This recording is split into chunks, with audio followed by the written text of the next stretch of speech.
Oh, pretty cool, huh? This big glowing engine, you know. It's fancy particle effects and all that. You know, I built it myself with my bare hands. just enjoying my handiwork. Engineer Adams knows how it is. If you have any questions, just let me know. Just let me know, you know. I'm just so smart. I just built this whole ship with my bare hands. Oh, hey, I didn't notice you there, Tally. Shepard, I need to talk to you. It's important. Of course, okay. Is something wrong? You know the data you took from those Geth control nodes? The information you uploaded to Alliance Control? I want a copy of it. Well, yeah,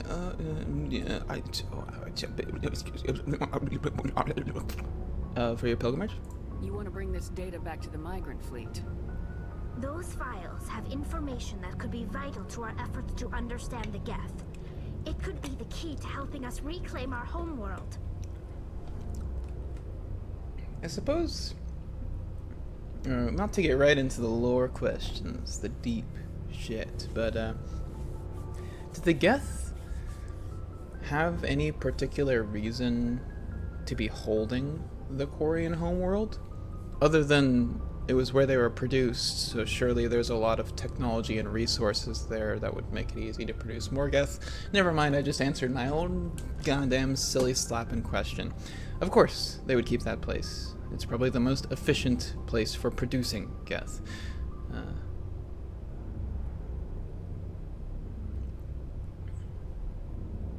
It'll take years to decipher and analyze the data. Maybe even decades, but it's worth the time. This information will give us new insight into how the Geth have changed and evolved over the past centuries. Alright, yeah, take it. Go ahead, make a copy. I'll shoot you over a little email. I owe you a great debt, one I can never repay. The only thing I can offer in return is what you already have. My solemn promise to stay with you until Saren and his Geth armies are defeated. And don't forget it. That's good. I never wanted anything more. Thank you, Shepard.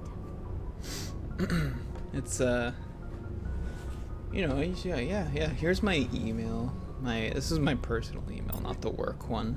You know, so just as you need, you know, just shoot me a message and I'll get those files to you. No worries.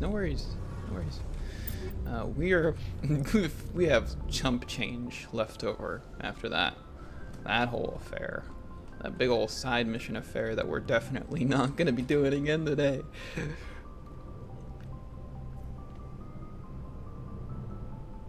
My beloved. So, we've got Saren on the run. We do? Oh, I guess technically. It won't be long now. Saren's good, but I'm better. Oh yeah. Good. He's rotten. To the core. I could tell as soon as I met him.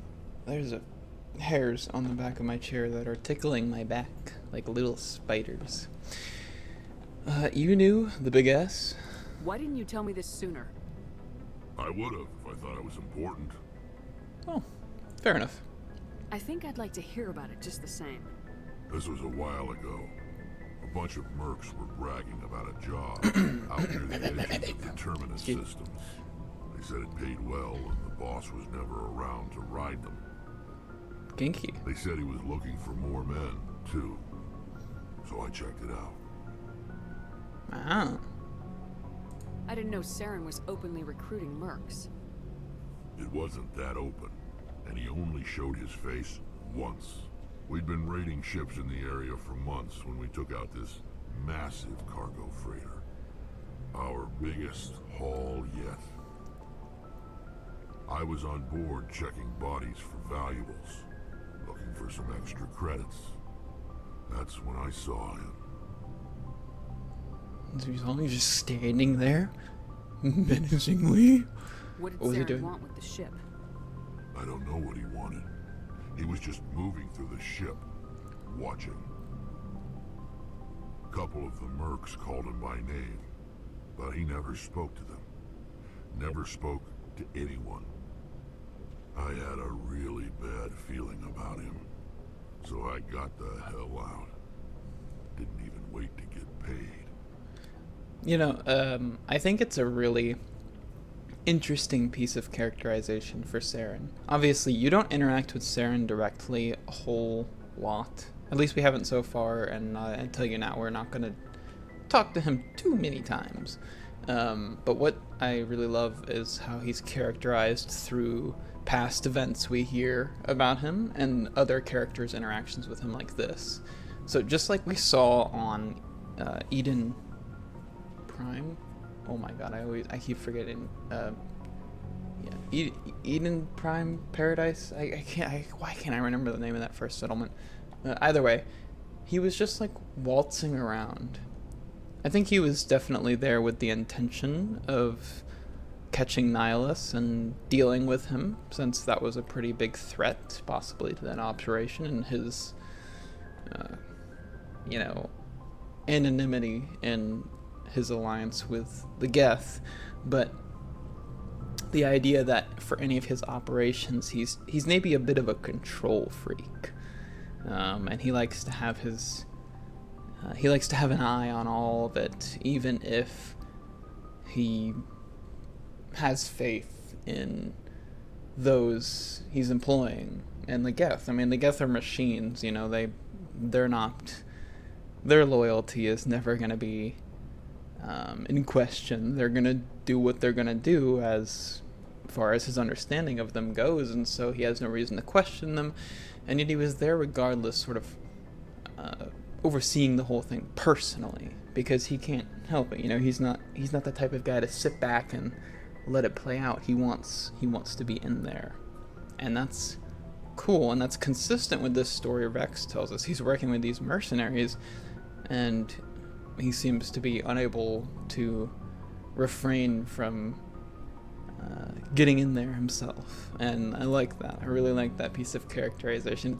It shows like both a philosophy of his about how things should be handled, but also like almost like an insecurity, like he can't trust anyone but himself when it comes to making sure things are done the right way. And I think Anderson's story also backs that up a bit, because he did it his way. He, uncaring of what Anderson was up to and Anderson's intentions with the mission, so much so that when Anderson sort of turned on him and tried to put him in a bad light, he threw Anderson on the bus like in an instant. But it's cool.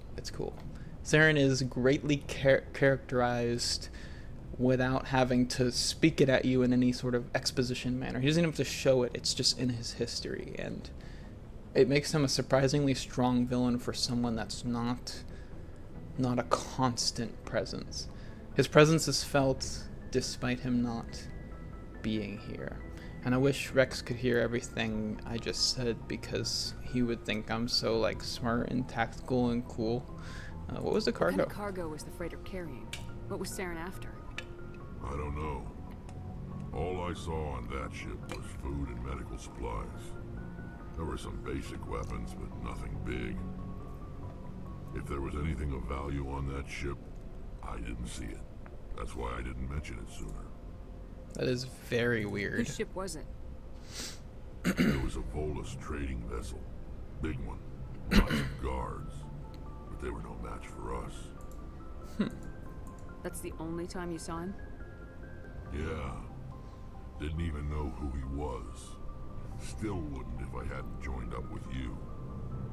But my instincts were right. Every other merc on that mission turned up dead within a week. Every damn one.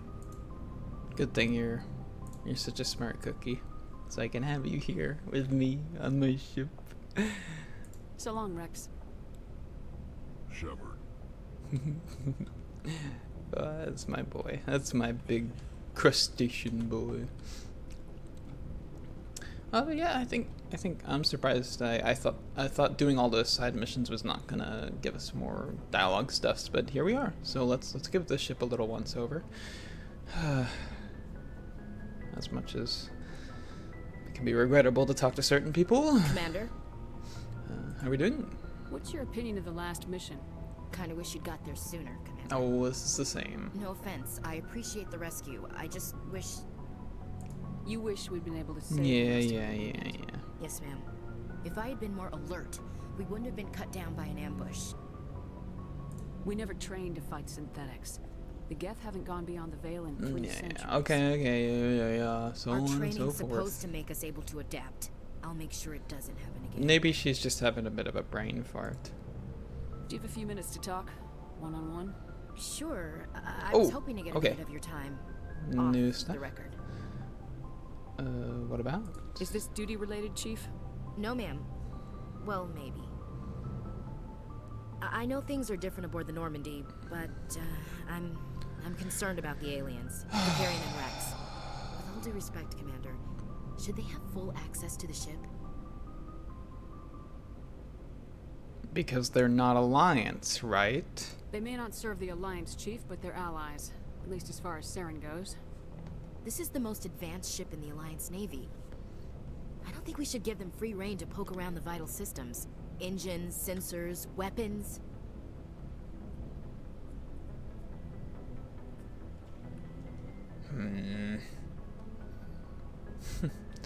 I mean, I want to get a little angry, but also at the same time, I think the more pragmatic, you don't trust aliens, do you?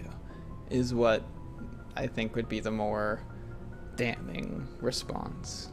You don't trust the Alliance's allies? I'm not sure I'd call the Council races allies. Oh, We, humanity, I mean, have to learn to rely on ourselves. by mistrusting our allies. How do you get from relying on ourselves to mistreating our allies? I don't mean we should mistreat them, Commander. I just think we should be prepared to go it without them. As noble as the Council members seem now, if their backs are against the wall, they'll abandon us. You are so cynical. You got a pessimistic view of the universe, Williams. A pessimist is what an optimist calls a realist. No, don't throw that fucking If you're fighting shit a bear at me and like the it's only way Twitter for you to survive argument. is to sick your dog on it and run, you'll do it. As much No. as you love your dog, it isn't human. No, It's not racism, no. not really. Members of their species will always be more important to them than humans are. Why the hell do you feel this way? These seem like deeply held beliefs, Williams. What made you think this way? My family's defended the Alliance since it was founded. My father, grandfather, great-grandmother, they all picked up a rifle and swore the oath of service. I guess we just tend to think of Earth's interests as our own. It doesn't sound like you've worked with aliens. Yeah, no kidding. ma'am. Mainly I've been groundside, part of the surface garrison forces. I did get a rotation on a space station for training. Every Marine a rifleman, every rifleman ZG certified. That ground thing, huh? Guess you make a habit of second-guessing your superiors. No, ma'am. No, well, yeah, I mean, it sure sounds like it. I never knew my family. Grew up an orphan on Earth. Anybody in your family I'd have heard of? Couldn't say, Commander. So why are you out here? Just trying to get away from Earth? Wouldn't you? Earth's seen better days. Lots of pollution, too many people. People are trying to fix it, but But right now, it's not the best place to be. I guess without a family, you had no reason to stay. I don't understand your feelings, so I'm just gonna tell you, you gotta work with these, because these are my boys. alright, I can see where your concerns are coming from. No, I Williams. can't, I This is a can't. multilateral mission. You're gonna have to work with aliens, like it or not. It won't be a problem, Commander. You say jump, I say how high. You tell me to kiss a Turian, I'll ask which cheek. I'm Good. glad there won't be a problem. Anything else you need, Commander? Dismissed, Chief. Ma'am. Yeah. Okay. We're gonna, well, you know, maybe she's not a lost cause. Maybe she's not. Maybe we can make this work, alright? I just need her to keep it inside, and not in the, like, fester type way, but in the ruminate on it, you know? Consider it. toil away with the thoughts, but in such a way that they are questioning the beliefs, not reinforcing them. If only I could say that. Commander, how are you? I am curious, like a big kitten. Why did you want to be a CSEC officer in the first place? That's a good question. There were several reasons, I guess. Why did you want to be a cop in the first place, Garen? What were your reasons? Like what? Probably the same as most officers. I wanted to fight injustice, wanted to help people. I guess my father had something to do with it too. No, He was everyone's CSEC, got one of the parents best. and shit. I grew up hearing about his accomplishments or seeing his picture on the vids after a big arrest. I was taking my resignation pretty hard. Really? He's not impressed that you're going after Saren? My father's a CSEC man to the bone. Do things right or don't do them at all, he says. He thinks I'm being too rash, too impatient. He's worried I'll become just like Saren. Ah, He pish actually talked me into posh. becoming a Spectre when I was younger for the same reasons. A Spectre. You were asked to be a Spectre. Well, I was targeted as a possible Spectre candidate. Me and about 1,000 other Turian military recruits. I could have received special training, but my father didn't like it. He What? despises the Spectres. He Oh, hates the okay. idea of No, some that makes having sense. That unlimited makes power sense. With no accountability. He wouldn't like you, Commander. No offense. Too bad, yeah. Not all Spectres are like Saren, you know. Of course not. But Saren's not going to play by our rules, CSEC's rules. If you want to nail Saren, you need to send someone who isn't restricted by policies and procedures.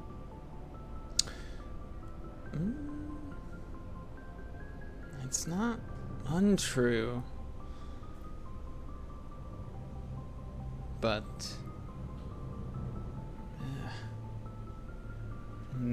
I feel like Shepard's unsure about this subject, about whether this lawless role is really beneficial. Don't get caught up in the details, Garrus. We'll find him, and then we'll stop him. That's all you need to know. Good point. Thanks, Commander. Of course.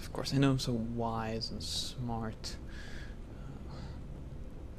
Let's go upstairs.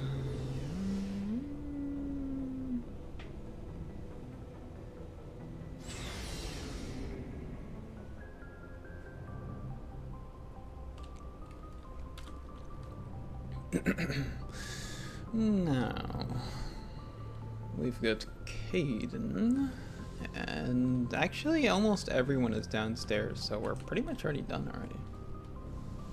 That's not too bad. Not too bad. What the hell? Was there did a ghost just appear right here? Maybe that was Caden's shadow blipping through the wall because of his magical tumor. K-Dog. Wait, no, I can't use that. That's Anything you need, Commander? that's already a guy. Personal Just trying to input, get a sense I of where the suppose. crew's at. Thoughts? I've wasted enough of your time for now, Commander. Oh, Unless I'm thank for personal goodness. debriefings later. What about a little TA? What's your opinion on the last mission? I don't see how we could have done things any better. At Eden least not without Prime, getting Eden people Prime, sooner. Eden Prime, We were on the EP, scene put it in my faster than head. any other Alliance ship could have been. Alright. We'll talk another time, Lieutenant. I am Commander? overjoyed that you had so little to say. He knows how to please the captain. Mercy? Yes, Commander? Is there something you need? I need to should say go. that I should Goodbye, go. Commander. Perfect. Now, we're right back to it. Oh, I guess we should talk to... Oh, I can't think of... Exo Presley. Yeah, that's his name. Our secondary... race sensitive Yes, Commander. man. And we'll Carry say on, goodbye to Presley. him immediately, because Yes, I'm ma'am. pretty sure those are the exact same options. One last one. Commander, something you need? Uh, I don't remember this. I like to know my crew. Mind if I ask you a few questions? Oh, You want we saw top of my this. class in flight school? I earned that. I'm sorry, Joker. You mean, okay, I even Alright, we'll skip put it, the we'll skip Normandy in my hands and I'll make her dance for I it. have to go. Alright, see ya. Alright. None of that nonsense. We're getting right back into it.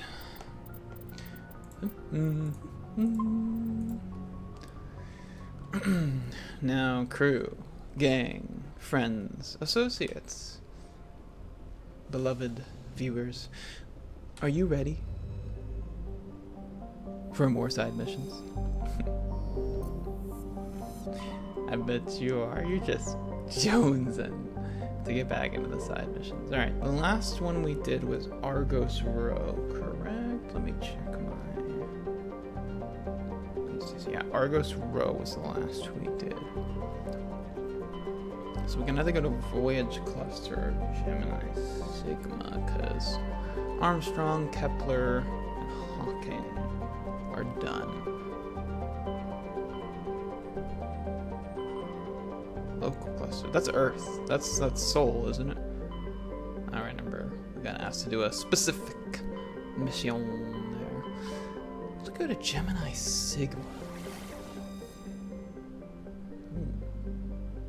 Gemini. I don't know the meaning of Gemini other than that's the name of the...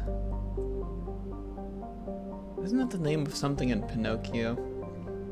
I don't know, classic literature. Ming and Han. Let's go to Harrison Ford. Oh, de-docking. You know what would be like? It was a bit cheeky. I would love if they made Joker have like just one like cutaway gag, like Family Guy style cutaway gag. That would be so... Oh, that would do it for me. That would be very funny.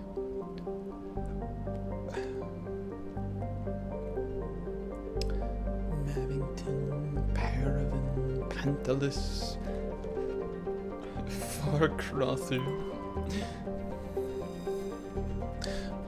A standard gas, hydrogen, helium, gas giant. There's a little too much gas in that sentence, and not in like the cool way. Farcrothu is only distinguished by its moons. Several dozen of them have been sculpted into the likeness of an anthropodal alien race not yet known to council science. What? Radiometric dating suggests the moons were worked over 500,000 years ago. I mean, like Mount Rushmore out of its many moons? What? That's a crazy race. A crazy ancient race. Patantalus, or no,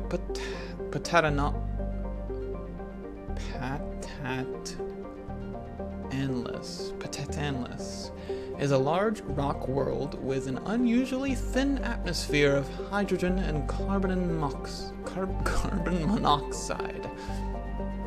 The frigid world's crust contains extensive deposits of uranium and occasional lodes?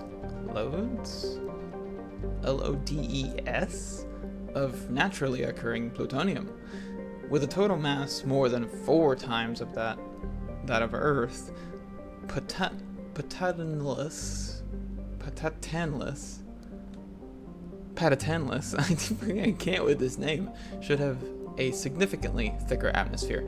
This unusual feature has flagged it worthy of scientific investigation, but the need for an expensive amount of radiation shielding has deterred interest. Survey. Yeah, give me that little beryllium. Yeah, add it to my rock collection. Paravan. Paravan is a small, unremarkable rock world. I do love rocks, don't downplay it. The surface is scorching hot and mainly composed of calcium with deposits of aluminum. Paravan's low mass has left it tidally locked to the star Han. If there were any resources of value, mining stations could be established on the relatively temperate Twilight Band. What is a Twilight Band? It says it's really hot, so is that... would that be like closer to the poles of the planets? Like cooler places where stuff could be maintained? I don't know, I've never heard the term Twilight banned before. Oh, let's go! Dylan Naga's writings. I am becoming such a Dylan Naga stan. Give me them. Give me them. Eat them right up. I'm gonna read them late into the night like the terrible AO3 fanfiction. Mavagon. There it is. Level 2 cold hazard. Nips are cold. Already just thinking about it. Mavagon is a small rock and ice planet with a thin atmosphere of ammonia and fart gas. The surface is frozen and mainly composed of tin with deposits of potassium. The planet has a rudimentary ammonia-based life, mainly concentrated around geothermal vents deep underground. Severe storm cycles are common. Due to limited visibility, navigation may be difficult. 124 Celsius. I'm pretty sure that's absurdly cold. So.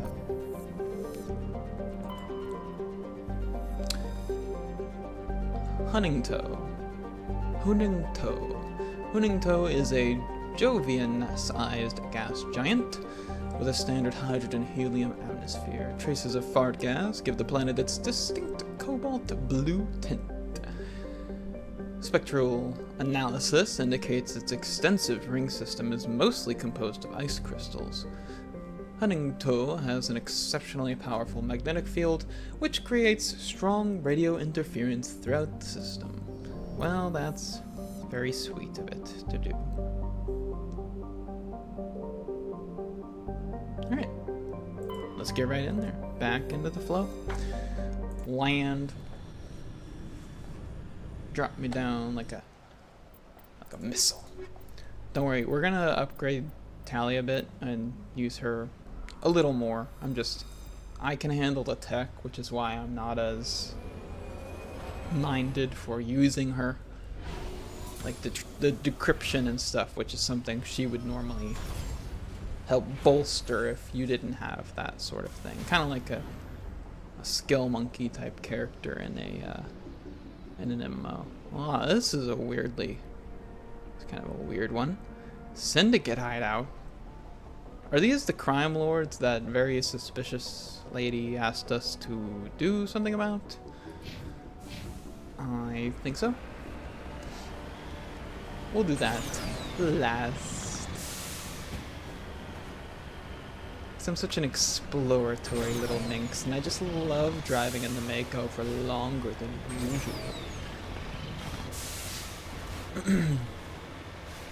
Now, that title of the last episode, 86% of this episode is in the Mako. It was true. It was damning. I mean, you knew it. If you watched it, you knew it. And I must inform you that there's a high chance this is going to be another road trip. Another wacky story on riding the coattails of Robin Williams' RV, but in space with lots of violence and political intrigue. Man, that red wall came close. This is a smaller planet. That red wall is so close, despite the map making it look like I'm really far from the edge. So I'm guessing this will be an easier one to work our way through. I'm fine with that. Trust me, I am fine with that.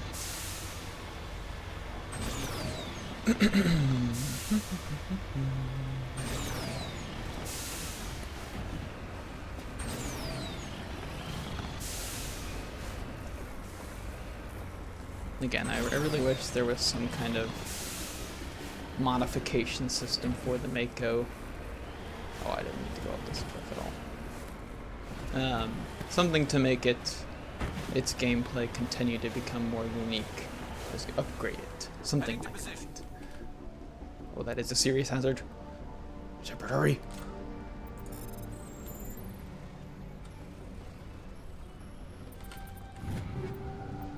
Cool, great, great. Get the thing. Okay, let's head this way. I'm already surprised I haven't seen really any rocks up. Mostly because I want money right now, because I'm so poor. I used the entire cruise funds to buy myself a nice assault rifle. Granted, it's one that'll last me the whole game, I'm pretty sure, but it is still kind of fun. Again, I gotta look up if we can find another like type of N7 style armor, so we can look as canon as possible. We can get the canon Shepard aesthetic. The white outfit is nice, you know, it's not one of the stupid camo, ugly camo ones.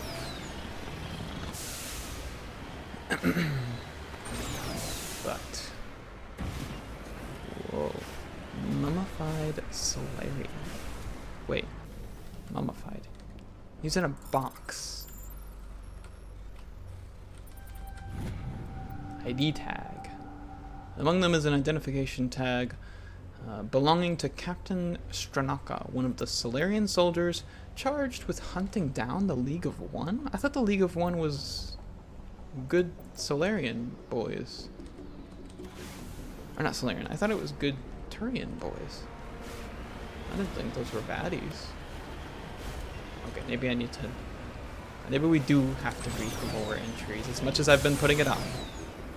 Maybe there is a point where we're gonna have to read some lore entries. Like this Dark Souls item descriptions. Redeploying.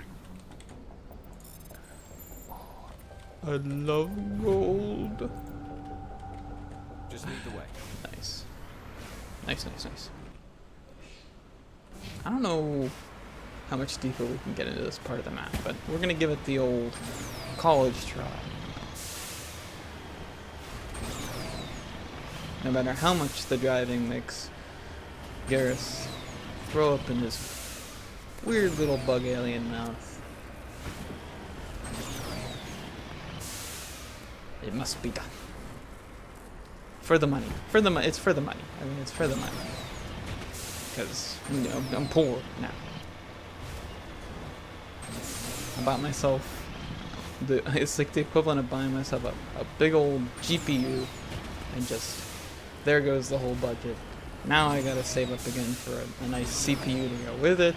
Oh, and then the power supply I have is just not enough. It's not enough for the GPU and the new CPU I'm planning on getting. So this new power supply, just because the wattage is not high enough. It's a whole mess. It's a whole mess. Thankfully, there's lots of nice rocks out here. I do love rocks. Nice, nice. Alright, pretty in there. I don't know how much more could be over here. But we'll go, we'll peek. We'll peek. This is a big plain, which means probably the only thing of interest that could be out here is a good old Thresher Maul. They just can't help themselves. It's like walking into a what is clearly a boss arena in a Souls game, but the boss is not there yet, and you're just like, okay, what's the trigger? You know, what's the trigger? I'm gonna go touch this horribly evil chalice. What is that? Oh, we made it to the Syndicate base. Oh, well, there you go.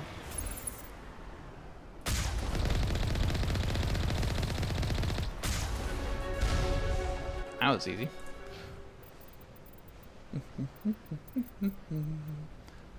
This we should have. We should have, and we should keep. And we now have lift.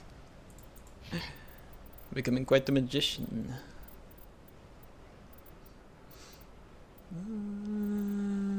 What were we focusing on? Oh, probably this for you for now. And then you, we were focusing on fitness, I think. Because that's the next, like, passive one.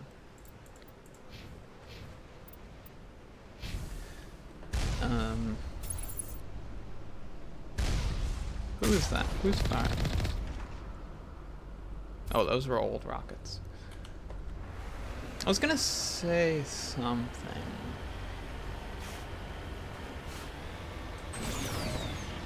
But it's kind of evading me now.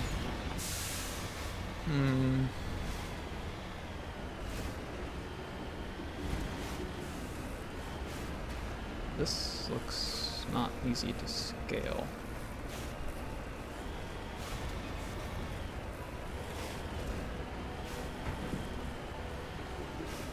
Do I have to do this the hard way, or is there actually a spot for little old me in here? There we go. Yep, there it is.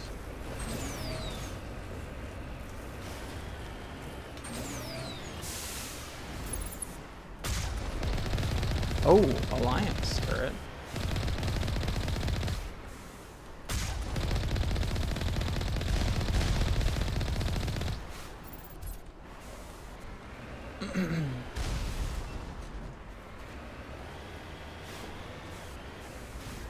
Alright, facility. That means I'm gonna get... I'm actually probably gonna get my ass kicked a little bit.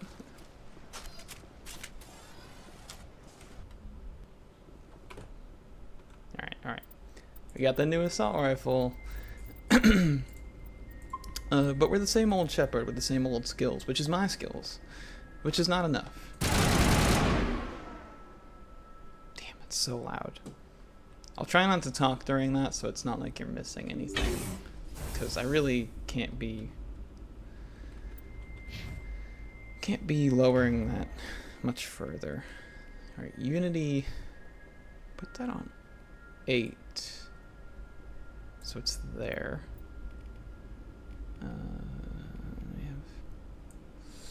We already have throw up there. It's lift, that's new. Here's what I think we should do. Tech ones come first, because those are more upgraded. And then we've got lift and throw. I mean, we could put overload in there. I'm just probably not going to use it very much. Alright. You... Okay, whatever. I don't feel like I pressed 3, but whatever.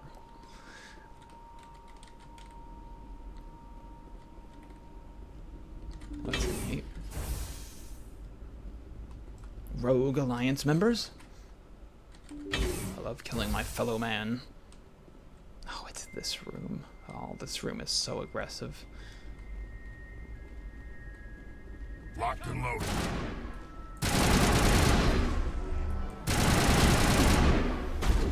Charging up. Shoot, Shepard. From over here. Oh, this thing is actually kind of serious.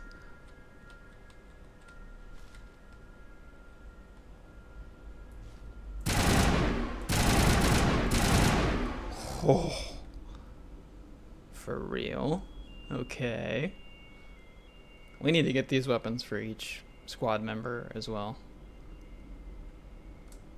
Here it comes!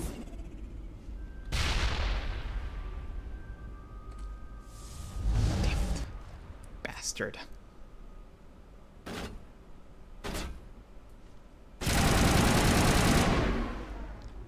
That's right, get torn up.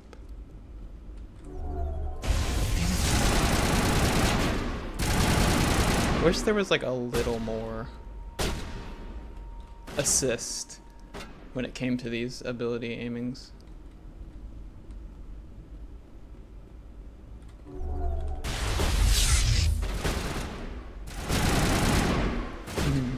Okay, we're very strong now. Even if I still go down in a couple hits or so. Oh. Okay, that was indeed one of the crime lords we were Area secured. tasked with taking down.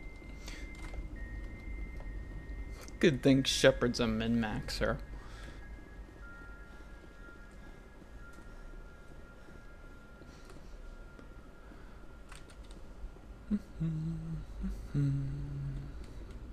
No chests in here?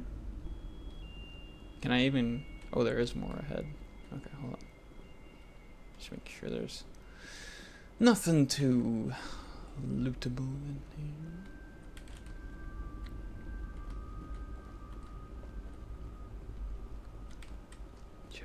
Nothing too lootable. I mean, nothing lootable at all, apparently. Sheesh. So stingy.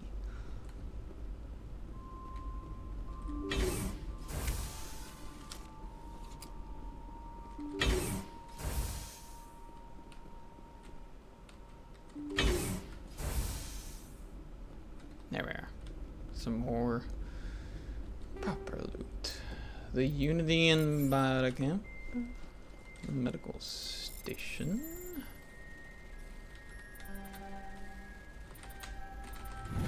There we are. Yeah. Alright.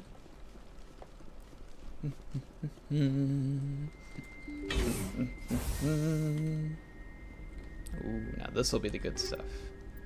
I think. I hope. Technician kit. Okay, that's fine, I guess.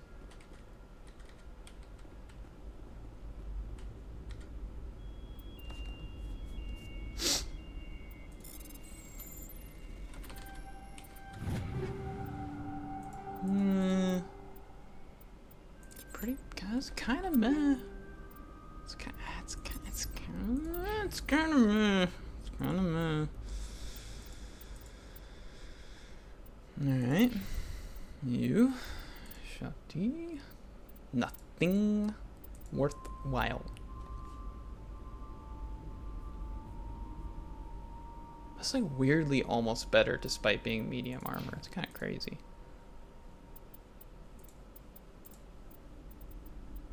Kind of crazy. And obviously I'm never gonna top my bad boy here. 575. What do we got? We have 35, 10, and 20, which is pretty good. And it remains pretty good.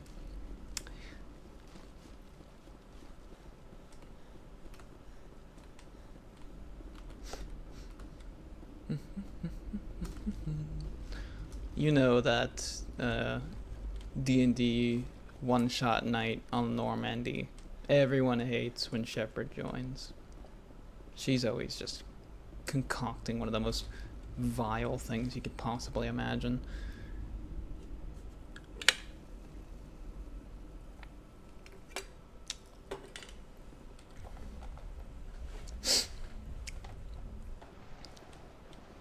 Like whatever that one setup is where I think you usually do I think you usually do a paladin for the heaviest hits, and you take that one feat that, what is it? I think it allows you to attack an enemy if you're within attack range of them and they attack a party member, kind of like as a demotivator. Like You need to turn back, Commander. Oh, You're going beyond the range of the operational area. I think we're done here. Just give me at it.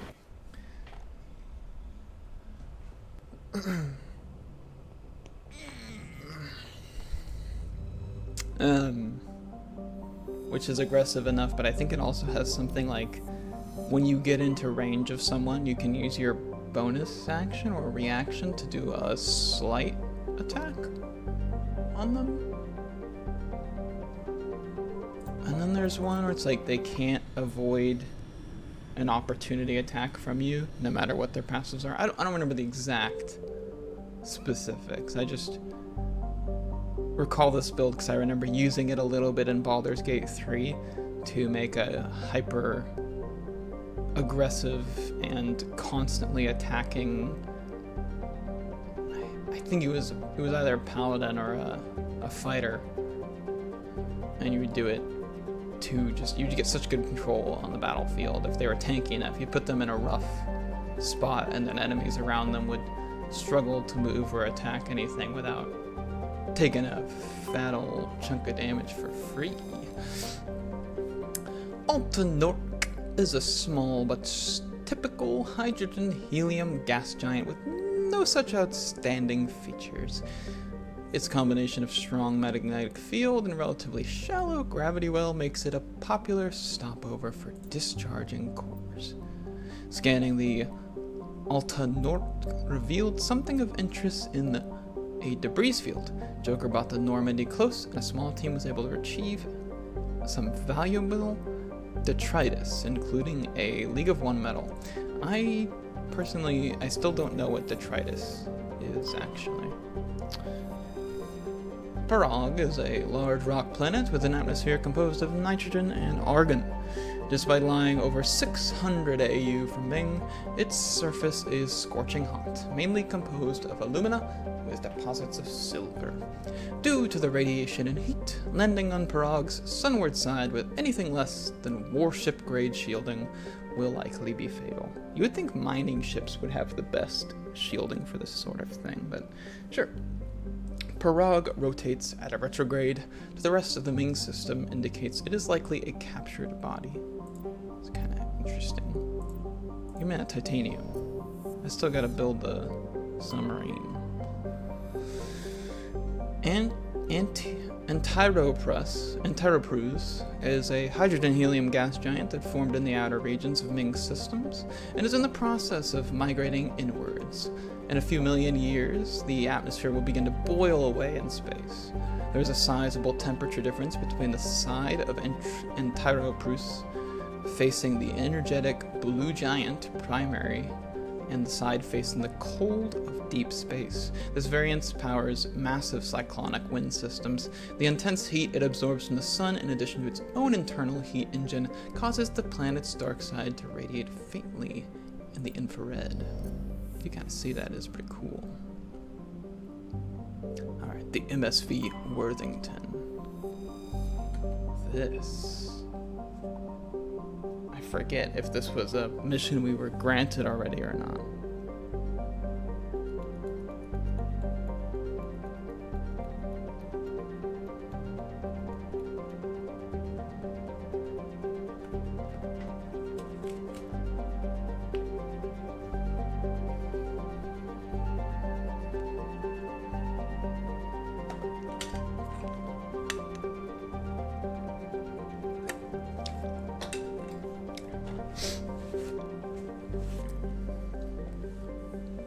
The Worthington is a Kowloon-class modular conveyor of human design configured for mixed freight and passenger hauling.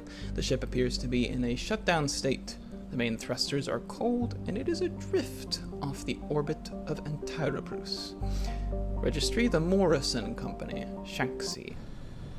Put us in.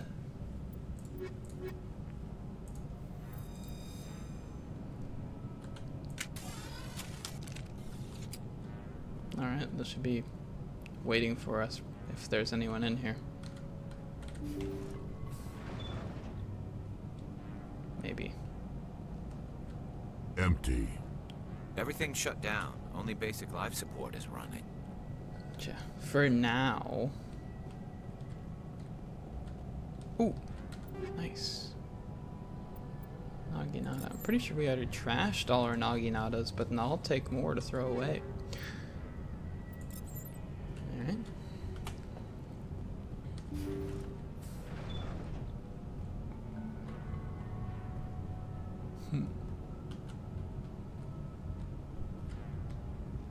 This first vessel, it kind of like gave me a bit of a Star Wars feel to it. For whatever reason, I can't pin it. But the windows are cool, the window setup here. This doesn't seem like a great passenger vessel though, unless we're about to see some bedrooms, because I don't know where these motherfuckers are staying. Oh boy. Hear that? We're not alone.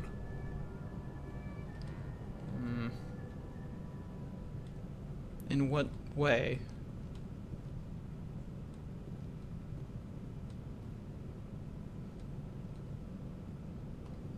Those are tires. Okay.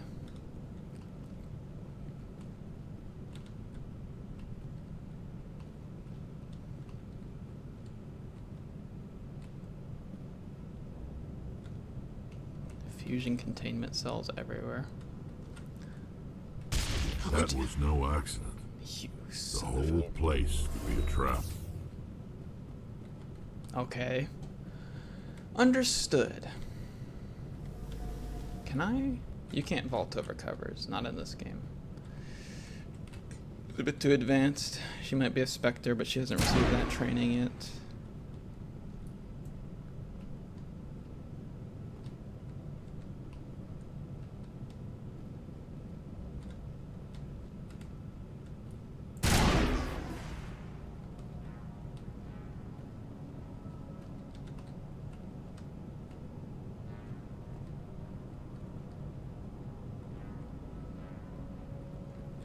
There's multiple objectives here.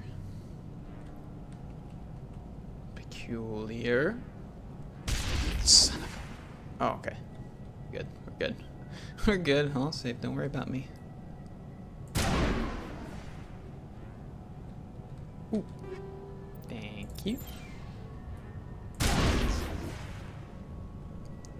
You really gave it away when you started detonating the thing. This makes you really...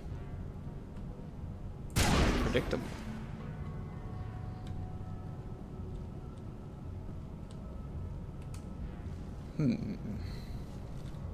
Interesting.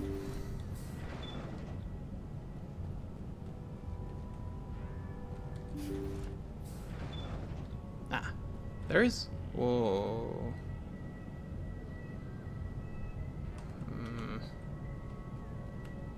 Okay.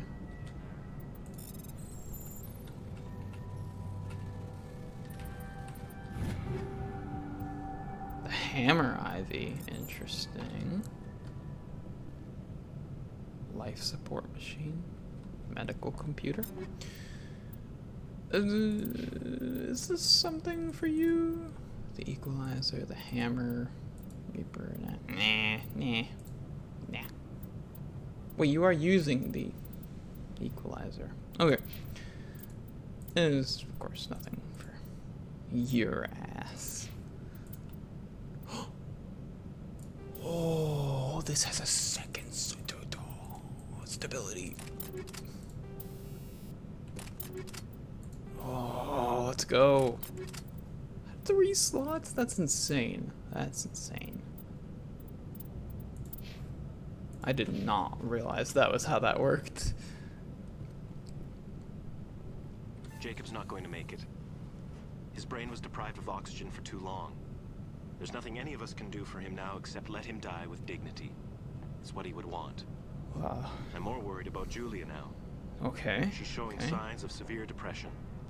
I gave her some meds that should help, but I better warn the captain. Is that the only log? Jacob's not going to make it. Okay, yeah. His brain was deprived of oxygen for too long. There's nothing any of us can do for him now except let him die with dignity. It's what he would want. Well, he's still moving. I'm worried about Julia now. That machine's keeping him alive. No brain activity. He's dead. His body is nothing but an empty shell. Maybe we should shut the machine down. It's the merciful thing to do.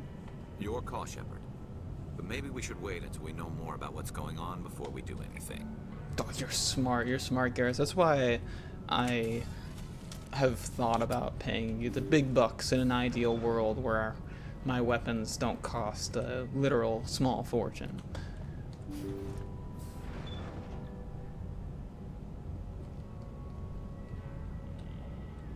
No one. Okay, well there's the beds. And these repurposed from space chilies bar tables. Give me your things first, then I'll get into the lore.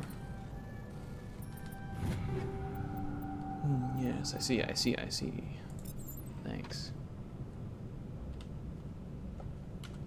Alright. They say Jacob's gone.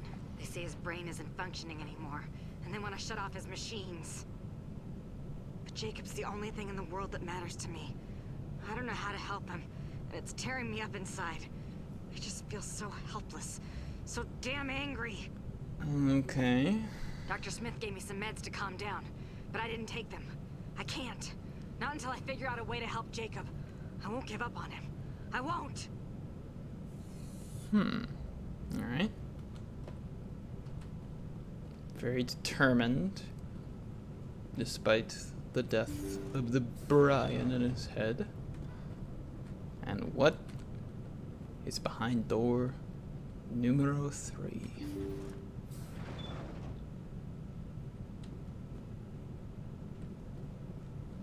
Where are the... There's no bodies. Logs... That's it. Jacob is showing no signs of brain activity. There's nothing more we can do for him. He wouldn't want to be kept alive by machines, so we're going to disconnect the life support. Dr. Smith is worried about Julia's reaction, though. She can't seem to let Jacob go. The stress is making her implants flare up, causing intense migraines. It'll probably be easier for everyone if we don't tell her until after we shut the life support down. Give her a chance to... Julia, what are you doing here? Why are you... Oh. Uh-oh. Hostile contact! Can I, how do I, hold on, how do I melee? Melee, I don't wanna hurt you. You're just troubled. It's C. Oh, that's low damage.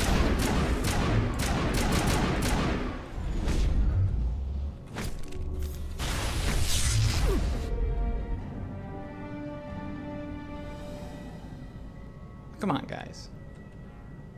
I was trying to, like, save her a little bit. Alright, well. My guy. Your death has caused much turmoil.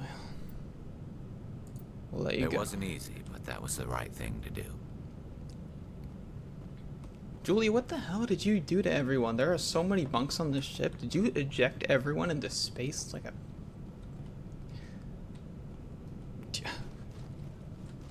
Insane. Well, that was that. Well, that was something. There was a little bit to that mission. These kinds of missions remind me of like little Bethesda type like side quests and stuff. They're pretty fun. Oh, I thought there was going to be a little more to that. I thought we were going to at least get to talk to her. I feel like talking her down would be like the nice thing to be able to do.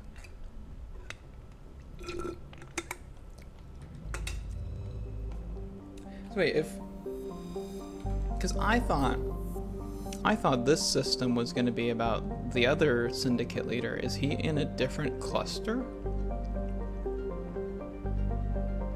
Or something?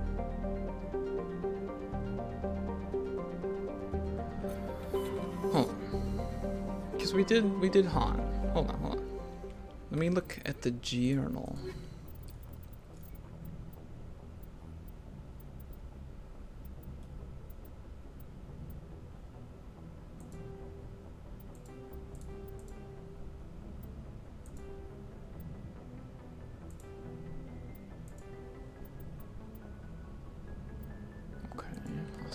Oh, here it is. Helena Blake, a high-ranking member of a criminal cartel, has asked you to... Oh, I see. The Han and Dis systems. Okay. Well, that was quick. That was nice and quick. So that's the... Which system is this? This is Gemini Sigma. I really do want to get clear the side content available to us today. Well, in this episode, so that next time around we can move right towards big main progress.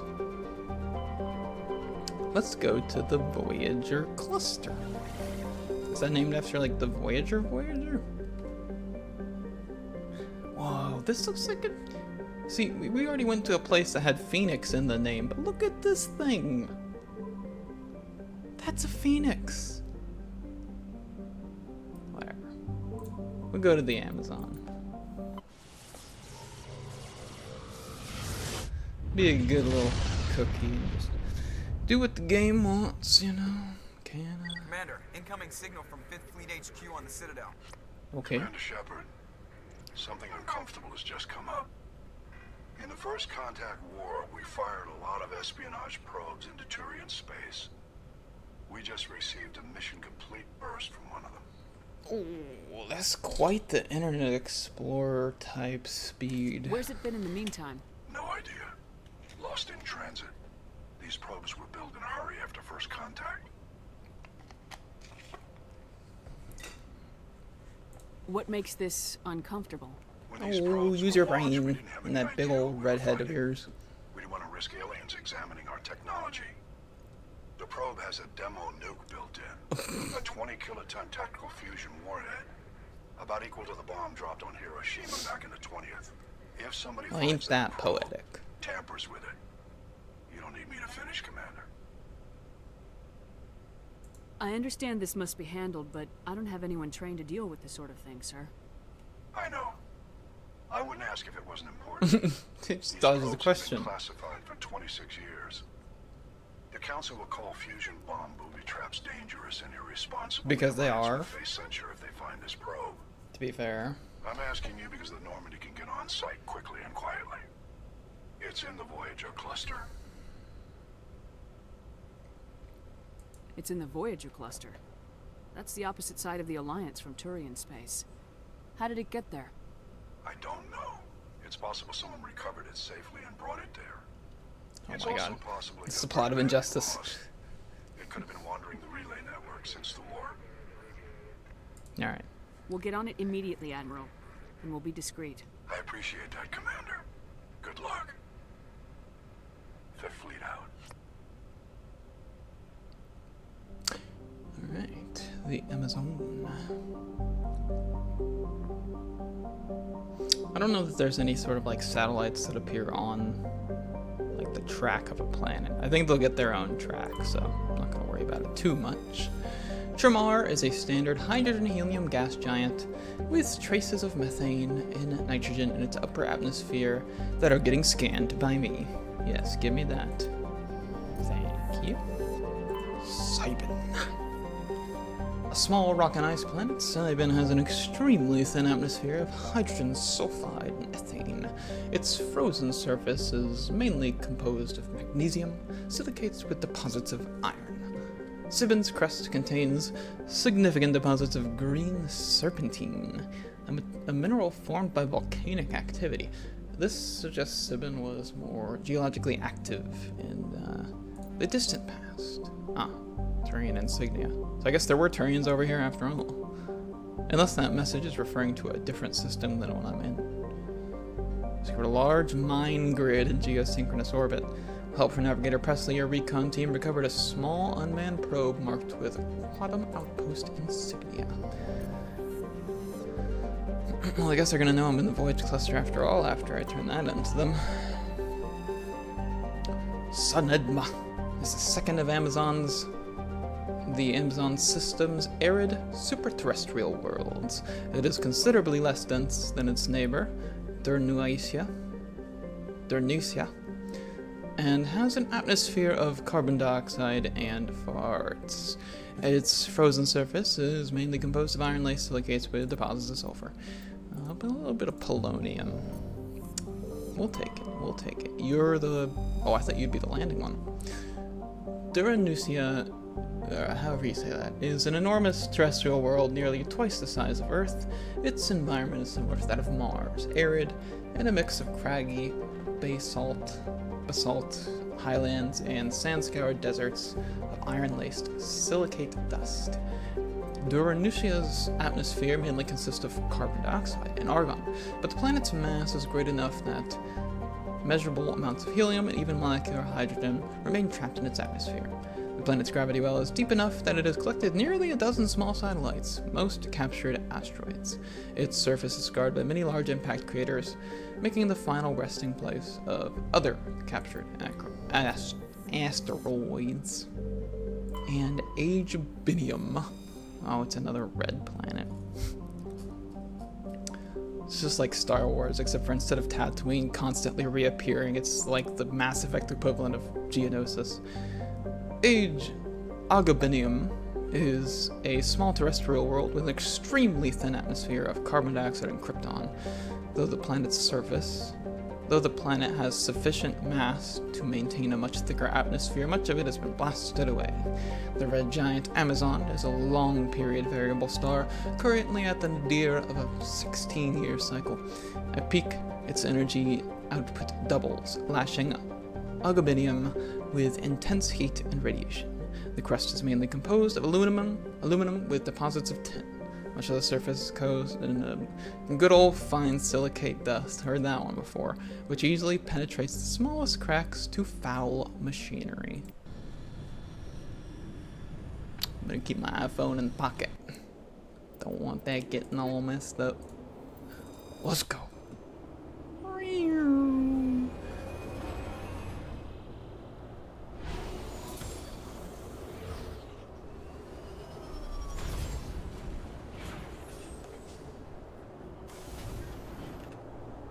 Okay. There do seem to be some sizable mountains here, so this might be a slight pain to navigate. We'll see.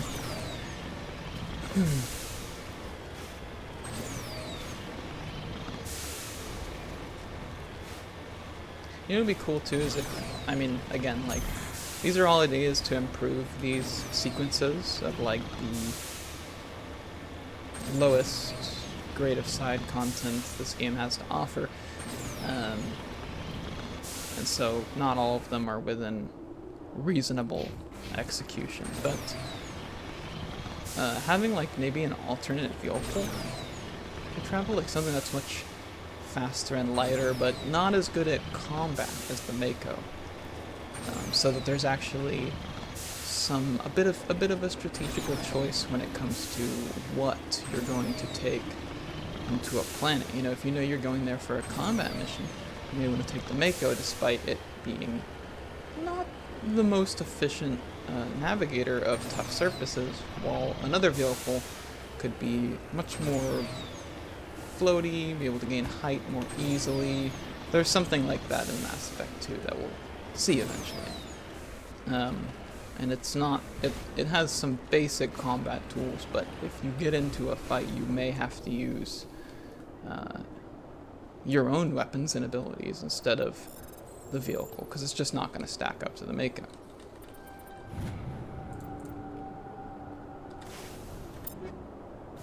It would just be a nice way to put some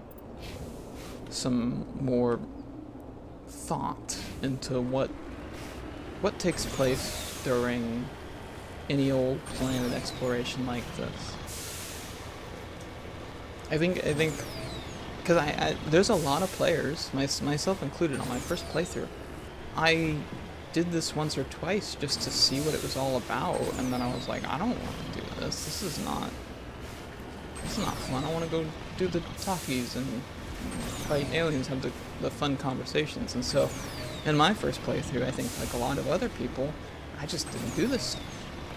In fact, I probably completed multiple playthroughs of ME1 without ever even knowing the sheer quantity of content that exists within this side content. And that's why I'm talking about what could have made it a more memorable thing. You know, if it was one of the pillars. Because what does this game have? It has some like pretty decent third-person combat.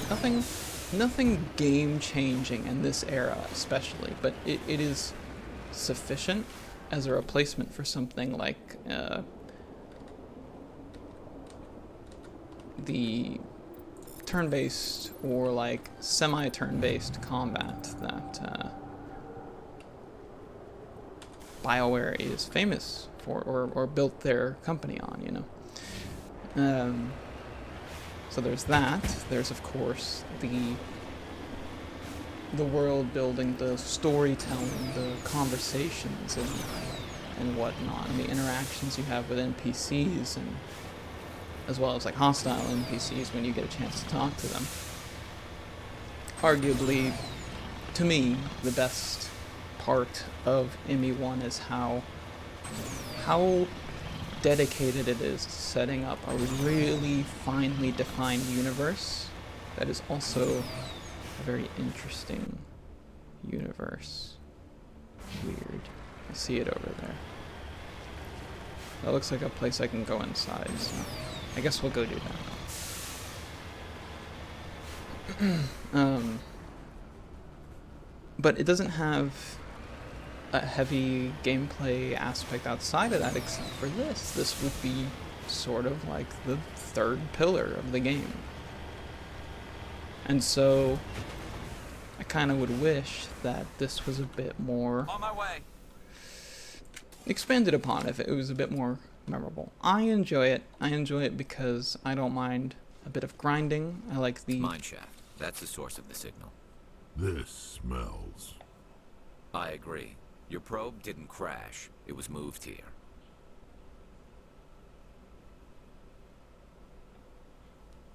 Your grasp of the obvious is inspiring. There's still a nuke down there. Check your corners and watch your back. Right. Alright, I mean, that was a little more dickish than I thought it was going to be, Garrus. Sorry. I think I remember this mission, though.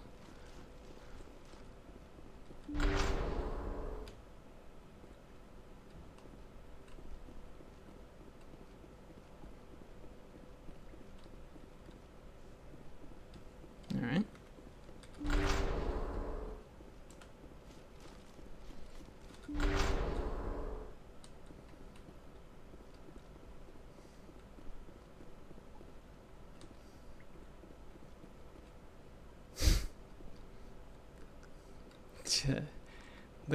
On Insanity, the combat is just like tough enough that like walking into a room that's clearly a combat room makes me all like, ooh, here we go. Drilling. Yeah, I do think I remember what this mission's all about. Is there anything to loot here though?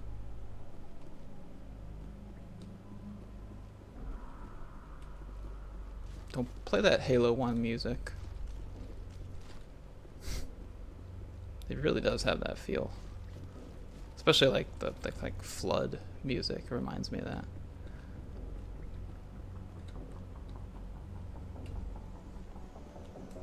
Interesting. Okay, nothing really to loot.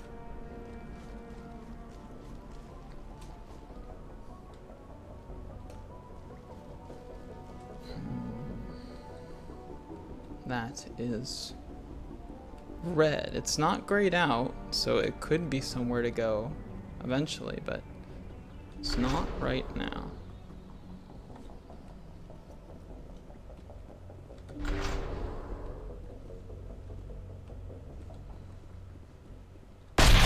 Oh my god.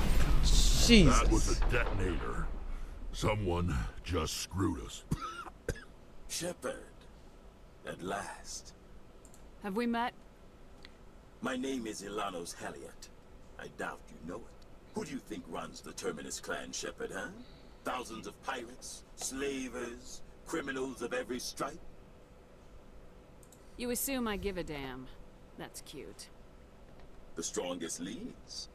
The one who kills the most men, seizes the most ships, pillages the most colonies. 3 years ago, I was the strongest. I used my influence to assemble a fleet. You were we would the drive strongest? your kind out of the Verge. You're the one behind the attack on Elysium.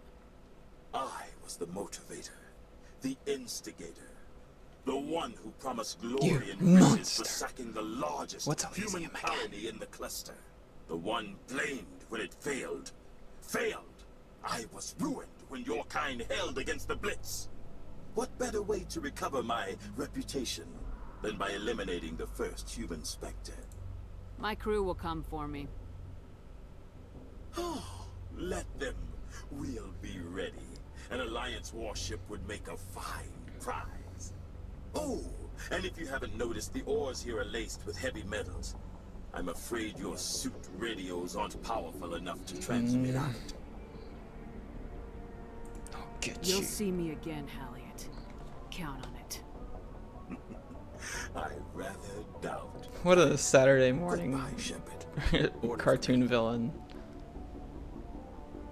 We've got air and light, and the Normandy's still in orbit. Let's look for another way out. Yeah. Don't worry, it's not that hard.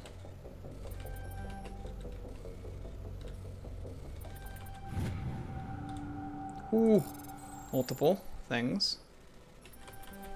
Oh, fuck. Get it, get it, get it.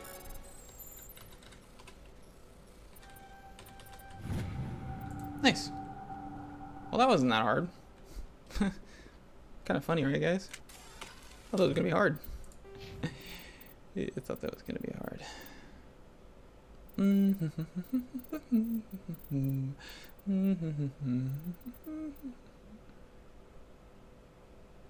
This doesn't give me more damage, right? No. What was I?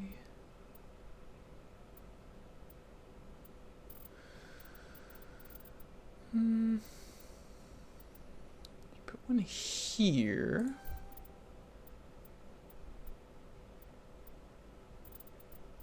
And oh, this is just lift duration.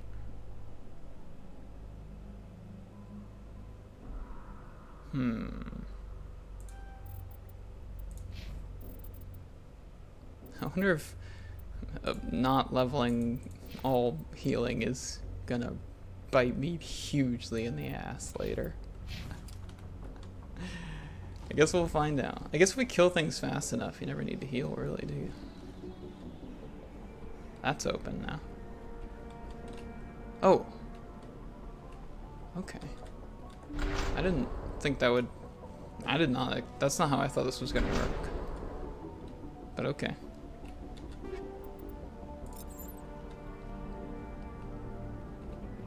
Oh, we'll get that motherfucker. Let's get moving. Yeah, I'm trying to open the door. Hello? Don't put me back on the ship. Okay. Oh. Oh, it's on the other side. Okay, I see. Oh, okay, I remember this. I remember this.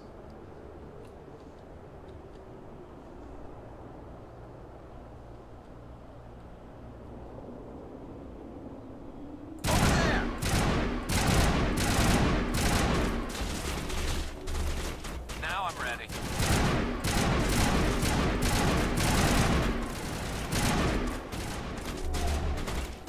It's too far.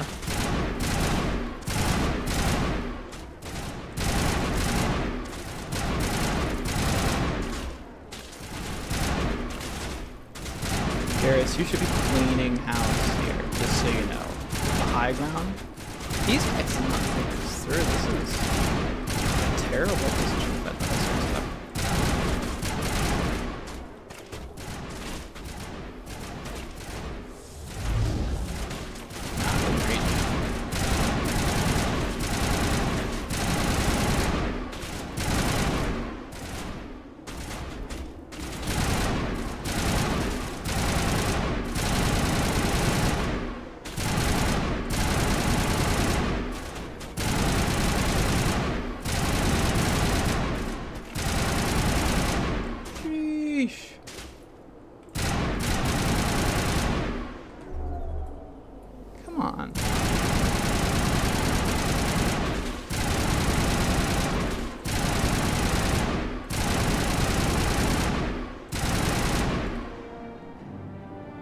Heliad went through a lot of trouble to draw you here. A pity it ended like this, for him at least. Now that you're above ground, the suit radio is reestablished.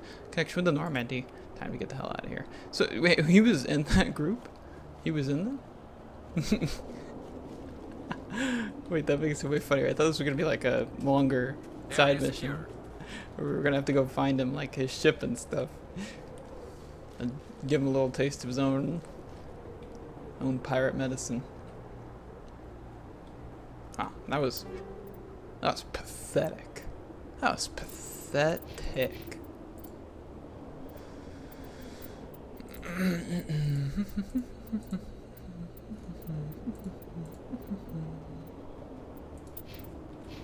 Alright, well.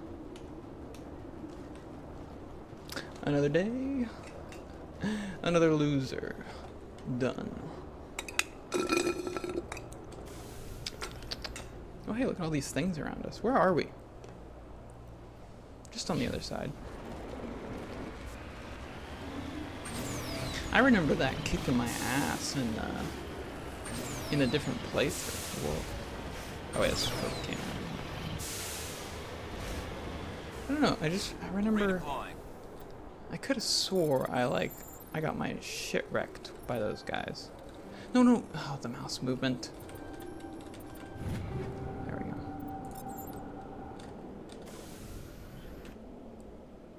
And then the question mark.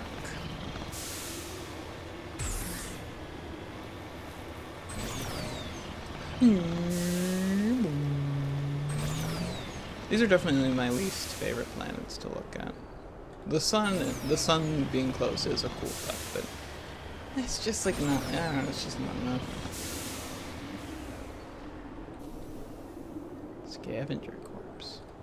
Okay. I don't know why I gotta... Okay. Another Turian Signier. You're right, let's get driving around.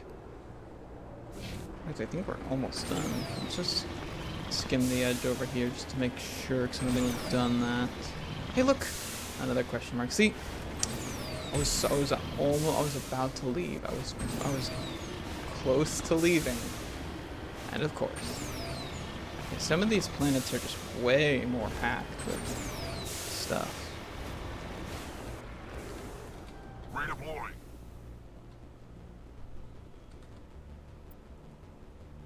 Brushing away the carbonization on the door of the contragravity speeder, you see the Nizo brand name.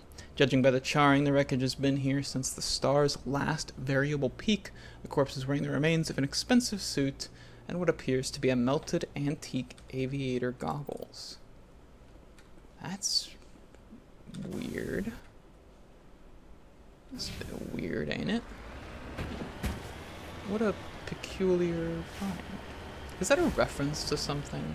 Like, specifically, spacefaring man died in hot space planet desert wearing classic aviator glasses. Is there something? You need to turn back, Commander. You're going beyond the range of the operational area. I'm trying to go up, okay? But I don't have my theoretical, faster, easier traveling vehicle. I gotta deal with the canon reality. But the Mako is the best that the Alliance could muster up for their one savior. Me. There we go. Well, I'm getting kind of good at it, though. I'm getting kind of good at it. Gotta admit. Getting a little slick with it. I thought that star on the upper part of that mountain was like a big glowing orb. Where am I? Oh, okay. Is this where I started? That I cannot remember. I want to say it might have been. I don't know.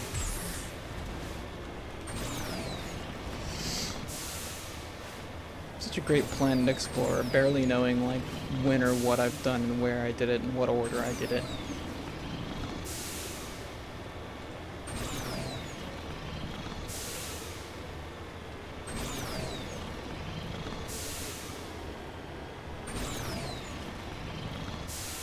No, not this way.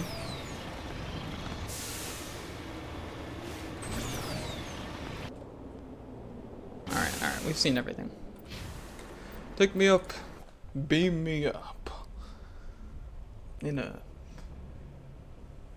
legally distinct way. No call from Hackett? I guess it was not. None too happy with my performance. Alright, well that's the Voyage Cluster. Easy peasy. We're just blasting through these.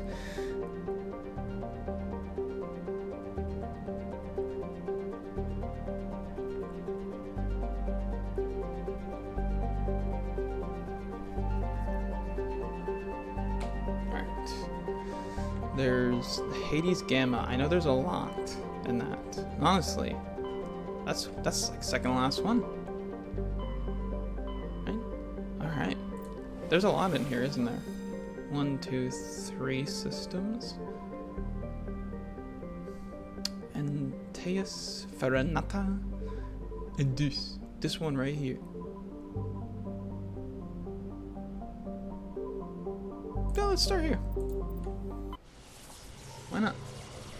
Why not? Who's stopping me?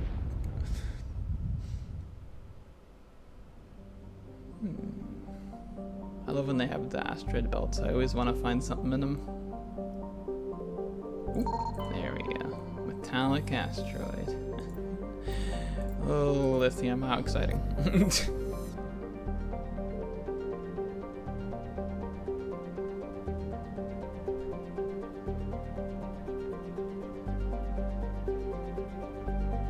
Alright.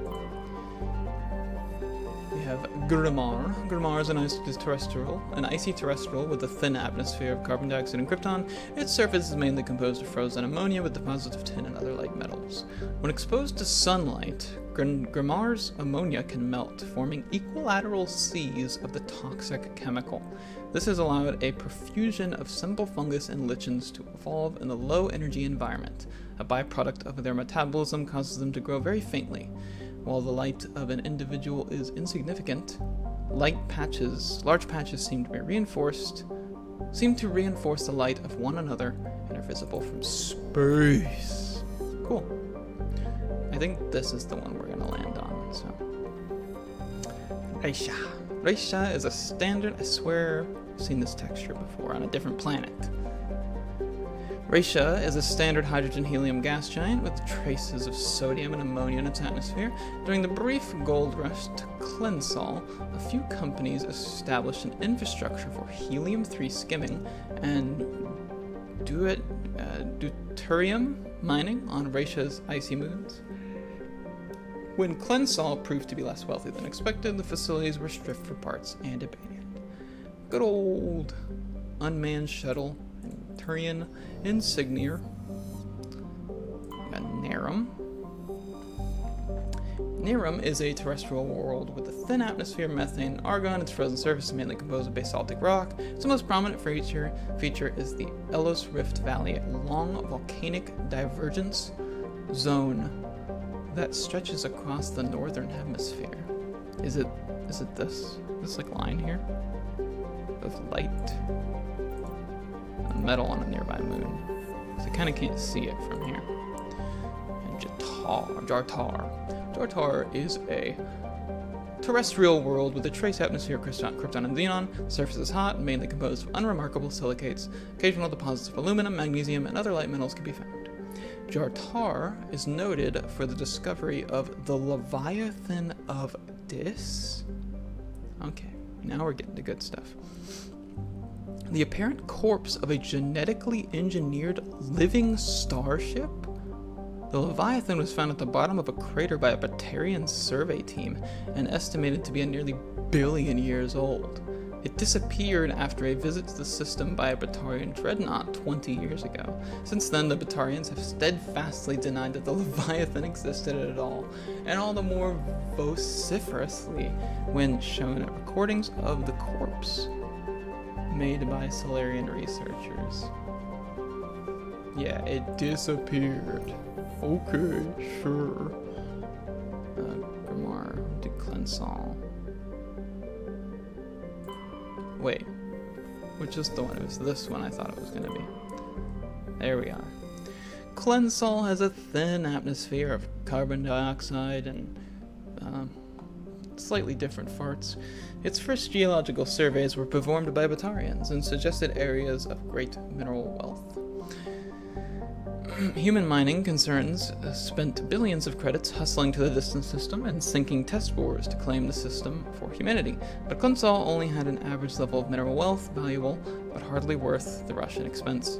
Merida Industry, a small Mexican company hoping to strike it rich in their first extrasolar mining adventure, had to file for bankruptcy protection. Investigations revealed the Batarian crew had deliberately falsified their surveys, hoping it would encourage human rivals to invest in a costly boondoggle. While unethical, this is not technically illegal. The Batarian government disavowed personal actions of a few misguided patriots.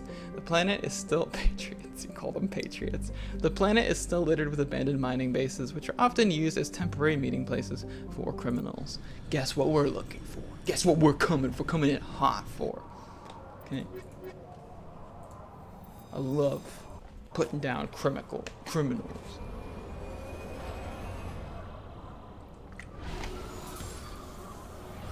Well, the Batarian government sure seems bitter.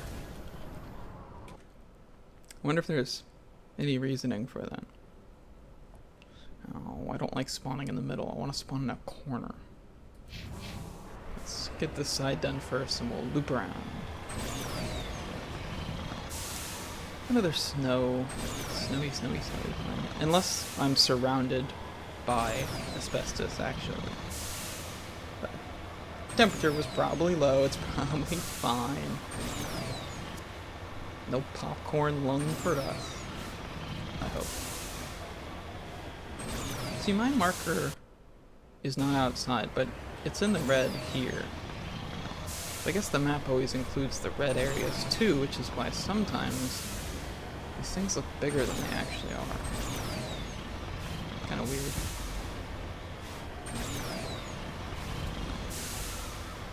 At least this is one of the easiest planets to traverse, I feel like we've seen so far. Tiny hills.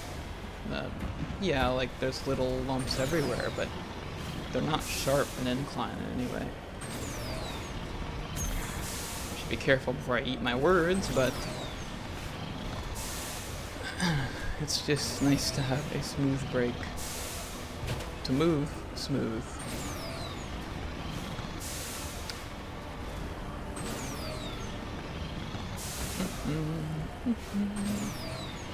There's a hair on my chair. It feels like a spider on my back. Oof.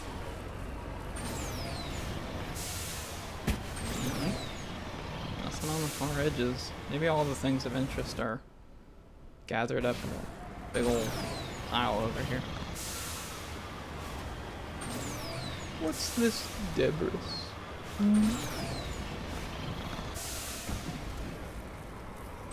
I'm like an expert at debris by now.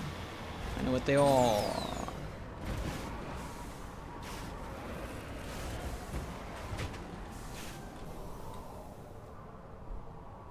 Crashed probe. Classic. Should have seen it coming. Wait, I can't go that way. Fuck. Woo! Oh, a shield modulator, V. I don't think I need that. What we got? This is the crashed escape pod anomaly and the syndicate hideout. Let's head towards the X's. Since that's an anomaly, and it'll probably be quicker than the criminal hideout. Well, they got armaments over there.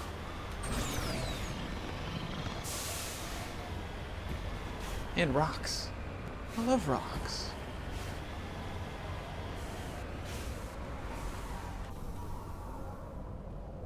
A damaged escape pod.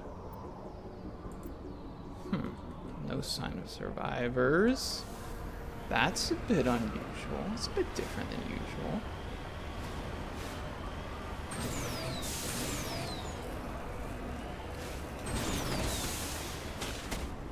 Oh, can you guys fucking chillax?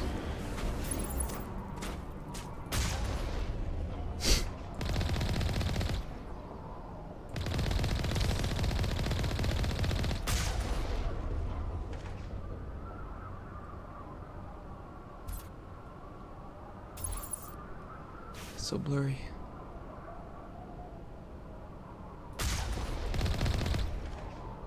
Who's still firing?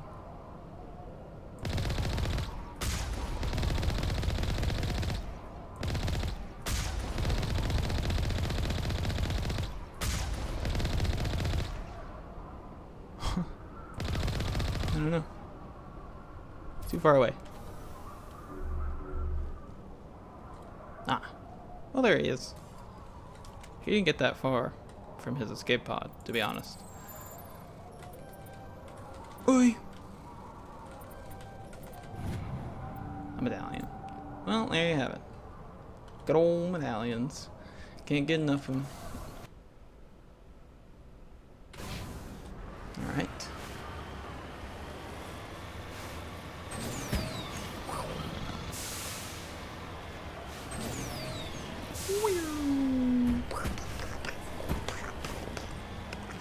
Ooh. Oh, it's you!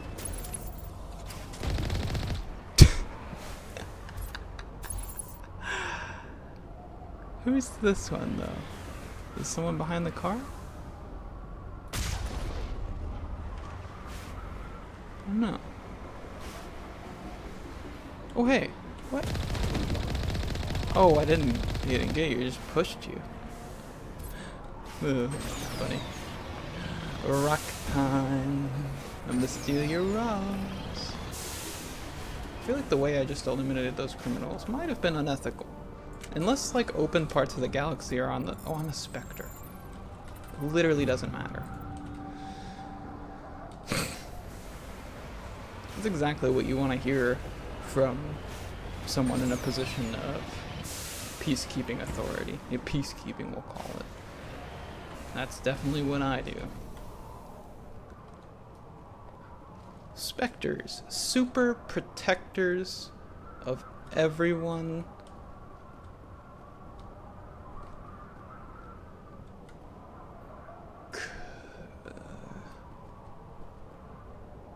Catering to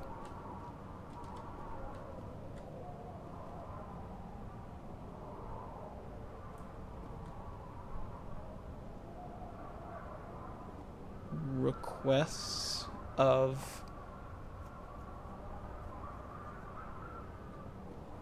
I give up. The super protectors of everyone of choosing. I don't know. We'll get there. We'll find a good alternative for it. It's got to be something meaningful, something that shows that Spectres are agents of friendship and cohesion in the galaxy. Even if they're above law, it's for the better of the people.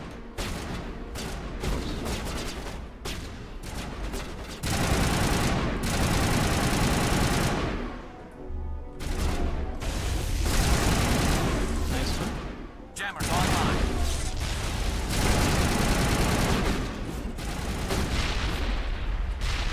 I didn't mean to. I didn't mean to throw that many grenades.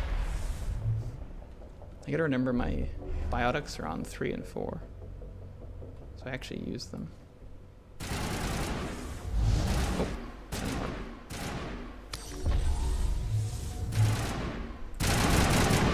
That was violent.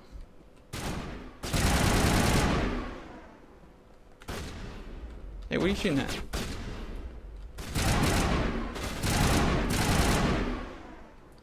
There's more? There is.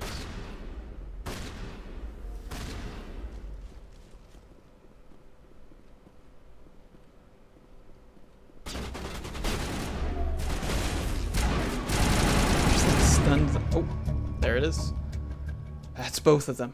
No doubt Helena Blake will be overjoyed to learn these two scum are no longer a problem. I guess these, I would be honest, I guess these are slavers, so all the jokes about like this being uncouth,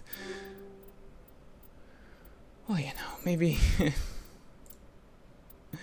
maybe it's not fair. What's the warlord look like? Ooh, that's alright, that's pretty good. Yeah, it's good for him, that's healthy.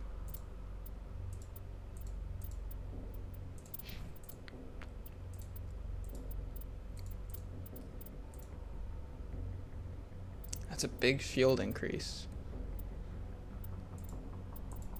Oh god, don't look stupid, don't look stupid, don't look stupid. Oh, okay, he looks fine, he looks fine. He looks fine, yeah, he looks fine. I haven't really got any more light armor.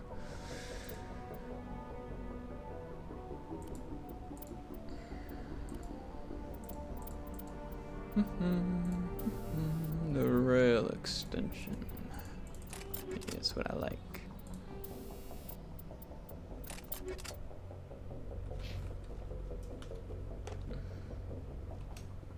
Oh, and level.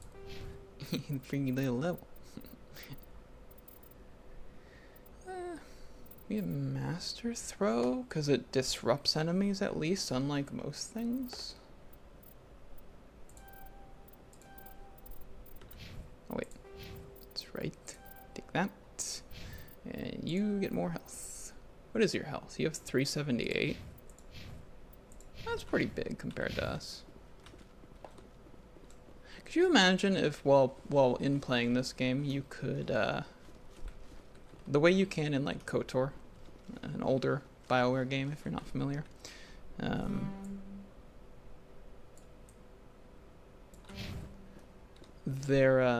you could play as your companions, and they would work like a, just like your player character did, just with their own skill sets. I mean, since they were an NPC that functioned the same way you do, that's why they would work like that. And you could play as them, which did allow for unique instances where you'd be forced to play as just a companion character. It's pretty cool. Pretty cool. That would be interesting if that was in this game.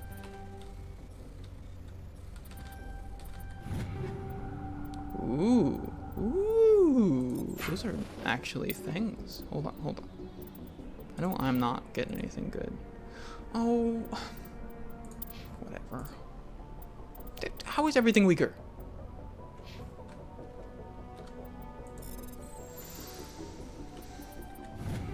No, it's all useless. It's all useless. Throw it all away.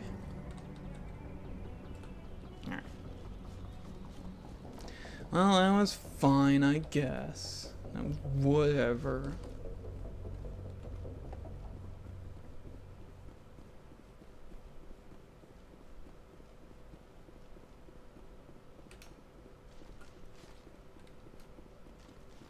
Hey, there's a little thing up here that I can't get.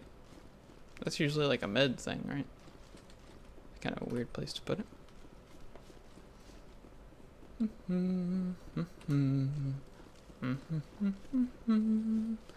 Out we go.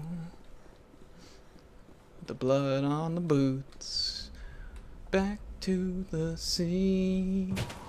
Back to the loots. There's nothing out here, right?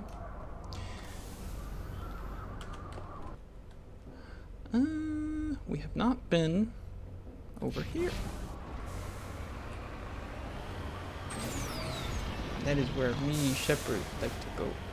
That is where my brain will send us. The great unknown of this snowy, samey land.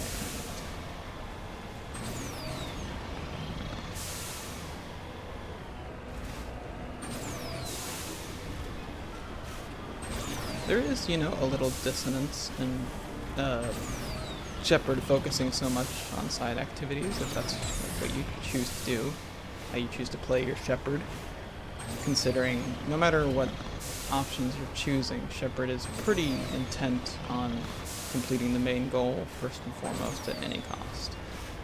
But then again, you have to like look at that.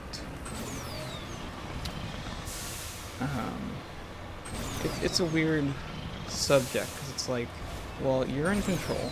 You're making her do a thing that's making you feel dissonance with the plot or the character. So is it your fault or is it the game's fault? Should the game be catering to this problem, or is this your problem? Is this a problem with you? Me personally, I don't care. I don't think about it for the most part. Maybe if I was playing a game with a time limit, like, you know, like Cyberpunk, it threw me off a bit in Cyberpunk, because it makes it sound like you have so little time left, but there's so much side content you can do, and there's a point, despite the game doing a really good job of showing how much you're deteriorating, how much Johnny is overtaking your psyche, and how little time you have left, there can be a bit of dissonance, and but in that game, the side content is really fun, so I want to do it all when I play it. And it's not as fun here, but we're doing it because it's the Let's Play, and I like min-maxing. But is that little bit of dissonance? Is that something I need to address? What? Shut up.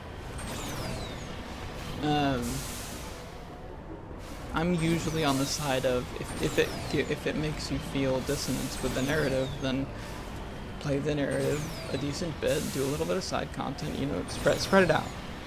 Spread it out nicely so that it feels like you're progressing in the game. Some games force you to do this by locking side content until you complete a main mission. Like with each burst of main missions, more side content unlocks. And technically, I'm pretty sure Cyberpunk does do that a little bit. But they unlock a lot at a time, so you can play for hours and hours and hours and hours on end before getting back into the main quest, which is very time limit focused.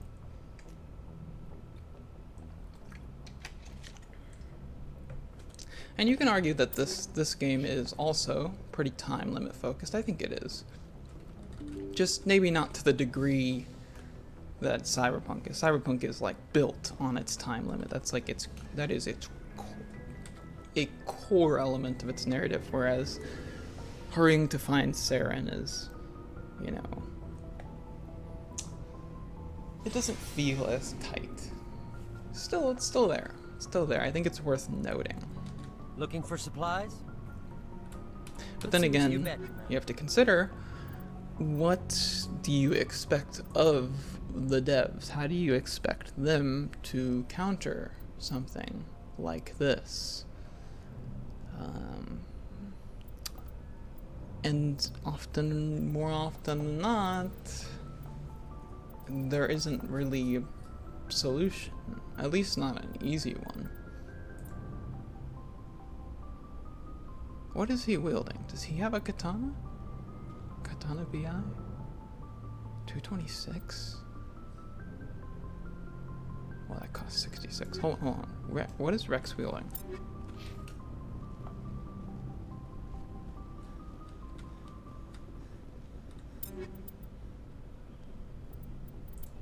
He has a katana IV. That is better. Alright, alright. We'll get him that. Looking for supplies? Let's see what you bet. Or do we save for the super shotgun?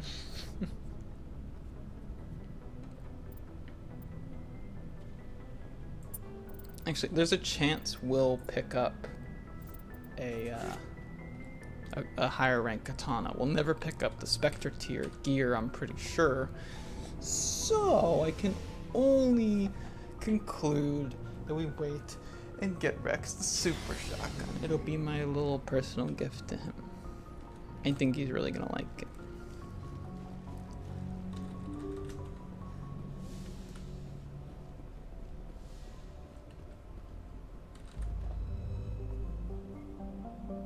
Alright.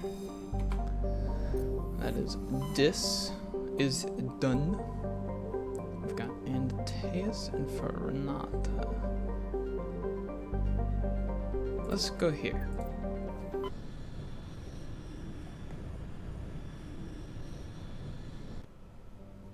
Ooh, lots of planets. And by lots of planets, I mean lots of reading. Vemel is an enormous terrestrial world of mixed rock and ice, with an atmosphere of farts and lesser farts. Its frozen surface is mainly composed of calcium with deposits of iron. Because of the noxious surface gases, explorers are warned to use extreme caution. Ploba. Ploba is the second and by far the larger of Antaeus' two gas giants.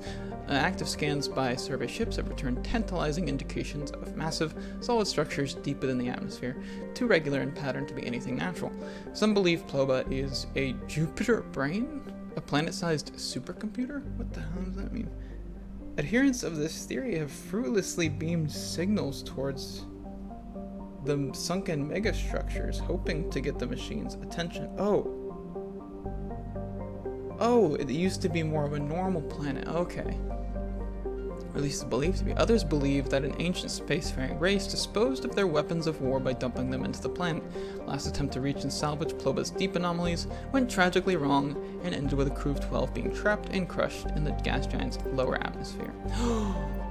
I don't even care about all that lore. Tally Adams fishing me out some of Dillanaga's good shit. Okay, that's my crew. They know what I like. Hunador is a moderately sized ice world with an extremely thin atmosphere composed of krypton and xenon. Its frozen surface is unusually smooth, suggesting widespread repaving by cryovolcanic processes through, though no such activity is currently evident. Very nice, yes, very nice. I presume we're going to go to Edmos. So we'll look over here. During the initial survey of the Antaeus system, only a single flyby probe was spared for the small, scorched world of Agako. It revealed a planet unusually rich in heavier elements given its size.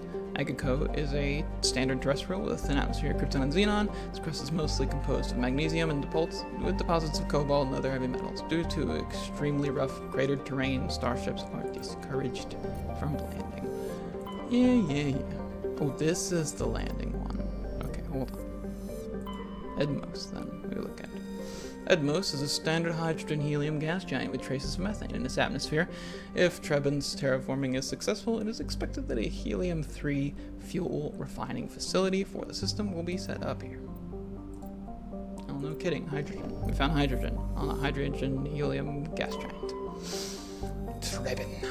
Trebin is a modest terrestrial world with an atmosphere mostly composed of nitrogen and argon. Its surface is mainly composed of nickel, with deposits of silver. Trebin's environment is relatively mild, but the scarcity of water or similar enabling substances prevented the development of any biosphere. Exogenic Corp recently performed a test impact of a single water ice comet. Is this like guiding a comet onto the surface? The first step of a long-term plan to thicken the atmosphere and introduce water into the environment. A survey team is on the surface monitoring the geological and meteorological effects of the test impact. Most of the water released is still in the form of atmospheric vapor, but thick cloud banks have formed. There is every indication that this arid world will soon see its first rain. The survey team's progress has been hampered by frequent mechanical or computer failures. That's cool. The like we're gonna purposefully guide a water ice comet to help hydrate up this planet that's like really close to ideal conditions for life. And yeah, there you go, thick clouds, just like was said. Oh yeah, thick clouds. Interesting. Actually, it's a hard save. Haven't saved in a while.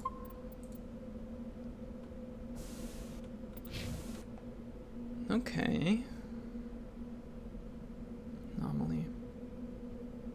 Research base anomaly. Let's go this way.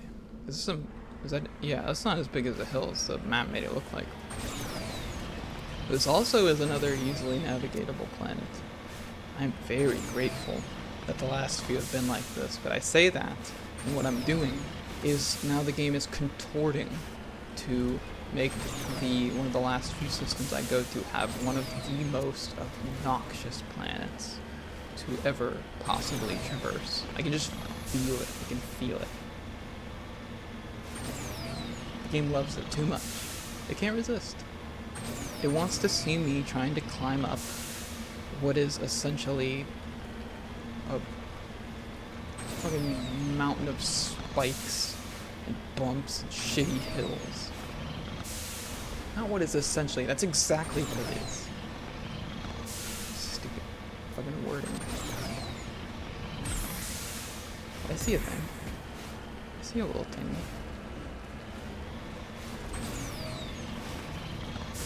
Two things. Oh wait, is this... There's another X here. Is this a Thresher Mall fighting spot? I feel like...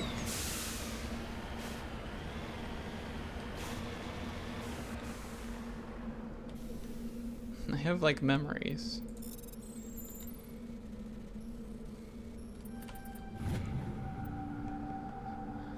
Small tattered flag, okay.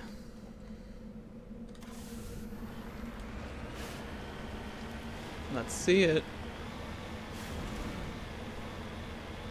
I knew it.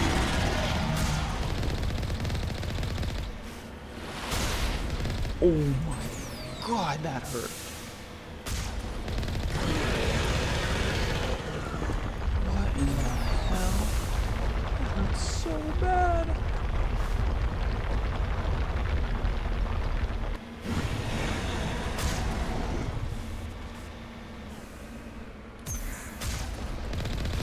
Trying to do evasive maneuvers. Ooh. Ooh. No, don't one-shot me. Don't one-shot me. You're not allowed.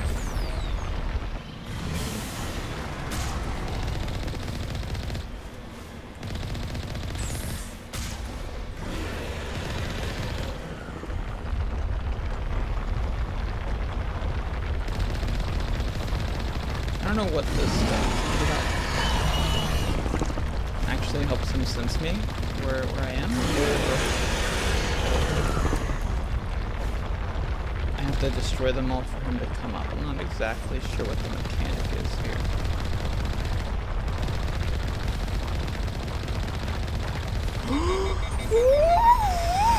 Holy moly! I didn't think it'd get that fast. Ooh, that was spicy. Oh, ah, oh my goodness.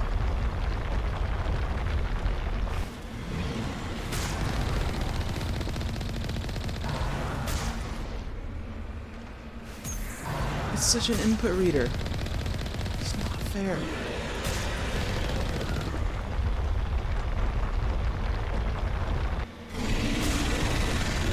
Die. How do you get one more? You're dead. Okay. Whew.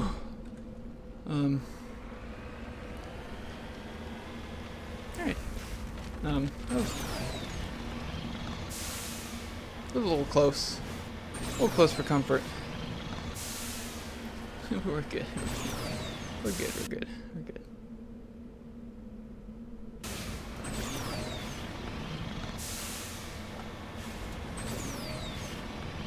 I remember that ridge. I remember fighting one near that ridge, and I remember having trouble with it.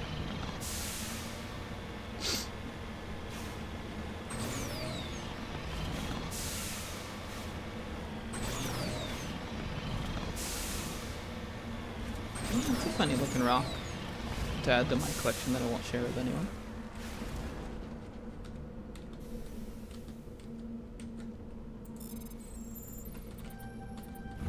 All for me.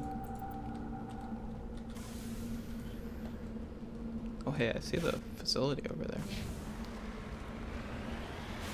Let's hit it.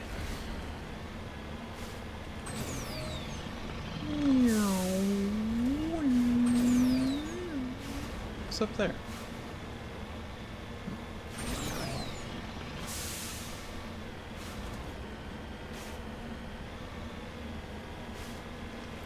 Oh, okay.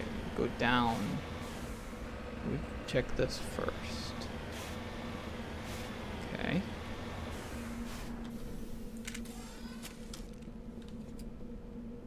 Interesting.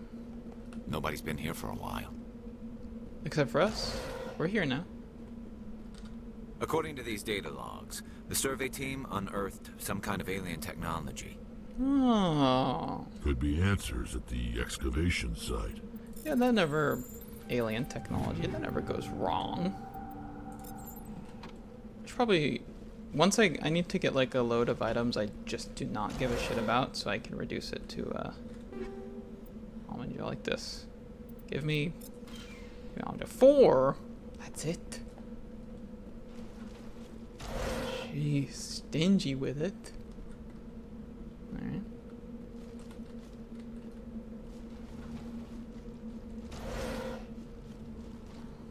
I have a feeling we're getting into another spooky mission.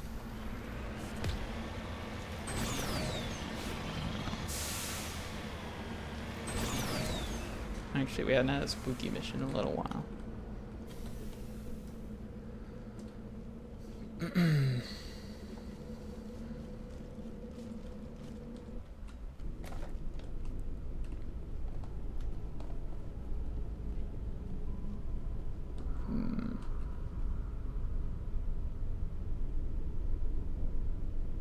You hear that?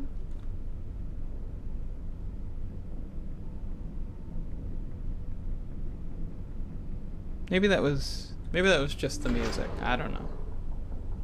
That was a bit weird. A little bit weird, but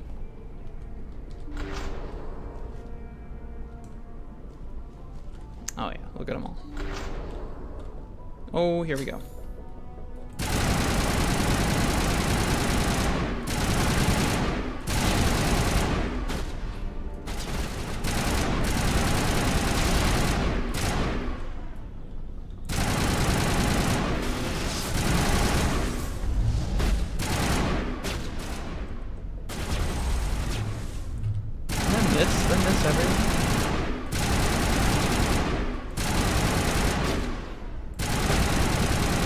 I've seen this before.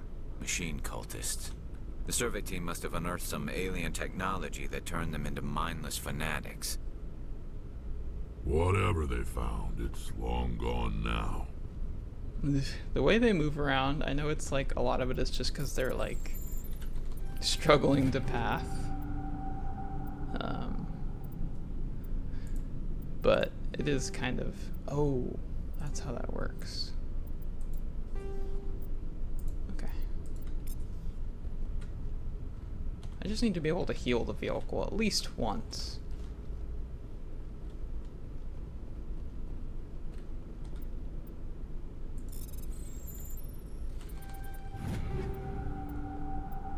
Assassin V. I think I'm on V tier armor, right? No. I'm on IV? Which one is this? That's pretty cool looking. What was I wearing? Was it the Mantis? No. No. It's the Ursa. That's right. We'll keep wearing it for now, I guess. I guess.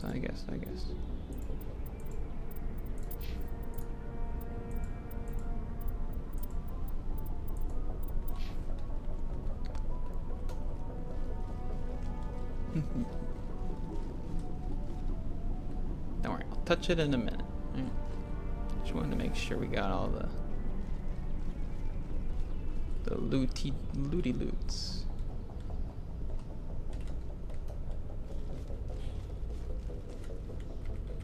Is there 2 back rooms here? Well, it shows that there's 2 back rooms here, but I don't think these are gonna become accessible anytime soon. Oh! Oh. 6.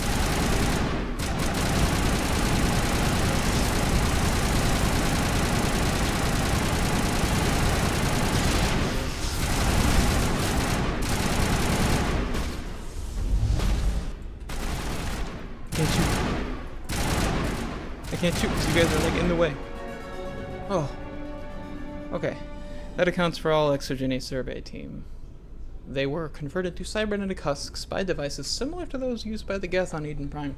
How they came to be buried on a frontier world so far from Geth territory is a mystery. Oh yes, indeed it is. Max decryption. And then we'll get master throw after that. Assault training. More healthy.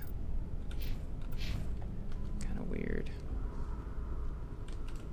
Assault rifle is so good for those guys. See, a sniper class would be fun for certain combat. Oh, no, look, the things are here.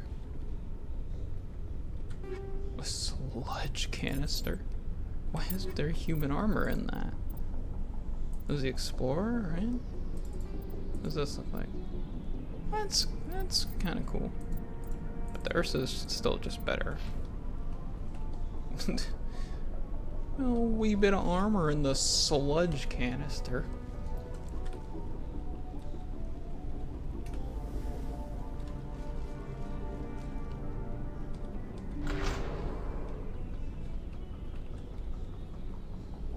One security crate. Okie dokie.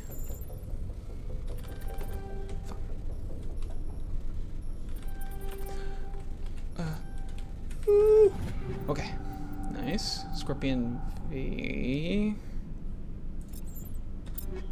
It's not something I have. Which means it's gonna be better. God damn it. Fuck. Back to this shit. Alright. It's better, so I have to wear it. I must wear it. Okay. I've got the kinetic buffer on.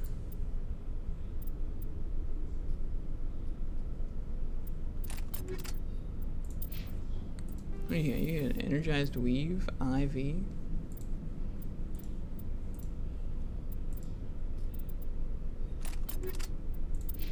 Gears. Shield modulator. Yeah, pretty good. Okay. Wait, there wasn't a better Rex shotgun in there, was there? Oh, the scimitar is still lower.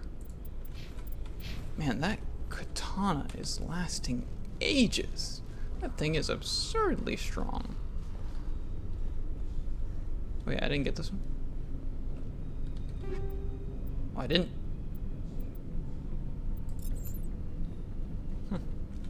Idiot. Idiot me. This is... Ow, that hurts. Just nothing. Nothing to scan about that. We're not going to touch it. I mean, honestly, we really shouldn't touch it based on what we saw here. But we definitely should let someone know about it.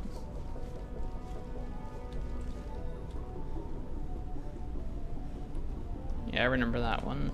That mission as well. I remember 14-year-old me playing that mission on my Xbox 360, like alone in the basement. Not the basement. It was like a basement furnished for living in, not like a basement. But I was playing it in one at a friend's house, and I was just alone down there. It's Idaho territory, so it's in the middle of fuck all nowhere. They're like friends of ours we were visiting, and playing that in the basement, I got the fucking heebie-jeebies. That mission scared the shit out of me. I thought we came from this direction, but okay.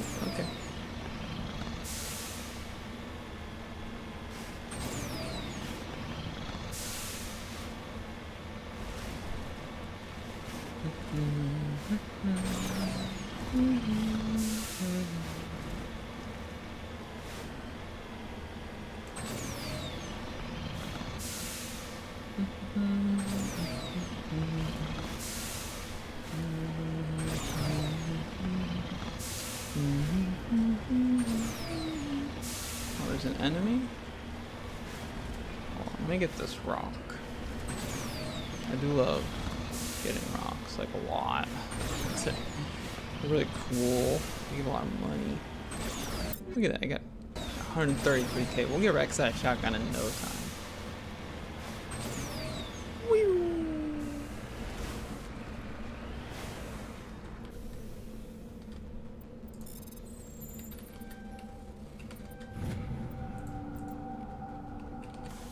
4,500. That is escalating quickly. In terms of reward. Well, now it was slower earlier. It's definitely nice in that. Now, what is this?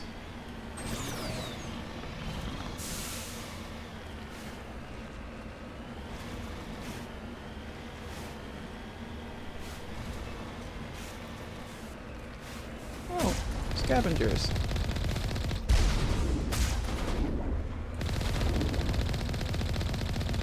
The way it like pushes them away with such force is like, whew. It's like scary. This guy, oh, I thought his head was gone. Well, I mean, it's like off. It's like not in the right place. Oh, this one's intense. I keep doing that, the fucking...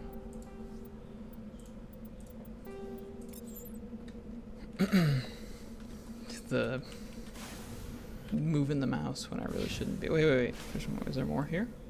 It's still a question mark on the map. Is it? No? Those guys were just scavengers. I mean, I know they shot first, but like, they don't know who I am. Wait. Oh, I'm not at the anomaly. I thought I was at the anomaly. Oh, fuck. Let's go. Can't leave an anomaly unblombalized. I want to see all. If it's another pressure mall, I'm gonna uninstall the game. I'm a little bit done with them at this point. Wish there were another threat or two. Whoa.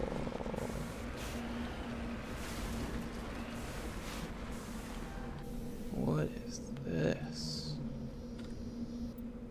This device is transmitting tight beam signals into GPS orbit. This disrupts the survey team's GPS satellites, causing them to crash nearby. Now, why? Who was doing that? It's kind of funny that like it makes them all crash in the same spot. There was an act of sabotage here. Kind of weird.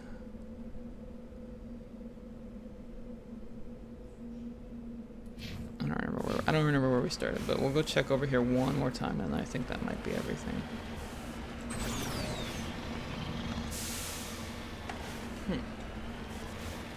Interesting. Maybe that doesn't look like a Geth transmitter though. That looks like a normal human one or whatever. Not human, it's like a council race one. I think there is a hair somewhere on the left side of my body, and it is. Gee, it's made me heebie-jeebie. Stop touching me. I don't know, I have a fan pointing at me right now, so if there is any on me, it just keeps making a little wiggle around.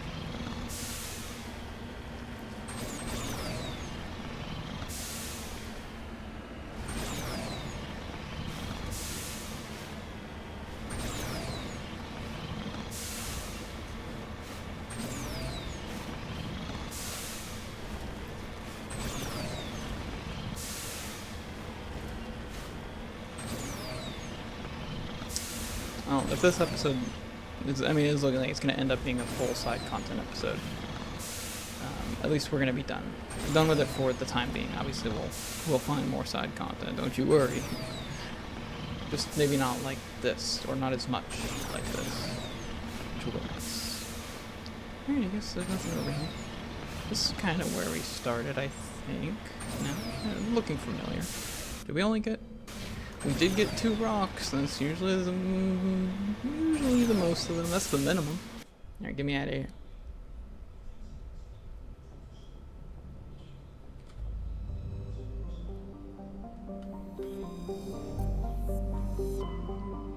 Alright. To Ferranata. The last of the Hades Gamma cluster. Ooh. The MSV. Look at this, all those asteroids. The rocky asteroid. Aren't they usually made of rocks? Well, metal apparently. Is metal rock? Metals are found in rock, right?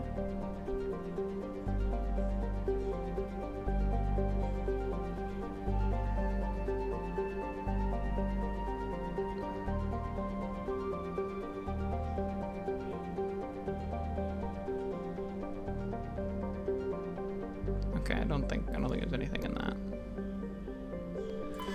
Juntama. Juntama is a small, broiling terrestrial world. Its thin atmosphere of carbon dioxide and methane is being steadily blown off by the powerful solar wind from the star Ferranata. The surface is scorching hot and mainly composed of sulfur with deposits of copper. Its density is low enough to leave the world tidally locked to Ferranata. The Alliance Defense Data Network, the ADDN, notes that several ships have been spotted cruising near Juntama with transponders turned off. While an Alliance patrol attempted the pursuit of one, the unidentified vessel rabbited to FTL. Its trail was lost when it obscured its light trace in the confusion of signals along the Anasai Ishtar shipping lane. That's weird. Oh, a Prothean data disk. Whoa. Raiders attacked it. We got a Prothean data disk. Remember, those can change the entire galaxy state, Shepard. With a rare combination of features, Nep-Nu is of particular interest to the scientific community. Nep-Nu is a small terrestrial planet with a thin atmosphere of carbon dioxide and krypton. As with all the worlds of Ferranata, its surface is scorching hot. The crust mainly consists of silicates laced with iron. Rare element. Yeah, okay. Cool looking planet, though. Cool looking planet. And of course, Tunshagan. Tunshagan is a hydrogen-helium gas giant with traces of chlorine, nitrogen in the atmosphere. It has an unusually small number of moons for gas giant, a mere 7. This is no doubt due to the star Ferranata capturing the majority of the mass during the nebular collapse that created the system. Well, 3 planets, a small system. But here we have the Ontario is a Kaloon-class modular conveyor of human design configured for mixed freight and passenger hauling.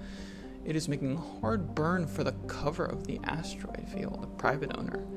I think this is the guy that one captain wanted us to come rescue, right?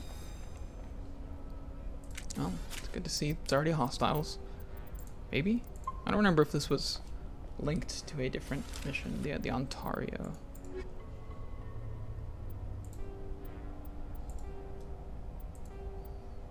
Ooh, we're done with light models. Okay.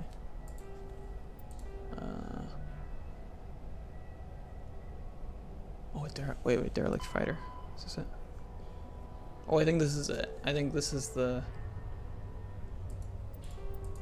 Fanatic Biotics have kidnapped the chairman of the Parliament Subcommittee on Transhuman Studies. Helena Blake. After eliminating them, meet Blake in the Fortuna system. We gotta go meet her soon. Missing brother. That's who I was thinking this was. That's in the Horsehead Nebula. Sparta system. Oh, maybe there are more side missions than I thought left. I don't know if we can do all the... Oh, some of those could be in the main mission galaxies. I didn't even think about that.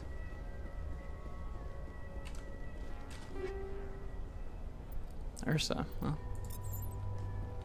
In a different timeline, with a different Shepard. Would have been for me. Would have looked better than this shit, too.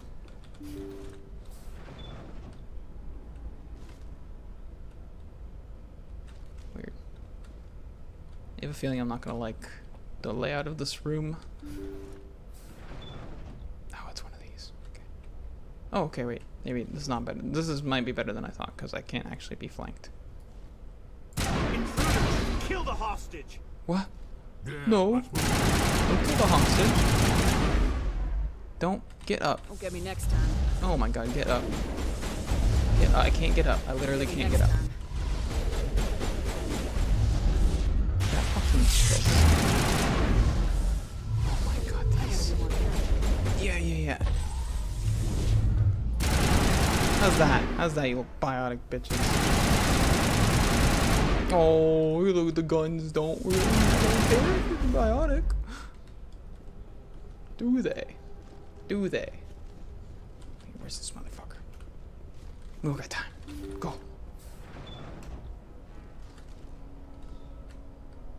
Well, we gotta get him, but can we do anything after that? See how it is? You write letters and everyone ignores you. Force is the only thing people appreciate. So how about if I kill Chairman Burns and finish this charade? Please, I was trying to help you people. Let's not do anything we're all gonna regret. Oh, you sound like Why such not? a cop. What have we got to lose? Since the chairman here decided that we didn't get reparations, we've got nothing left to live for. But I've changed my mind. Seeing you all, it's clear that you all deserve... You had your chance. Some L2s are nearly crippled from side effects of the implants, but you voted against reparations. Think about this. Burns is the one man who can help you. Yes, if you release me, I can take another look at the reparations request. What, we're supposed to trust you? Sure, you promise us freedom and say everything will be fine, but as soon as we surrender, you'll double-cross us. I'm not promising to let you go. All I'm saying is that Burns will take another look. Right, Burns? Absolutely. I had no idea that the L2 biotic Yeah, existed. sure you didn't. If I'd known... Mr. Burns, I just the realized. reparations will come. For whatever it's Is that worth. intentional? I promise that.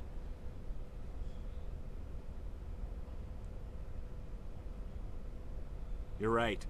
I don't want to die. Maybe something will happen this time. We surrender. Well, that was... Thank you, Commander. I thought I was dead when they took me. I'll see to it that the reparations you look discussion is interesting. reopened. I didn't know they were so desperate. Then you weren't doing your job. A Fifth Fleet cruiser will pick you and the prisoners up.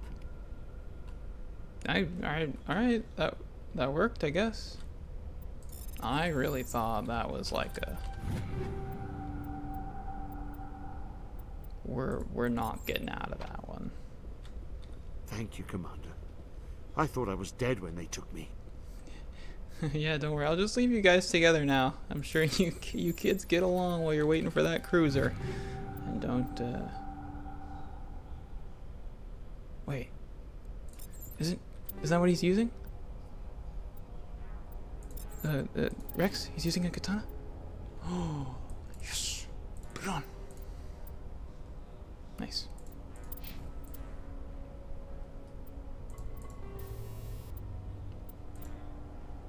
Yeah, I hate the exoskeletons. Ugh.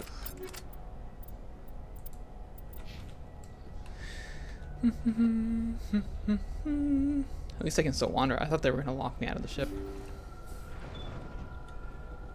Oh, look at all these lootables. Sorry for killing your friends, by the way. It's just they were shooting at me. The Hydra. Oh boy. That's way worse. I don't like it anyways. Wait. What's the one we were wearing? We were wearing the...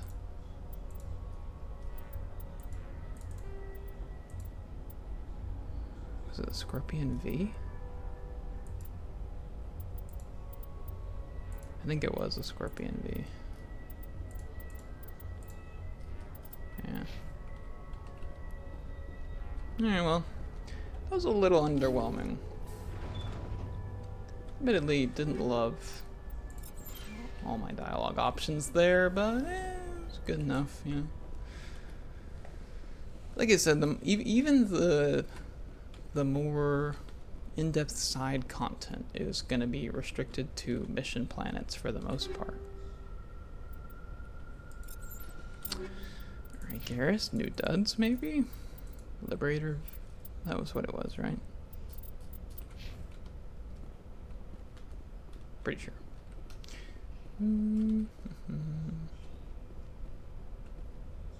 It's funny, they give you these big fighting areas, but when you're on Insanity, everything is so determined to rush your cover that you're almost never going to use the whole arena. You're going to be swarmed at the beginning of the arena by the AI, unless they're specifically directed to not do that. Where we came from. Alright. Well. Peace. Yeah. At least the minimum amount of people died. I guess. Message coming in. Patching it through. Thank you for dealing with the hostage situation, Commander. Chairman Burns was quite impressed by the way you resolved the situation peacefully. Yeah, just so charming and Your pretty. assistance above and beyond the formal duties has been noted, Commander. Fifth Fleet out.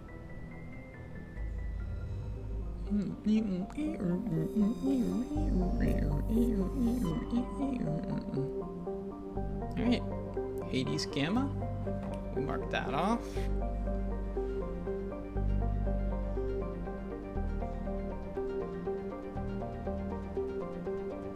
We're getting there, folks. We're getting there. No. Artemis Tau, Attican Beta, Horsehead, there it is, Exodus Cluster. Local clusters Earth, right?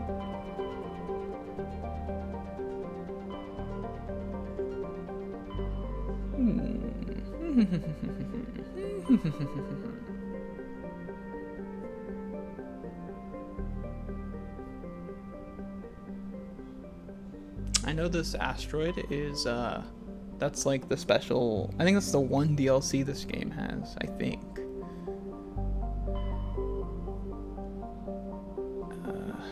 Let's go to Earth. Sol. That's us, guys. That's us. It's a big moment for humans in the playthrough.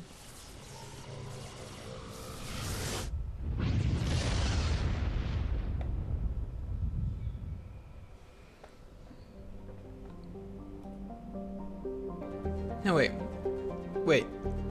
Hold on a second. Is this real? This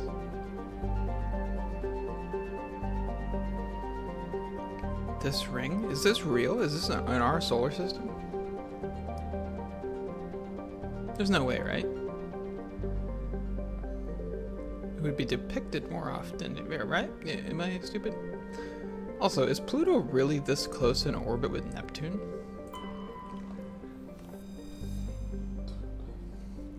Of course, we're gonna get pictures of all these ones, because this is the Earth ones. Ooh, population? Pluto is one of Sol's numerous ice dwarf worlds. It is mainly of note for being the gravitational anchor for the Prothean mass relay to Arcturus. Pluto and the Charon relay, formerly encased in ice and considered a moon, orbit each other. Pluto's orbit was circularized in 2157 as a side effect of the Charon mass relay recovery operations. Gateway stations, 93,000 or 9,300. That's interesting. Wow, Neptune. 70. Though Neptune, like Uranus, has plentiful helium, its remoteness made it an unpromising target for mining before development of the Mass Effect drive. With Uranus cheaper to exploit, it has never seen expensive development. The only permanent human presence is a small research facility on Triton. That's a moon, right? That's one of its moons. One of Neptune's moons being Triton. Yeah, I know some things about our solar system. After the development of Mass Effect FTL drives, distant Uranus was the target of a land rush to exploit its combination of plentiful helium-3 fuel and shallow, for a gas giant, gravity well. Today, Uranus is the largest producer of helium in Alliance space, 371,000 people.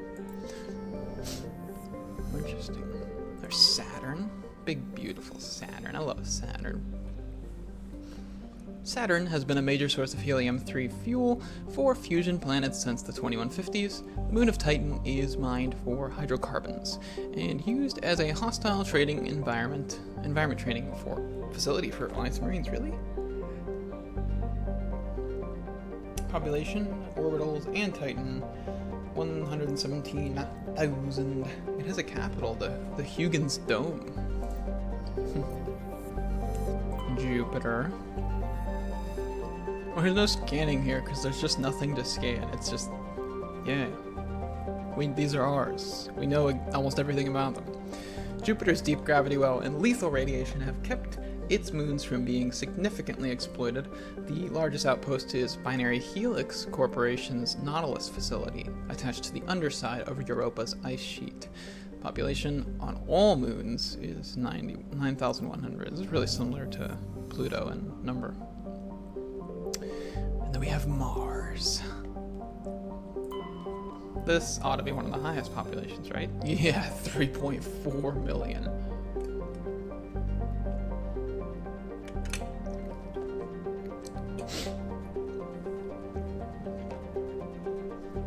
Once considered a prospect, this is a short description, once considered a prospect for terraforming and colonization, the discovery of faster-than-light travel turned Mars into a quiet backwater.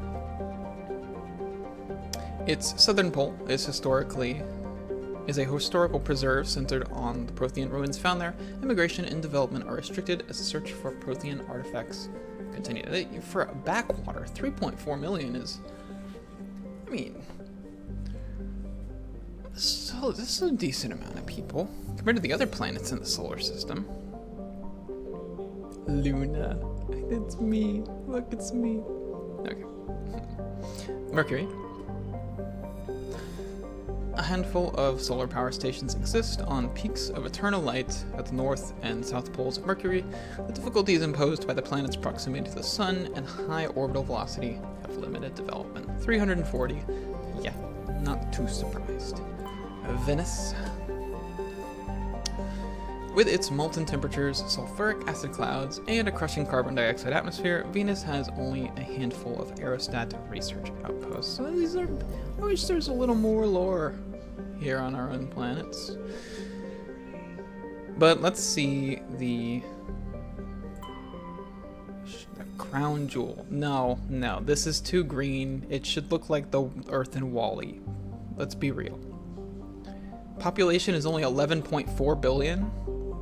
That's, I guess if people are expanding into space, then maybe it makes sense why it hasn't gone too high. For detailed information, please refer to the Standard Issue Alliance Galactic Codex. Each Earth's orbit is riddled with debris generated by bootstrap space development. Use of kinetic barriers is recommended at altitudes over 85 kilometers.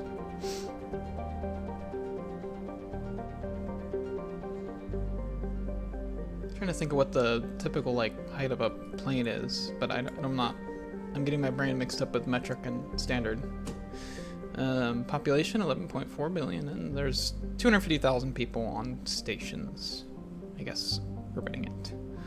Oh my god, look, it's 1 Earth year, wait, 23.9. Is that a real thing, or is that like a lore thing? And it's 1 Earth atmosphere.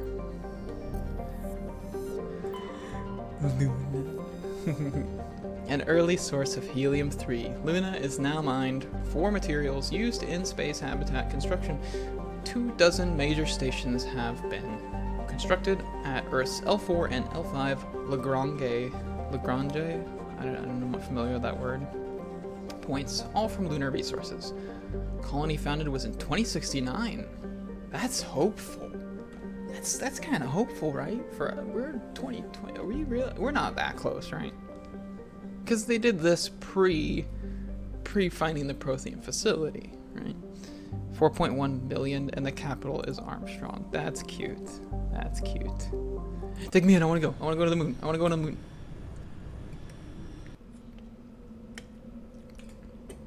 I'm so glad they let you go on one of our planet systems. And the moon's a good one. It's a good pick because you get to see Earth. Because there's no atmosphere and weather. Well, there's no weather to block it. You just get a clean view.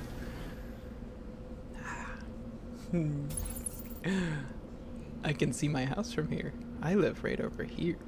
Not to dox myself, but if you couldn't tell, I was a Floridian by how much of a psychopath I am. Now you know. You'd do that. I really love like Luna as a name for moon. I don't know, just the L and the U and the N and the A and the way they combine. They have it's such a nice, like, soft,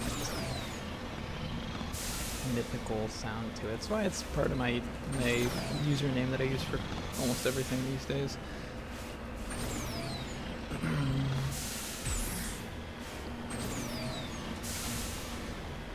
Okay, there's nothing. That is a more golden sun than I feel like I've seen so far. I suppose that makes sense for the most part.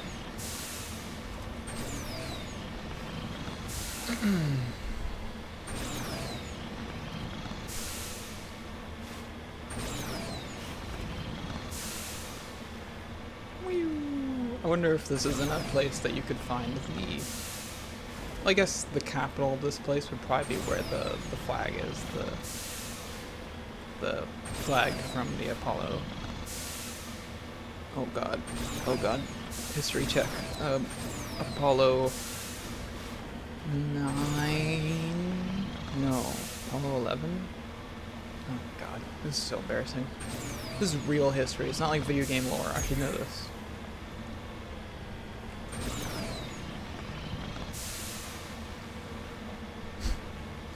We're like the heart of like humanity's most colonized planets, and here I am finding junk.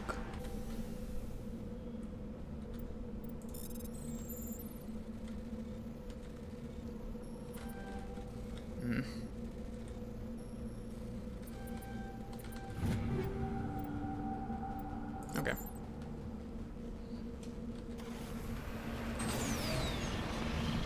I wish this place had like I wish these places had like varying levels of gravity differences too, so that driving the Mako would feel more different.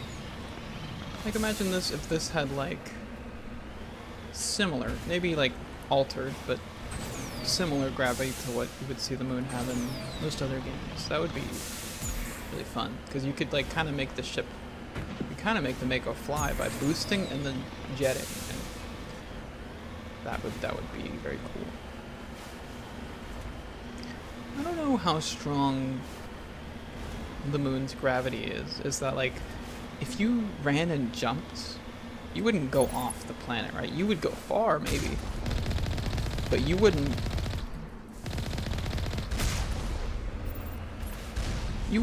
like fly into the abyss of space, right? You would eventually come back down. I don't actually know. Oh, there's 2 per.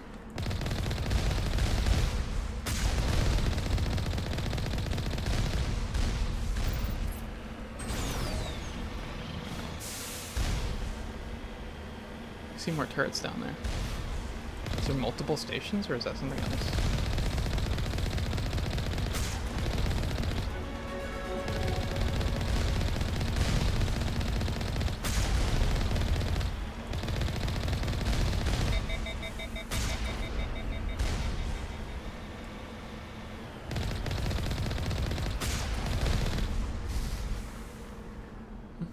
Okay. Nice. Master throw.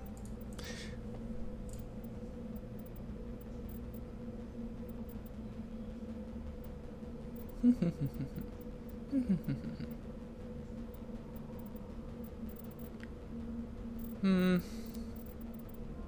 don't like lift all that much. I don't even want stasis even, really.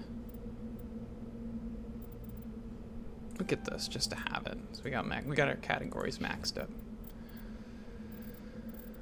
I guess I don't know if he's really using this. That's what makes me go,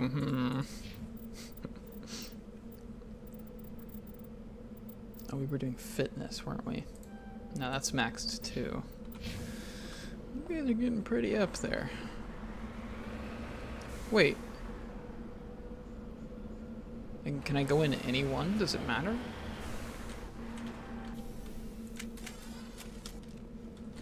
Okay.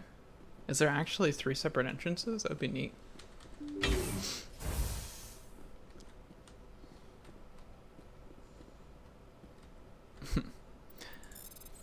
I do wish this station looked a bit unique from the other ones we've seen throughout Real colonized space, but you know, they did what they could. Power junction? That's just for damaging things, right? I think. Hey, fuck you. Yeah, nice. Can I like persuade the AI to shut down? Wait, there's things? What is living in here? Oh, there's... Whoa! I did not remember that this was a thing.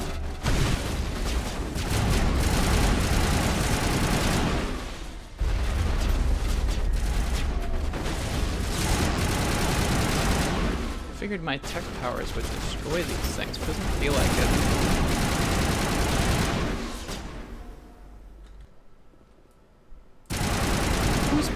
Who poisoned? How did you poison the turret? First of all, it's a turret. Second of all, I did not equip any of you motherfuckers with poison. I do not like the... I don't care about the toxic. I want to deal more insta damage. The faster something dies on insanity, the better.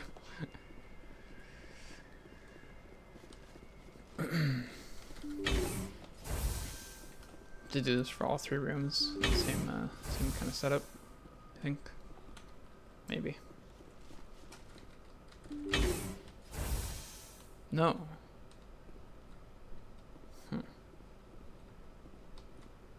Oh. Okay. Wait. What did it say? Open. Oh. Okay, it's just lore. Did someone use Metagel, like, against my will? Is that one of you guys? Did you guys do that?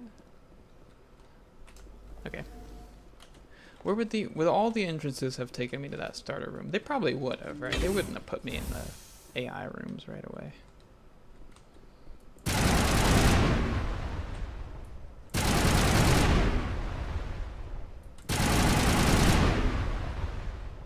Wait, where was the... I saw the open thing.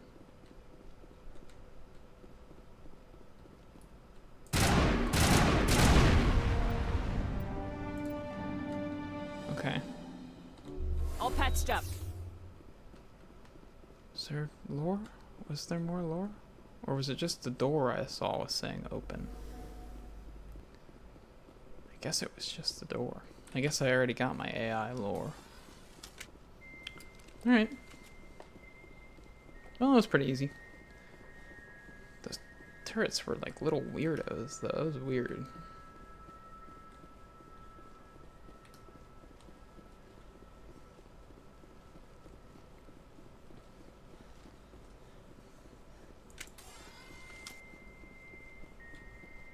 Man, I forget. Why did Hackett say that, like, the Alliance military near what would be, of course, its hub of activity? Why couldn't his guys handle that again? There was a reason, right? I saw another base this way. Yeah, right over there.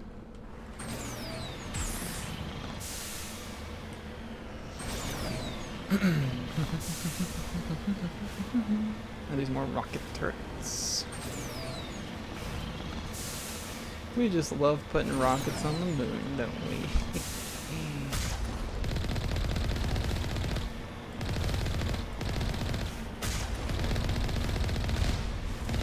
funny how like some things are so bad at like shooting and leading their shots and stuff, and some things are like terrifyingly accurate. Like if they're like a Dark Souls 2 NPC with a bow and arrow, they're gonna hit you no matter what way you're moving. Again? Okay.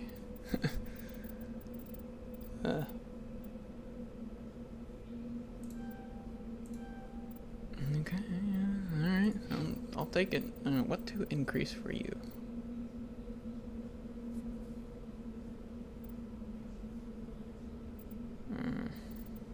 I guess you could be my heal boy? Because that'll move you towards being able to get some more shields a bit. And you, I suppose, yeah,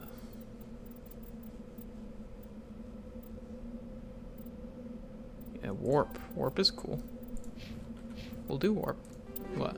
What do we get? Wait, kinetic stabilizer V. Isn't that something I'm using? Put that on. Yeah. This thing is quickly becoming a laser. It still overheats.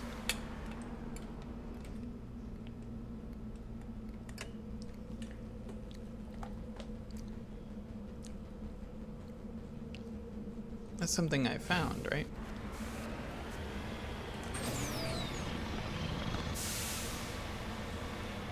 I don't know, I was thinking there would be a little more here, so am I missing? I'm not missing anything, am I?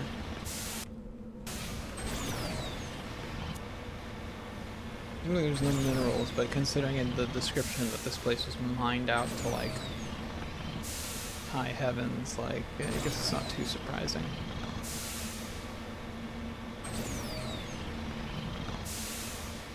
Is there a completion reward for these side quests? Like when Hackett calls me and tells me I did a good job and gives me a little gold sticker, is there actually any like money or experience coming in? Because I feel like I haven't leveled up or seen money tick from it because it takes me right back into the space menu when I do it. You need to turn back, Commander. You're going beyond the range of the operational area. This is like literally our moon. We can go wherever the fuck we want. Why do you care? Okay, let's be real though. None of the moon is like this, right? This little spot. This is one of those annoying, like, they want you to suffer while you're driving the Mako. None of the moon has this kind of terrain on it, right? I guess after everything we've done, there's a chance it could look like this. All the lore events around our moon could make it look like this, but still, it's like literally the most annoying thing. It's like, oh, we just gotta put a little bit on the moon. Couldn't have it be like fun to drive around a big old moon. To put in a bunch of annoying mountains. Mini mountains. Ugh. Okay, I don't think I'm missing anything. I just feel compelled to make sure.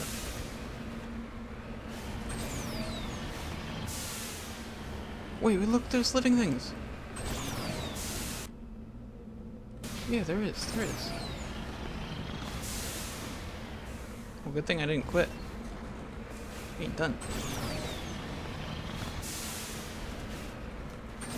Okay, come on.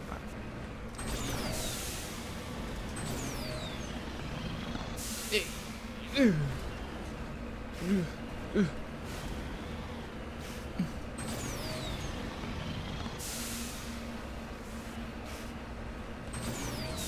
Is this just another set of rockets?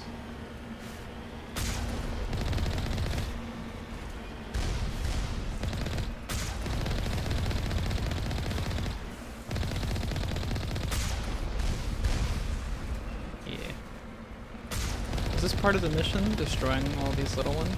I already destroyed, like, the AI station. I figured that would do the trick, right?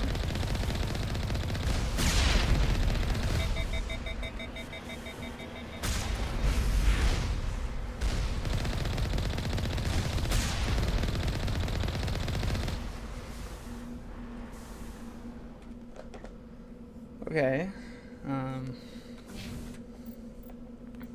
Oh!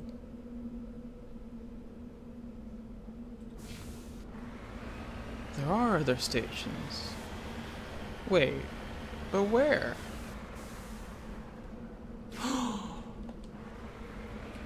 Those were 3 different rooms! That's why. You dumbhead.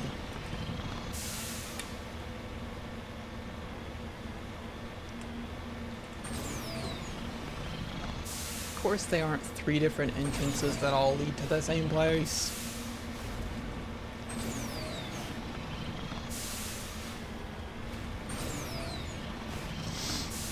Okay, I don't remember which one I went in though.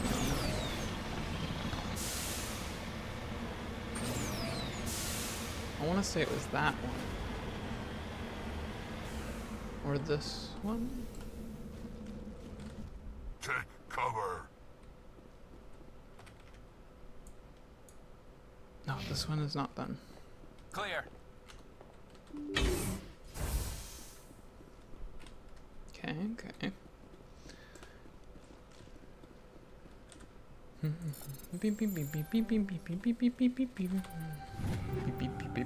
firestorm. That was a shotgun, right? Well, it's 194. Well, it's a shame it sucks. It's a shame it sucks terribly. When can I get the equalizer V? How about that? Huh? When's that one coming?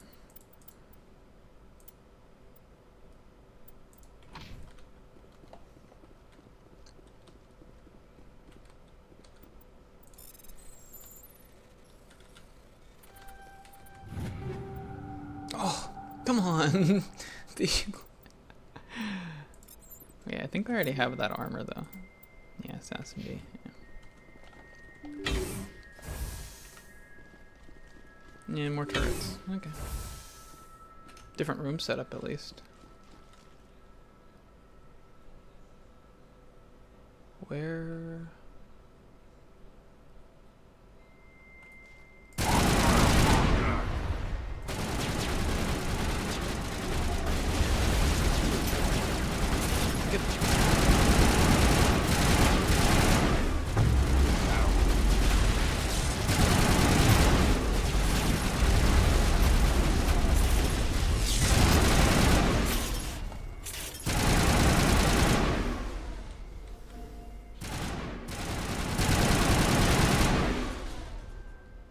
Okay. Not too bad. Again, I really thought I would be like just dismantling these with the hacks, but they eat it really well. Like, it kind of makes me feel a bit lame about this class. I thought, especially with the max. Their max is the highest tier of the hacks, or the, and you know, whatever the abilities are called. I don't remember.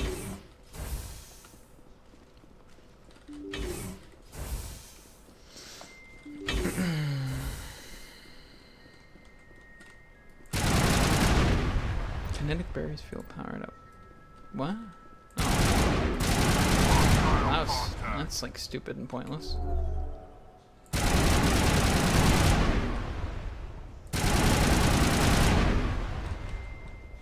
It's trying though. It's trying. Get out of here.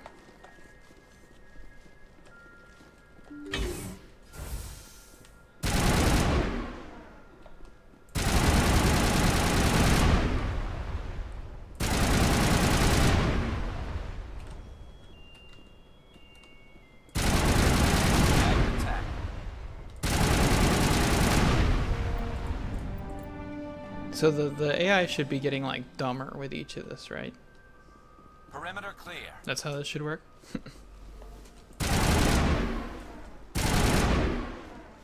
They're using the shields. I mean, I wish that kind of like happened during combat to make combat all disrupted and weird by putting all kinds of strange cover everywhere. That was ultimately destructible, but it would have made you like had to move around the environment uniquely or something. I don't know. Just something. Because this is just like, okay, now it takes me one second longer to get through a door because of these thingies. I think we go here now.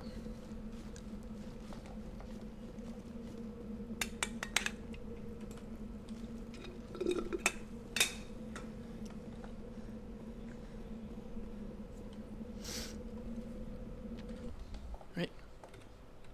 One. No, this is the one we already did. I was wrong.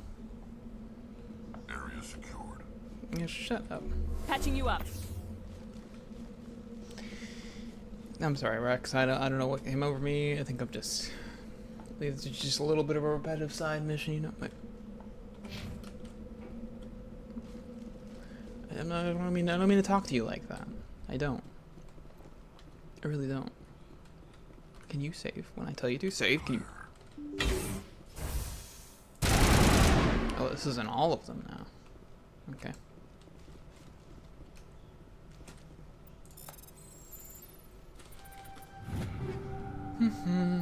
Reaper V, the striker, and the best drink is the best night. A security crate for security purpose.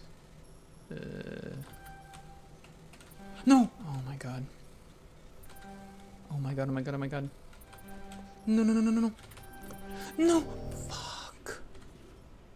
Wait, I get in there, try.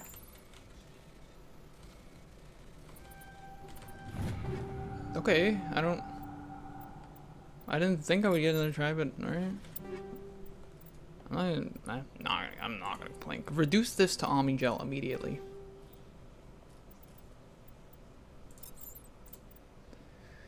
What was it? It was like the... Didn't I just pick up armor? Was it the... I don't know. I get, maybe not. Maybe I'm hallucinating. Just got armor for you though. I think. Yes, the Onyx. And it sucks, so whatever. Wait, I did. Whoa! Whoa! 190? Okay, okay. Yeah, put that on.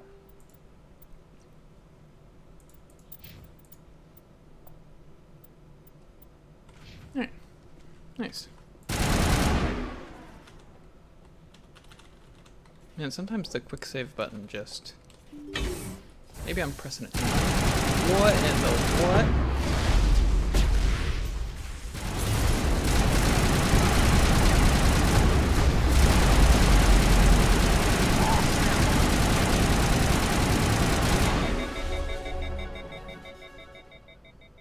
Holy shit, Garrus! Oh, okay, okay, cool. What the hell was that? Why would... Why did they do it like that? Alright. Sure.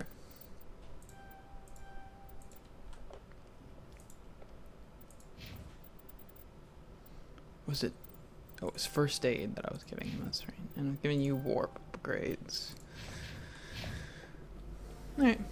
That was that intentional? That they were all like piled up against the door like that? That felt, it felt like they broke and aggroed like earlier than they should have, but maybe not.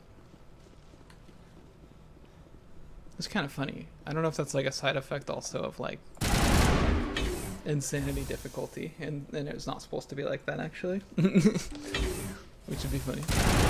Wait, stop with this shit. It's too annoying.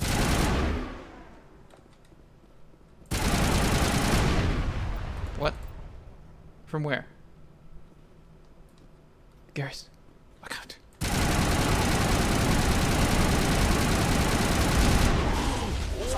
God, actually a threat. Who's the last one? Powering up. Sheesh. Okay, the rocket ones are actually scary.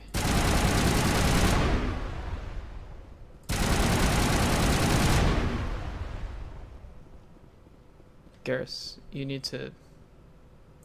Whatever. It's not my prerogative. Good to go. Perimeter secured. Yeah, you sure did it. You sure did it.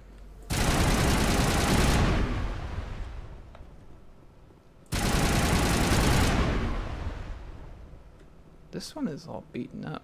Is this like the main one? Are we gonna talk to it? He can poison again. You can poison so easy. Whoa. A burst of white noise over all frequencies nearly deafens you. Your hard suit heads-up displays and interprets it into a series of zeros and ones. They repeat again, blanketing all frequencies until the lights on the final VI cluster flickers and dies. Specialization class achieved. Wait, like me? Your specialization class will replace your base class in the talents on the squad menu. Talent ranks in your base class transfer over to your specialization class. I forgot about this. Is a thing? Whoa.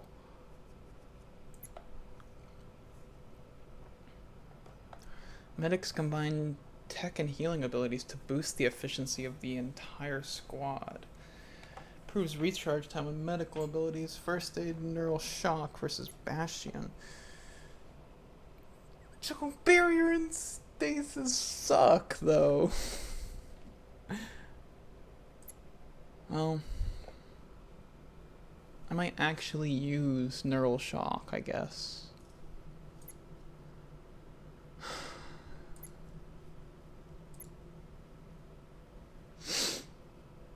I don't want either barrier or stasis. But in charge time on, well, this one's just on medical abilities. This one's on all biotic abilities. Granted, those aren't my favorites. If I had more like offensive ones, I think I would use them more. I guess medic. So wait. Sentinel. Here.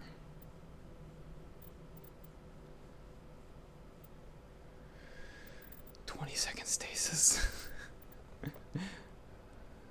Okay, neural shock. I'm gonna upgrade first aid till we can get neural shock then, I guess. Very odd. Combat scanner. I should have had my robot killing stuff on. We can give you one of these, right? Is that better? Yeah. Better be. What is this? Whoa. Why does he have cryo rounds on?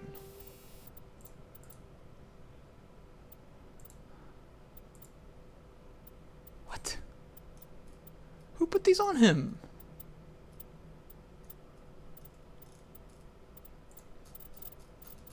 But the shredder one's on. What the hell?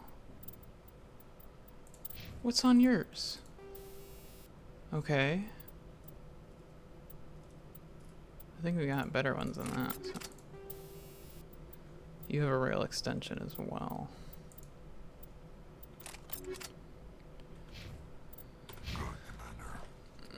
Okay. Is because I hit level 30? Well, no, because that's weird. I didn't just hit... Maybe I did just hit level 30? I don't know. I mean, that makes sense that that's where the specialization class is. But, like... I don't know, I was just a little confused. As what the trigger was. Was it this... It's not this mission, right? Or maybe it's, like... a certain... amount of missions accomplished, like a percentage of them. Okay. Oh, I left the lights on. God damn it. We get in the car and the battery's gonna be dead. This is so embarrassing.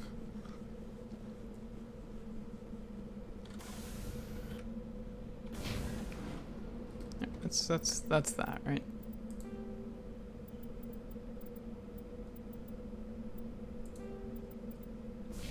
I'm pretty sure we got it. Pretty sure. We leave our beloved Luna. Poor thing. 160,000 money in my pocket. Nothing to say, Hackett. Nothing at all to say. Well, ain't that quaint. Hold on.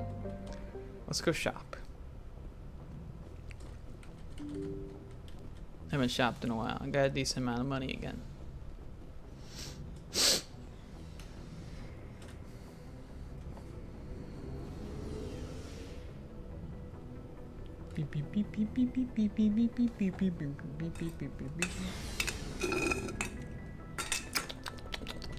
Very yummy. Yummy, yummy, yummy. Looking for supplies? Yes, See what sir. you get. What you got? You don't have any armor I like, okay? And that keeps this bothering me, alright? How much is Rex's shotgun? That's gonna be $266,000. Wow, well.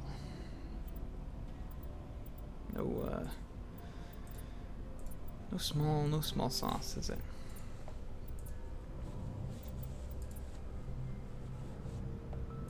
I'm not gonna be using a heavy armor human. So. Fuck combat scanner. What's all these cryo rounds? I don't want any of these. I don't want any exoskeletons either. I'll keep incendiary rounds. I think that... Oh, hey, this is for me. I could use one of these, and I'll keep a second one too. Medical interface, I'm fine with that going. Polonium rounds, get lost, proton rounds. Hold on to one of you just in case. Oh, look at all this money.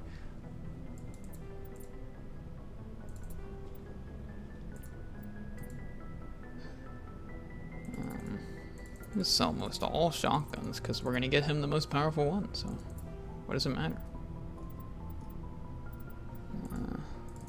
Get dupes here. I'll hold on to... Well, he has the most powerful sniper rifle. So maybe we should just sell all of these. And the assault rifles. All the assault rifles can go, because I don't need any of these.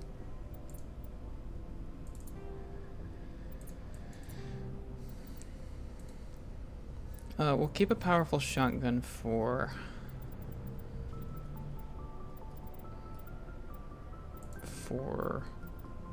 Tally, because she needs that.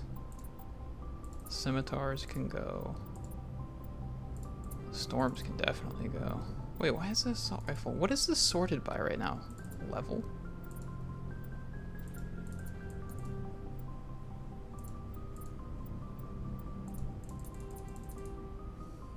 Oh, we should hold on to some of them, because Liara is gonna use one. Spoilers.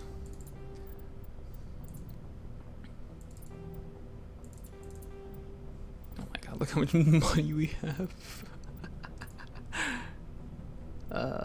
Hold on to some of those. So these. One of these. Gone. Proton. Gone. One of these. I think we have a much higher tungsten round stuff up ahead. What is this? A sniper. Equalizer. Good. Good. Definitely the Naginata can go. Yeah. I think we can sell all IV weapons at this point, really.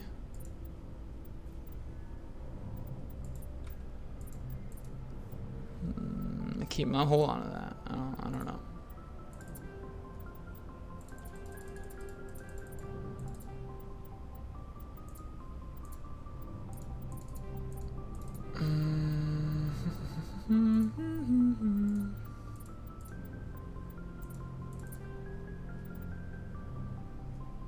Sheesh.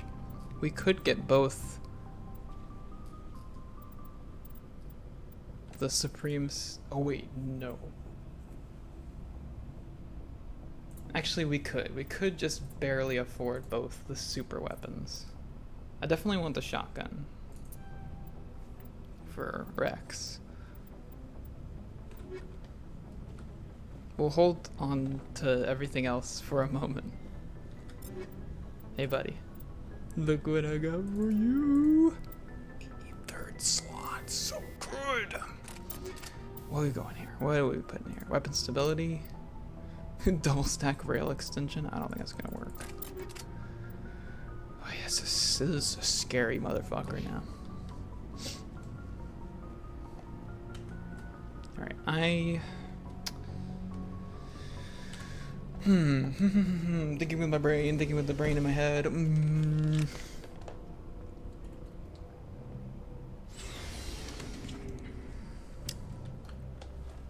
I kind of want to go back to the Citadel again to look at the shops.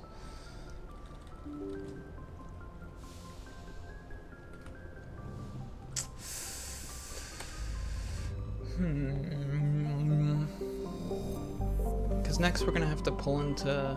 We're not going to do the DLC one. We're going to have to pull into one of the known galaxies for the missions. Not to start them, but to...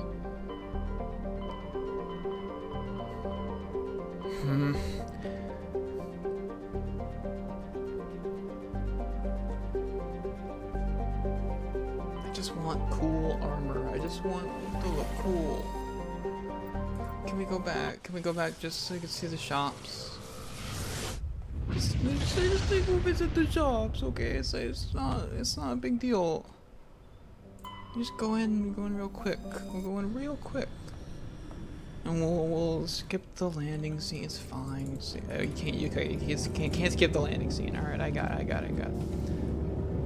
Game's like no, little noise. No, not allowed. I just want that. Let me look. I want to know what piece of armor has the N7 color scheme.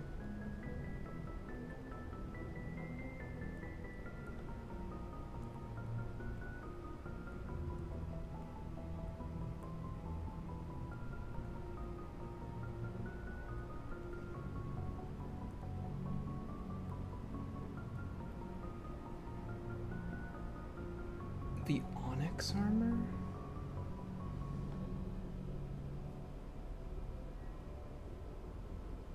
The light Onyx armor variant.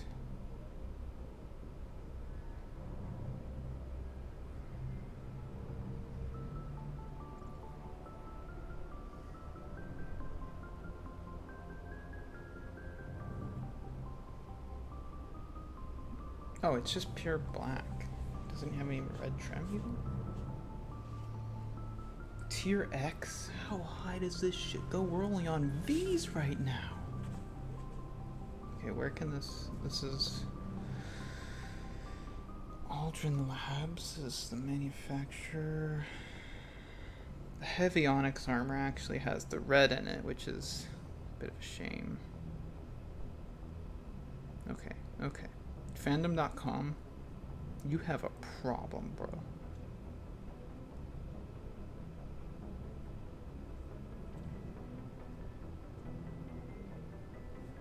Where can I buy it though?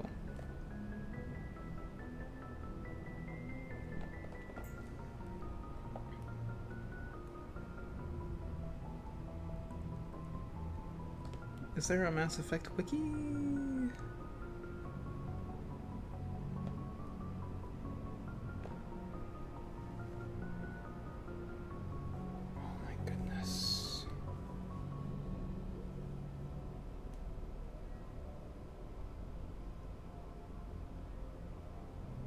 Okay, I think I see how this works.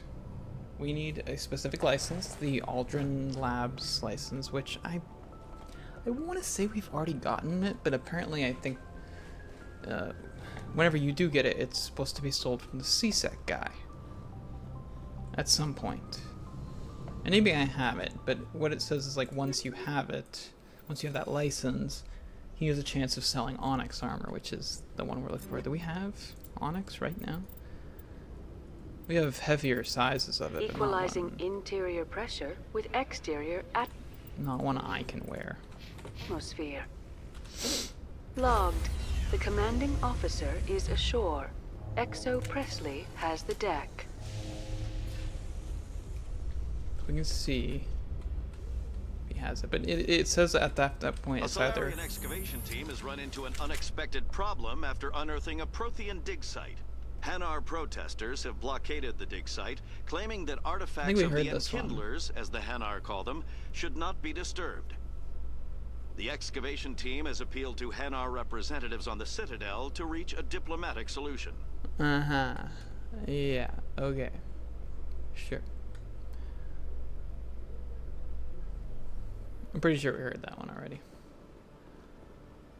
Come on now, come on.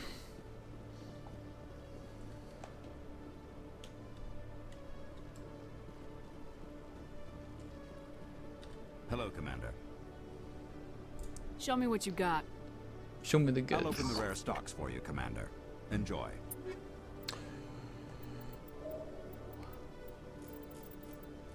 No new licenses.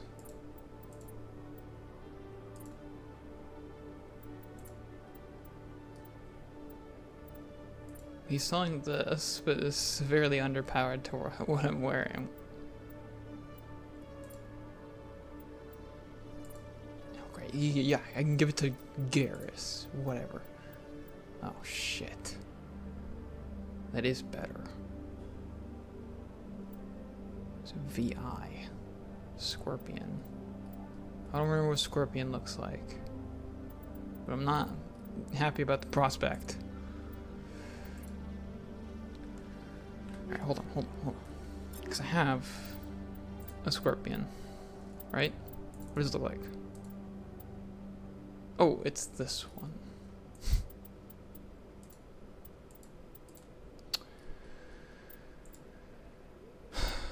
Hell, I'm wearing a Scorpion. It's just a higher level of this one. Alright, hold on. We're gonna check the other vendors here. You know, you never know.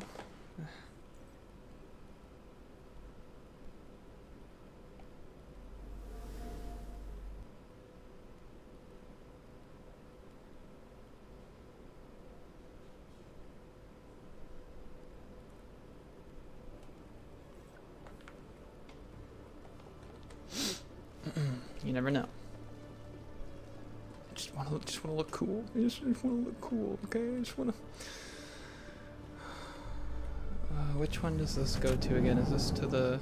Yeah. Presidium technicians are struggling to understand why a computer system catastrophically overloaded recently. Technicians are reportedly unsure of what caused the malfunction, or even what the system was originally designed to do. CSEC is investigating the possible vandalism or misuse of public property.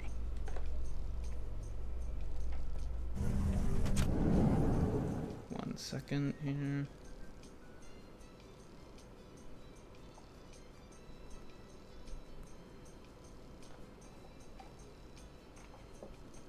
Okay.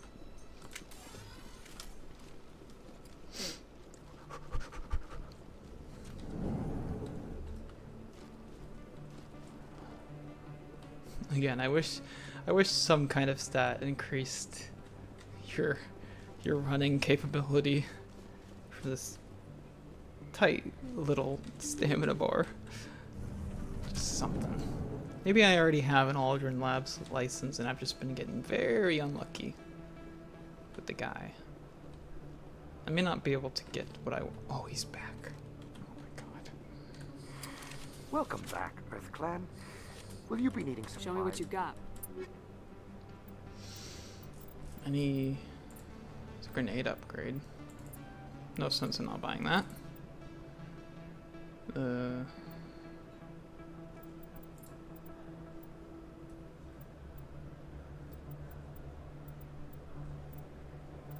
Okay. All right. Got an idea, and I wanted to run it by you. Karen, I got a lot going on right now, but I can spare a moment. Great. This'll just take a minute. With so many human colonies being attacked, I'm not sure that one Spectre is enough. What if you signed me on as another Spectre? Yeah, Conrad, I don't think that's a good idea. But I'd make a great Spectre. I'd be right there with you, showing the Council what humanity is capable of. I know you're afraid to trust people after losing your team at Akuz, but I'd never let you down. Interesting. This is not what I was expecting. What about your wife, Conrad? She trusts you too. Aren't you letting her down? What? I don't understand. You know what keeps me going out here? Knowing that people back home are keeping humanity strong. You're right. I just got so caught up in all of it. I wanted to help. I'll go home. Thanks for setting me straight.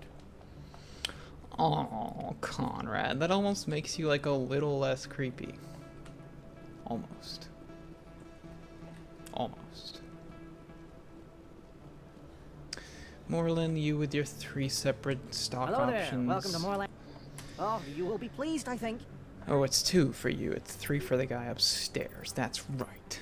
What the hell is this? This is a shit-ass selection.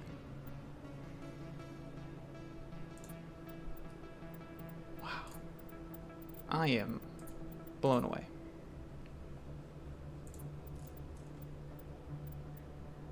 Okay, just show me the non-humans so we can get this over with. What are you wearing? You're 32, 204, 18. Holy moly, you were blowing the shit out of the water. 50 and 264? That's actually pretty good.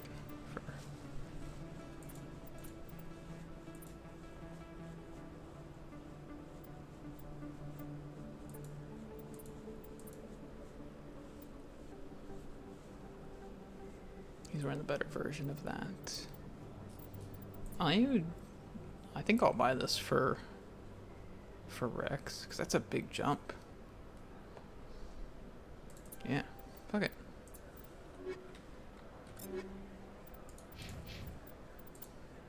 Ooh, put that bad boy on. Okay, it's the funny looking one, but whatever.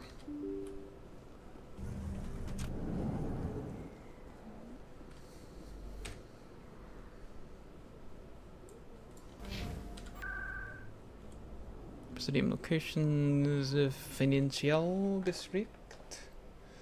Yes, yes, yes, yes. Here we are. Just seeing if anything crops up option-wise. I figured just because we haven't done any story missions, nothing's really gonna change here. What do you got, huh?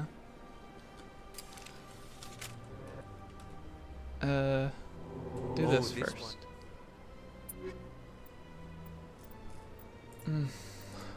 God. No, this sucks. Well, that's just a straight up better chameleon tool, I guess. I guess you get that. Oh. Whatever. I don't even care. There's nothing I can use. I don't even care. I don't even, it's fine. The Liberator. That is not better.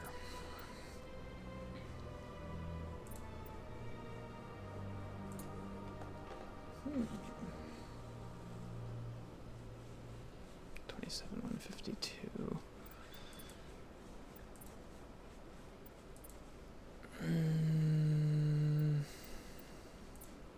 Nah. I forgot they get Corian armor. I guess we'll check the upgrades. Just in case. Now, these are all things I would sell. Alright, I get it.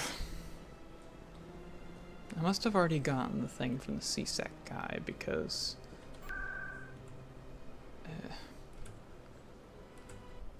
it's just... I feel like at this level, like character level, which is what I'm pretty sure it's based off of.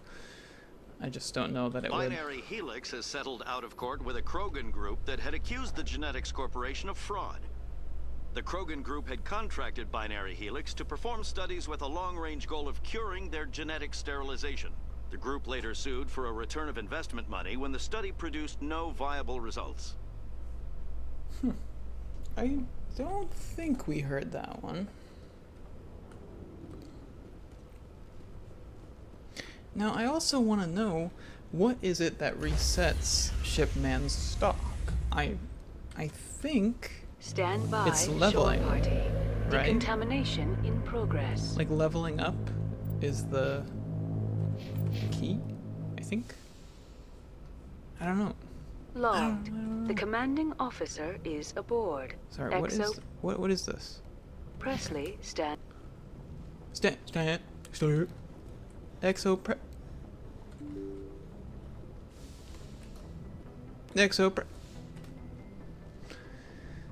Like, if I go there now, is he gonna have the same stuff?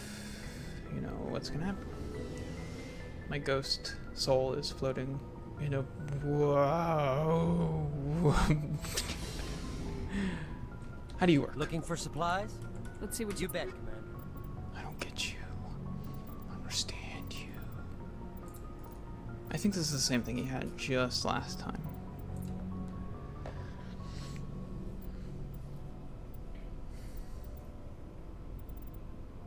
I think...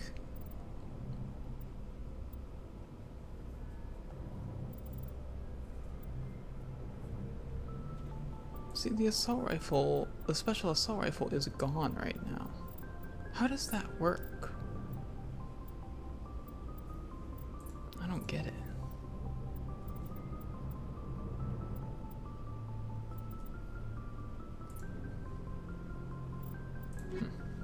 Alright, well, we hold for now. We hold for now. Alright.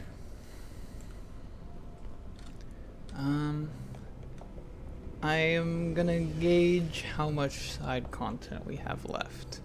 We're gonna peek into some of those worlds that contain main story mission. Actually, you know what? I know how I want to do this. I know exactly how I want to do this. Let me see. You... Okay, you want us to meet you. What's the Fortuna system? Where is that? The Horsehead Nebula. We'll see. Alright, so what I'm thinking is...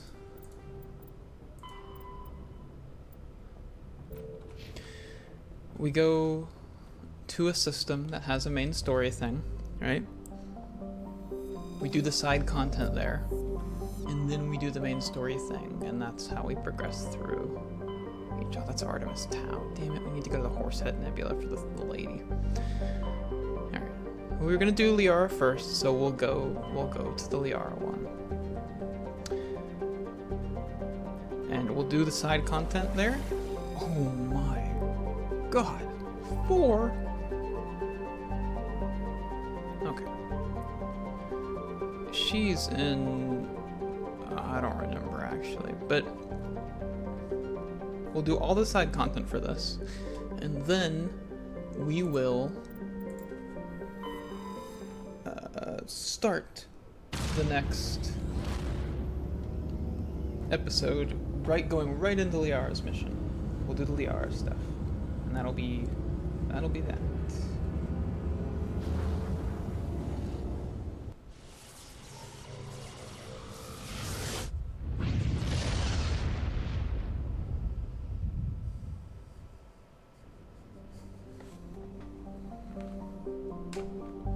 Okay, Sparta. Oh.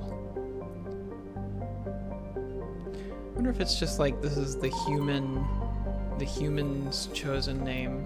Well, Prothean data disk. Recon team, yada yada yada. Okay. I wonder if these very like human, earthy names for this stuff is just what the humans call this galaxy, while everyone else has their own name for it. I don't know.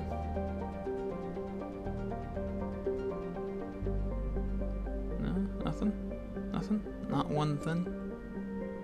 Will there only ever be like one asteroid thing per system or something?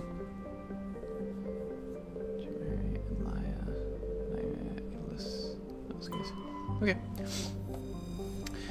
Small, distant Alsages is a small terrestrial with a trace atmosphere of methane and argon. The surface is composed of water, ice, and calcium, with the occasional deposit of light metals. During the Alliance's pirate suppression campaign in the 2160s, the Batarian Illuium Ranpera was caught with his frigate Tunerin grounded on Alsages for drive discharge. When challenged by the cruiser Hyderabad, Ranpera, oh these fucking names, refused to surrender.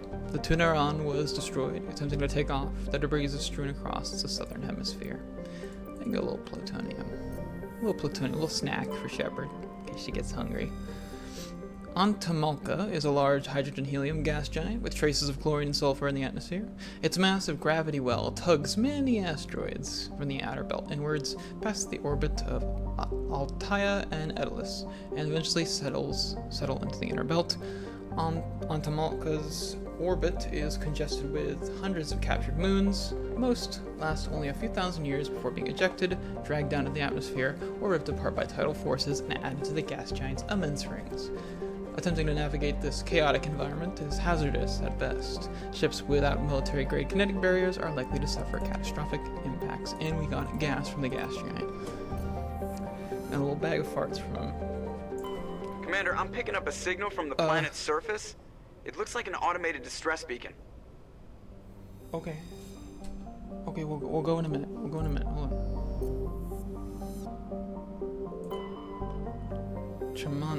Tramonre is a dwarf planet composed of light magnesium silicates with deposits of aluminum. Its surface is covered by wide swaths of ancient dark basaltic lava, possibly indicating the world was created through an impact with some other body in the system. Tramonre's magnetic field is non-existent. This makes it impossible for ships to dump drive discharge from Earth. From orbit. That said, Tramonre's minuscule gravity allows even cruiser-sized vessels to land for direct grounding. Okay. And Atlaia. Atlaia is an unusually large terrestrial world with a trace atmosphere of fart and pee. The surface is frozen and mainly composed of sandstone and other sedimentary rocks with deposits of iron and chlorides. Judging by the sedimentary composition of the crust, it appears that Atlaia once possessed an atmosphere thick enough to support some form of liquid. What cataclysm stripped down the atmosphere and left the planet to freeze is currently unknown. Yeah, that's great. That's great. Good for it. And Idalos. Idalos is a terrestrial planet with an atmosphere of carbon dioxide and nitrogen. Idalos' surface is covered by wide deserts of silicate sand, with only a few areas of igneous rock to break the abrasive, dust-choked wind. Idalos' orbit is congested with debris thrown inwards by the gravity of the gas giant Antamalka. Due to the high rate of meteor impacts, exploration is highly dangerous, and yet it does not have a warning, an exploration warning. Come on now. Let's go. Are there going to be asteroids, like, falling? Because that would be cool. That'd be a cool little background. I mean, I'm an asteroid right now, functionally.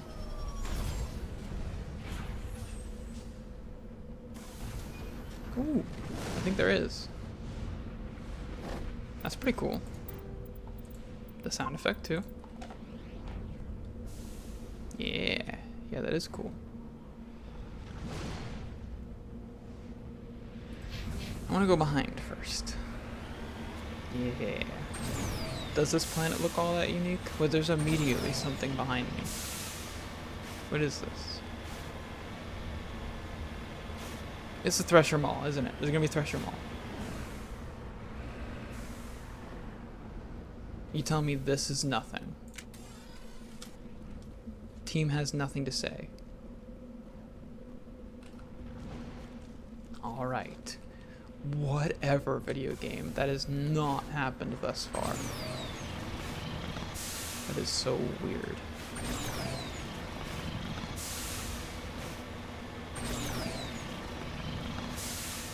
But alright. Alright. You insist. Sure.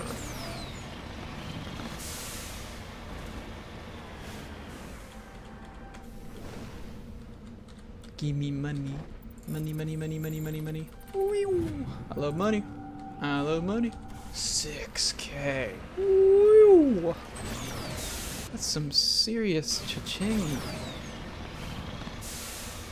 Why don't people just do this all the time? They should make whole businesses out of mining this shit. You need to turn back, Commander. You're going beyond the range of the operational area. You need to turn back that attitude before I go up there and turn that ship around.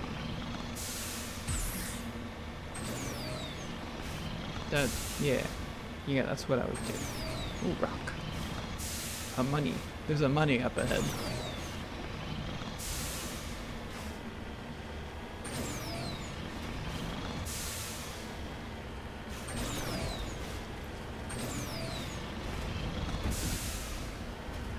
Ooh, a little bit of, I forget what this is, like polonium? I was actually gonna say, I think this is polonium.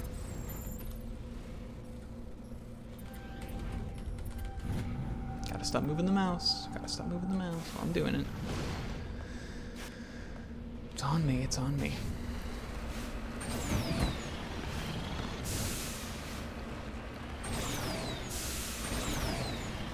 Woo! I can't believe that car was nothing. I can't believe they didn't care about that car. The car was still smoking. That means it was recently, like, put out of commission. Can get up. Get up. Maybe that's what happened to the car.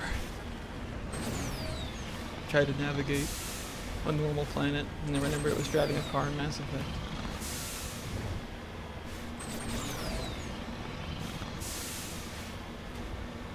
Hey. Is this? Okay. Well, this is where we were going to be heading anyways. This also looks like a Thresher Mall fighting ground, if I'm being honest. Which would be, that would be so cool. I knew it.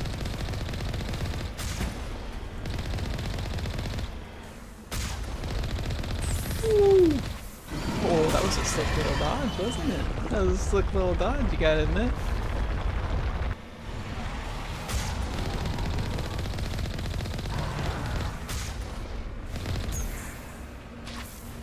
Gotta jump a little bit. We'll jump a little bit and you can accomplish a lot.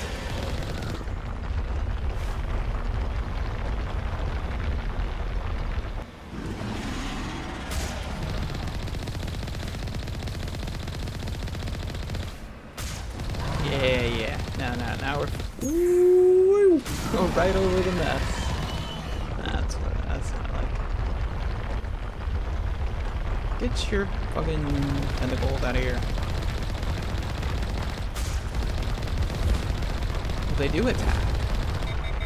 Holy damn it, no!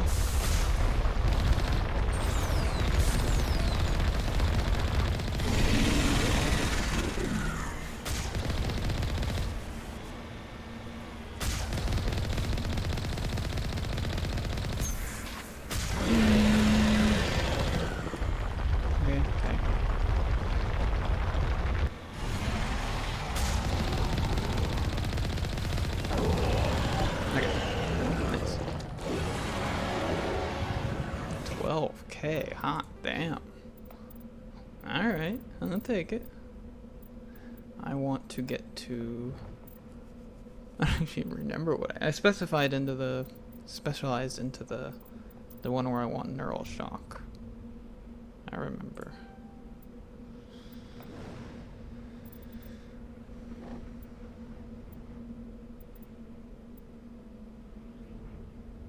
Oh, wait, medic.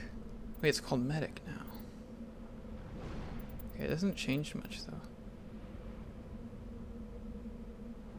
Oh.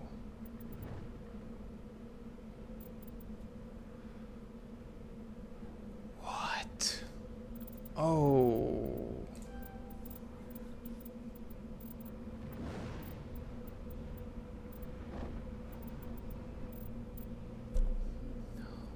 Okay, weird. Okay, it's more complicated than I thought. I see.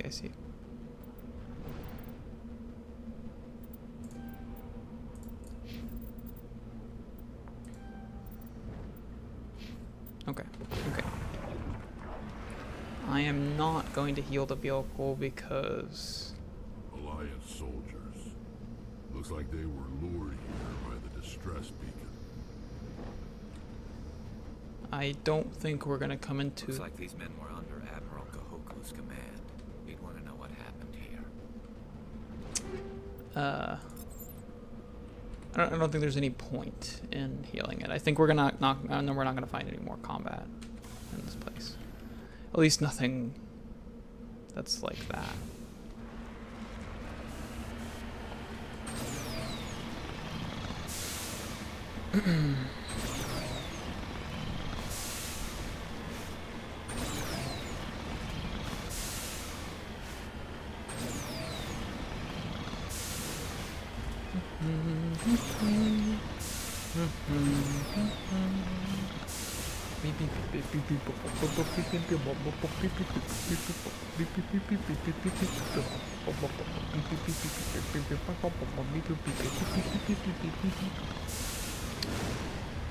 Sorry, it's just so catchy. It's just such a wild beat they got.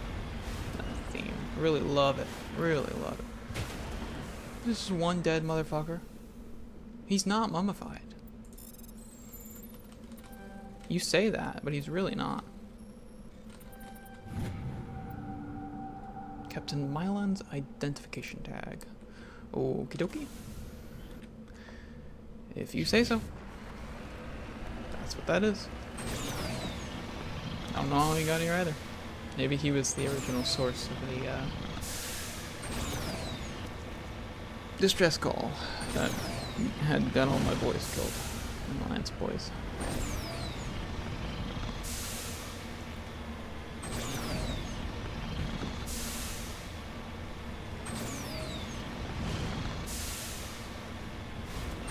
You can just hold shift and the boost goes off as soon as it comes back. It's kind of nice.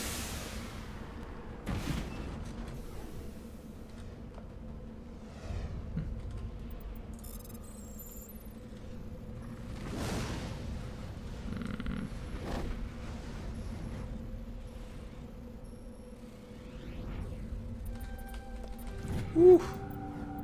Okay. Here, well, that was something. Oh, there's a rock. I already see a rock. And by rock I mean money. More money in my pocket. Money into my pocket. Give me money.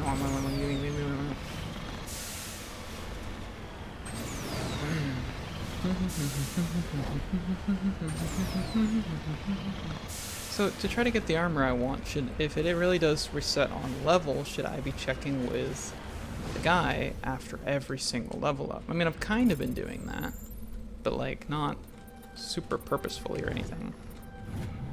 Just kind of what I happened to be doing. Because I keep getting money and I want to buy new stuff.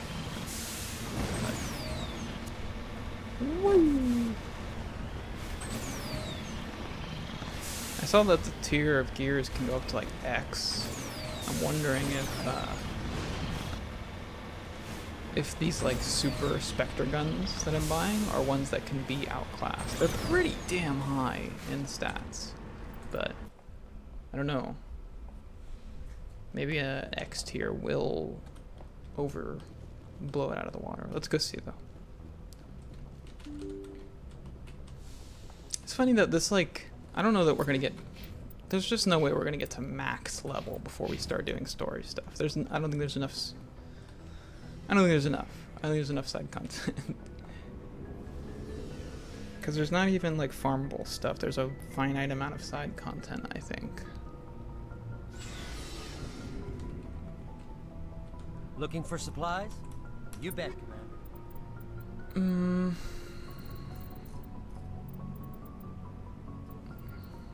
I think this is different. Yeah, because there was a like shitty light armor in here that I could get before. There definitely was.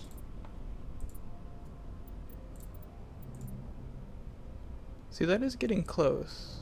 It's just not as good. Let's see if we can get that sniper for Garrus. Sell. Whoa, this shit sell 26.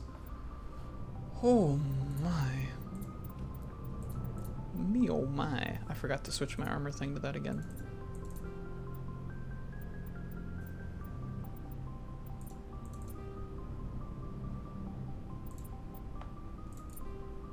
We can sell their sniper rifles. Alright. Special sniper bought. On me.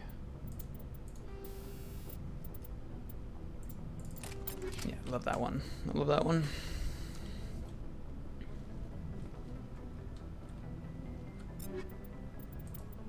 Oh, that doesn't seem that high in damage per second. Consider it's a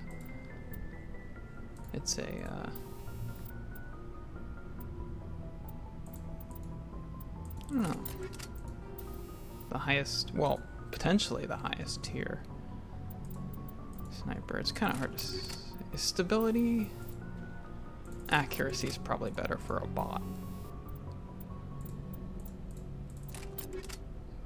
Alright. Well, that's that. I don't know why I guess my shields just changed because I equipped a shield modifying thingy. Either that or a mosquito just tried to get close to me.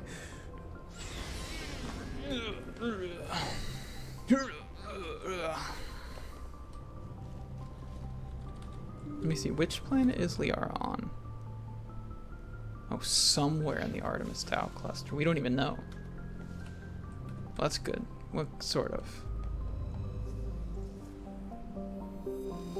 I don't want to find her yet.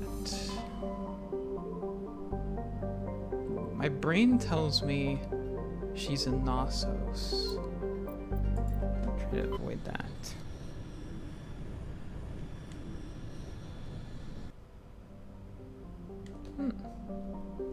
So many asteroid fields. A metallic asteroid. Thank you, titanium. Yeah, Fargalus. Fargalus is a standard helium gas giant with an abundance of airborne hydrocarbons, gas, and gas, and gas. Yep. Gas. Borlon is an enormous terrestrial planet, half again the size of Earth. Despite its thick atmosphere, the weak output of the red dwarf Macedon, like Macedonian, I guess, leaves its surface biting cold. The crust is mainly composed of silica, with significant deposits of iron and other industrial metals are present. These lodes may prove rich enough to be profitably mined, despite the heavy gravity.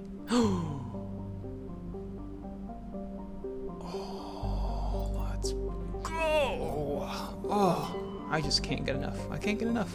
Oh, this looks exactly like the other planet we were just on. Okay. What's Patavig? Patavig is the second of Macedon system's giant terrestrial planets, and by far the more interesting. Okay, log system. Let's keep the personal opinions to ourselves.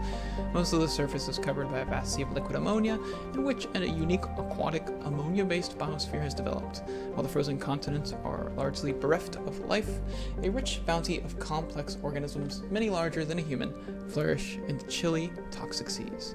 While dreadfully inhospitable to humans, Patavig is suitable for colonization by the Volus. Yeah, because they breathe in farts. Negotiations between System Alliance and the Volus patrons, the Turian hierarchy, have made good progress. Okay, well, that's good for them. Shargilla. Shargilla has a very dense atmosphere of ammonia and oxygen, and its temperate surface is mostly composed of alumina with deposits of sulfur. Comm buoys in the system have recently logged a number of unregistered vessels operating nearby. Shargilla has an extensive silicon-based oxygen-breathing ecology. Heavily populated areas are covered with fine silicon dioxide dust, the respiratory byproduct of the world's higher animal life forms. High-speed surface winds, often laden with abrasive silica dust, present a hazard in areas where the wind deposits a great deal of silica.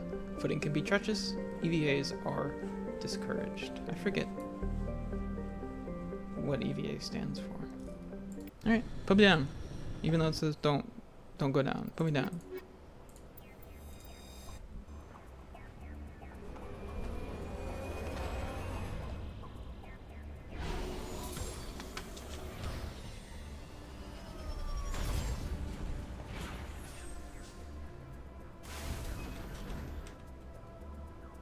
Okay.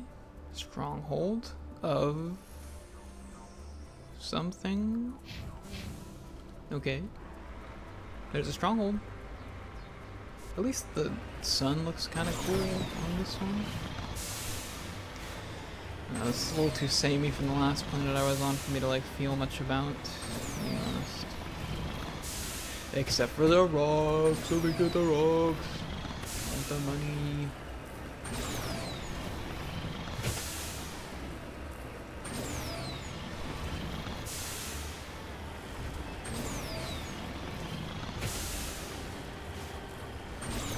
I wonder if by getting so overleveled for the story missions and not being able to upgrade charm for some reason is setting me up for failure. Like if the missions are actually scaled, maybe the charm prompts are too, which means by the time I get to a story mission, I'm gonna have like an impossible time trying to persuade anyone of anything. I don't know if that's how it works, but I don't like the prospect, the potential of that, because I don't know how it decides when you can't or can charm someone. I just know it has to do with your Paragon meter as well as your level of charm. I think it's a combination of the two. Sometimes having a little more Paragon before doing it can be the difference between being able to pull off the charm dialogue. You know, there's a pretty good criticism that's gone around quite a bit, especially since, like, you know, the way Bethesda games work with persuasion and whatnot is that it can sometimes feel very binary, that if you have a character who is capable of persuasion, there's no reason to not try it or build to be able to do it because it only ever benefits you to persuade. Now that's not obviously 100% the case. Sometimes persuading does make things worse or make the situation more complicated in one of these games, but it's much rarer. More often than not, it is just like either the easy solution to a problem and you can still do it the normal way, or you can completely bypass the problem. And it's not very interesting is the argument, which is, I agree. I don't think it's the most interesting here. Because sometimes I'm like, man, I don't know if I like what this persuasive dialogue looks like it's going to be implying, or how it's going to be wording itself, or maybe the point it's making, but I have a fairly Paragon-built Shepherd, and I know if I do the regular, like, neutral, non-charm dialogue, I'm probably just going to get bit in the ass for it. Because this game is very much like a, if you have it, the game is kind of designed in a way to compel you to do it, because the turnout is always going to be more predictable with the charm. You're almost never going to get, like, turned down, basically. If you can do the option, you're strong enough to do it. What is this? What is this? No, that was fucking radical. Even though I missed. Would have been cool if I hit, but you know.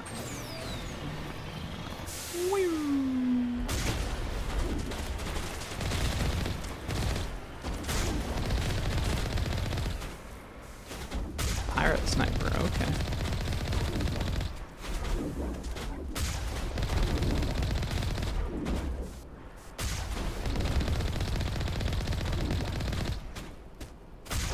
It's actually hard to see a lot of these guys.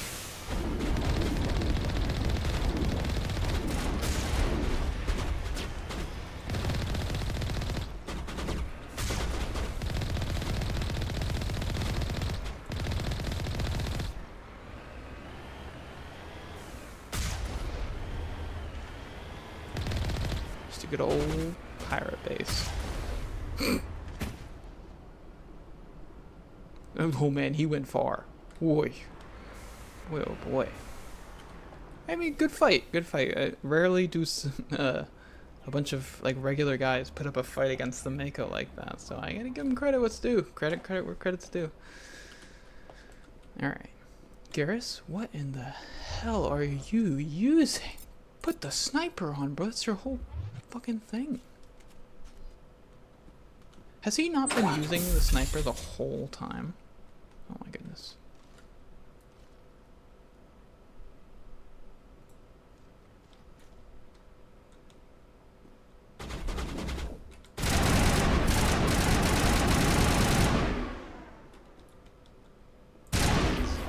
How did that not?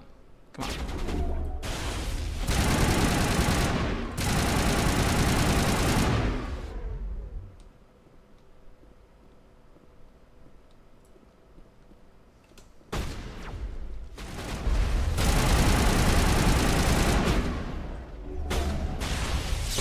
Why did that land on me?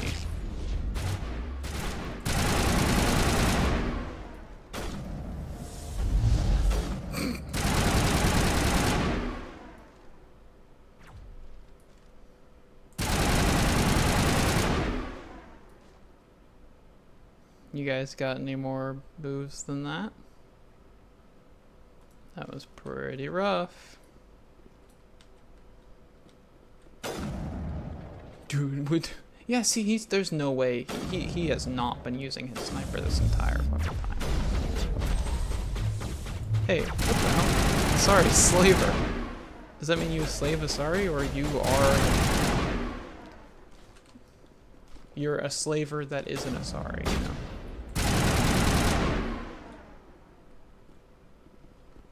Alright. I think we're good. Right?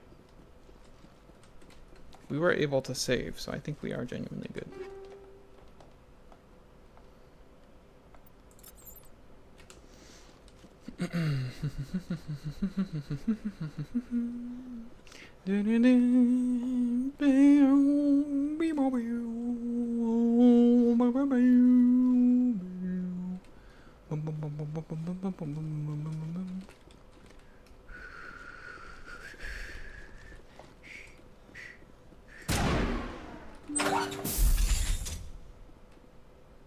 Ooh, these are high-level hack objects.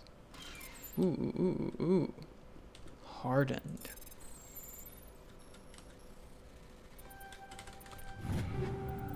No, that sucks. I don't care about any of that. Give me something cool. Fuck. Oh, fuck. Fuck. Fuck. Fuck. Fuck. Fuck. How many tries do I get? Fuck.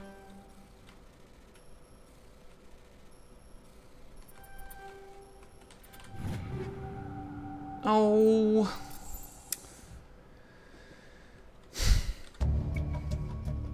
Is there evidence that the Asari leading these slavers and Nasana Dantis? You discover evidence that the Asari leading these slavers and Nasana Dantis, an important ambassador on the Citadel, are sisters. Oh! Download the evidence. Who's Nasana Dantis? Is that just the lady that wouldn't talk to me? That one Asari lady? I don't remember.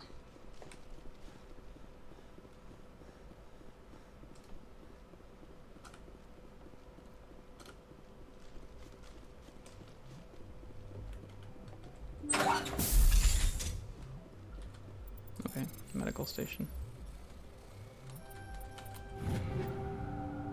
That's weird. That's not what I expected from a medical station. Okay, all this stuff.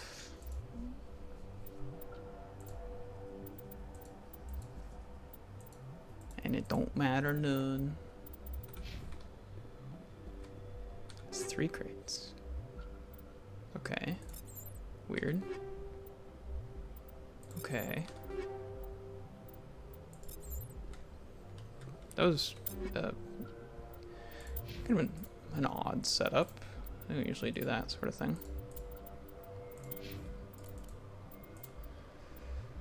Oh, I forgot to cook this. Is just better.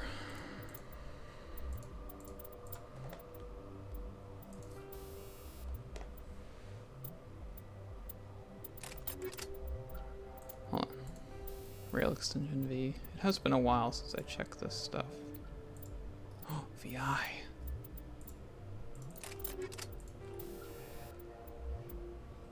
Kinetic stabilizer.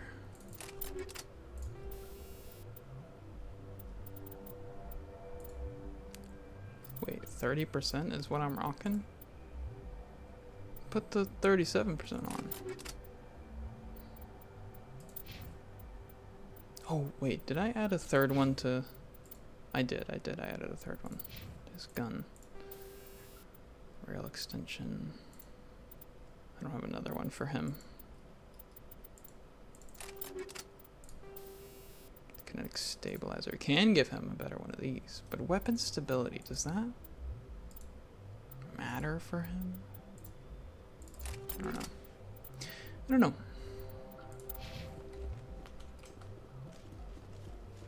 Very curious what does and does not matter to give the NPCs. Because stability is awesome for me because it helps me shoot better. But they're robots. Like, does it actually affect their accuracy? Important and unknown to me. Right. That is the pirate compound. So we going this way. Hey, my thing healed, I think.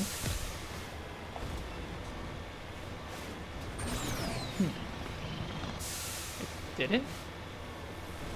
Oh. I feel like it's maintained damage through...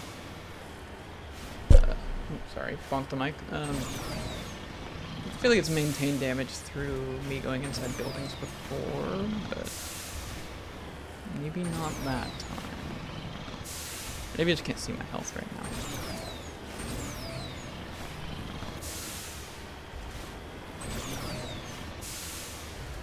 Ooh, okay. Just go up high in case that's where it is.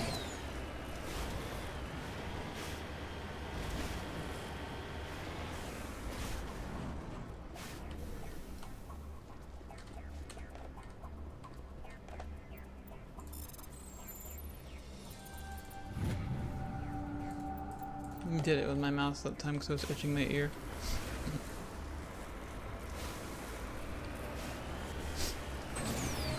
Maybe the mouse is better because it's just so much faster.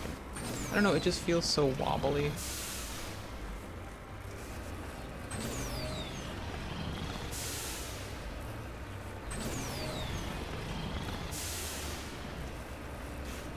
Ugh. Oh, we didn't need to be up here.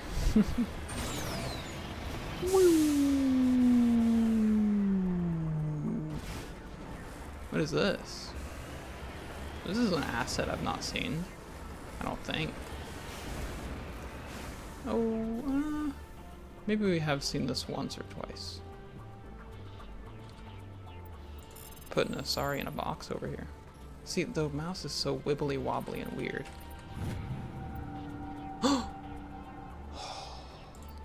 Let's fucking go.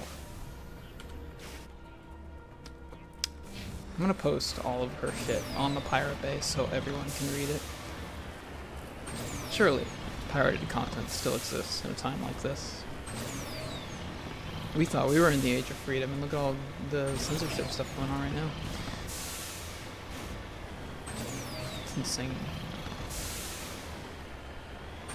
It's funny, you look at like, even like the grimmest of sci-fi franchises, like ones that have like a fairly dark interpretation of the future, or the potential future for humanity, and it's like, wow, they have that basic freedom of ours that's in constant question in the current modern day world, and it won't come into question in that universe until a sci-fi franchise is like, I want to tackle this political issue. Mass Effect has a lot to do with race and representation, politically speaking, as well as the effects of war. You need to turn back. No, the rock is over here. Shut up. As well as like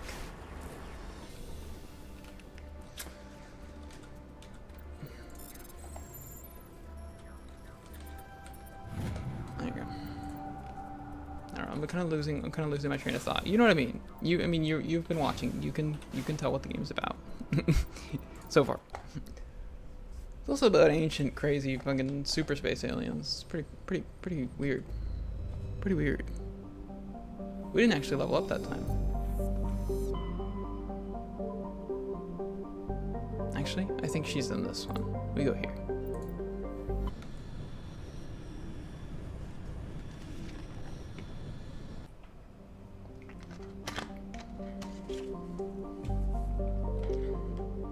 Wait, Therum? Why does that sound so familiar? Maybe that's where she is.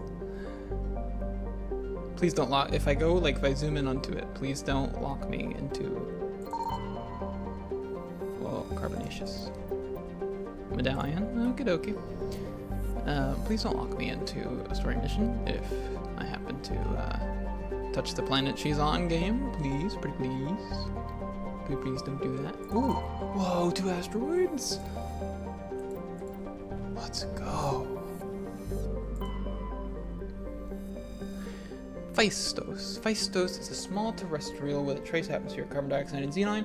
On the surface is scorching hot and mainly composed of sulfur and various silicates. There is little of interest in this desolate world, and that's why I'm backing out of it and I'm never going to think of it again. Zakros is a terrestrial world with nitrogen fart atmosphere containing trace amounts of hydrocarbons. Its frigid surface is mainly composed of water, ice, and hydrocarbon slush. Most of the surface is not solid enough to support the full weight of a landed ship. If approach is necessary, use shuttles or keep the ship's mass effect envelope up. Okay, I'm going to term the envelope. A small hydrogen gas giant, hydrogen-helium gas giant, Arcanes has been developed as a full-featured, if modest, stopover for ships hauling refined materials from Therum. In addition to a powerful magnetic field to dump drive charge, Arcanis, I still bumped the mic again, god damn it. Arcanis has a largely automated infrastructure of helium-3 refining and deuterium mining on its many water ice moons. Yeah, gas. Yeah, no kidding. I'm almost certain this is where Liara is, so we already looked at Phaistos. We didn't look at Armeni. Armeni is a terrestrial world with an unusually thin atmosphere of krypton and xenon. The surface material is composed of silica and deposits of carbonaceous materials. A flyby probe of Armeni detected multiple areas at the equator with oddly regular surface protrusions. Closer investigations revealed that these are millions of elaborate crypts a few meters below the surface, left by a long-extinct spacefaring race called the Zaoth. Many human universities wish to perform archaeological excavations.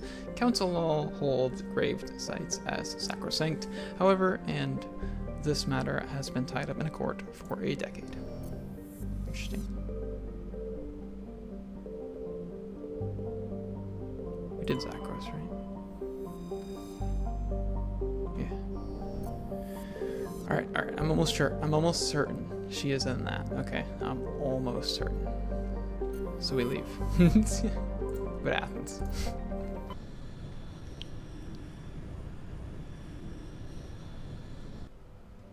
Okay. Proteus, Circe, Nasia, Pharos. Yeah, I don't think she's here. She's definitely on Therum. My memory is so good. It's so good, okay?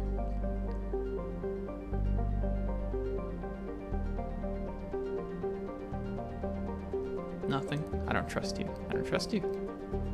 Nothing's weird. Okay. Circe. Circe is a modest-sized helium gas giant with traces of sulfur and chlorine. These give it striking yellowish-green tint. As the development of the Proteus colony continues, Circe will likely be developed for helium-3 mining. Proteus colony. Is that a planet here? Oh, okay, well that's definitely where we're landing then, isn't it? Nausicaa.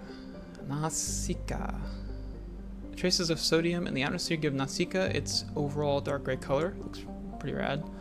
But it is otherwise a typical hydrogen-helium gas giant, and abundance of water vapor in the upper atmosphere account for its white clouds. Yes. Very interesting. Salamis. So the geological properties of Salamis have been scanned from orbit, but little else is known about it. Due to its thick carbon dioxide atmosphere and proximity to the energetic star Athens, the equilateral daytime temperatures have been known to turn the surface molten. The crust is composed of iron with deposits of platinum group metals.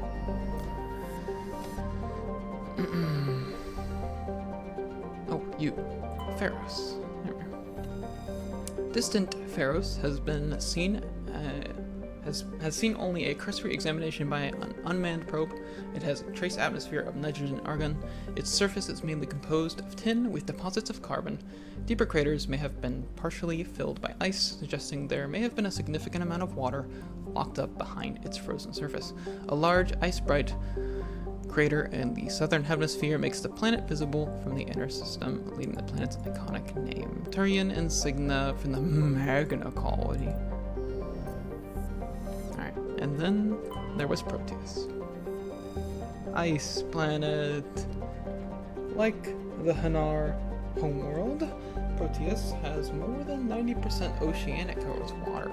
The incredible heat thrown off by the Athens raises global humidity to 100%, creates constant cloud cover, and powers colossal typhoons that rage across the surface year-round.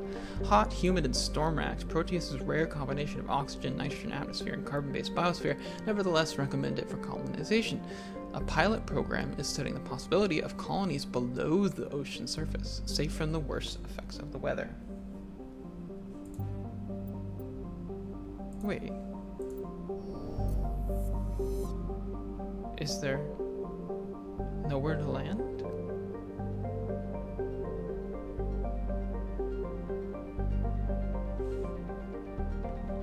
Hold on. Wait, what? Did we...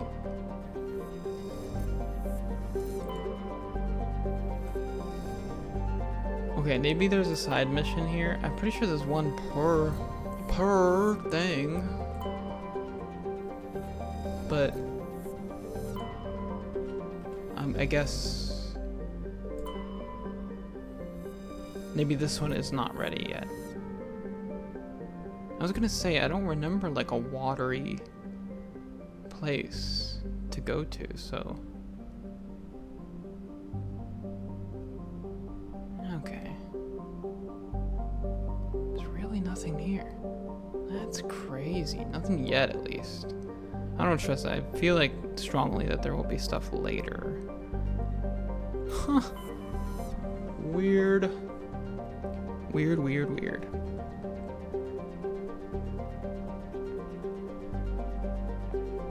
Alright, well.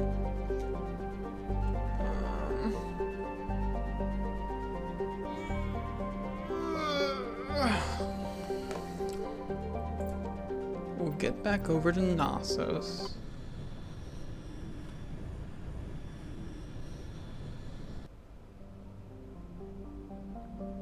Which is, of course, Therum. Do I get dialogue when going in? Therum is a distant but rich industrial world claimed by the Human System Alliance. Its plentiful, heavy metals have fueled the recent manufacturing boom on Earth. Well, it's not that far from Earth, I guess. Core samples rich with fossils of simple silicon-based organisms indicate Therum was more habitable in the past than it is in the present. Perhaps this explains the many Prothean ruins dotting the surface, most of which have been looted by mining corporations. Man, you'd think the council would be all over that shit. Alright, get me out of here. Because we're gonna go check. Whoa. Where did that money come from?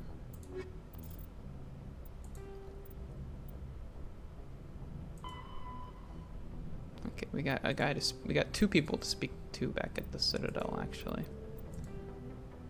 Wow, only 7 heavy metals left. I wonder if there's a big reward for that. I'm really doubtful, but oh, we only have one more to find. Okay.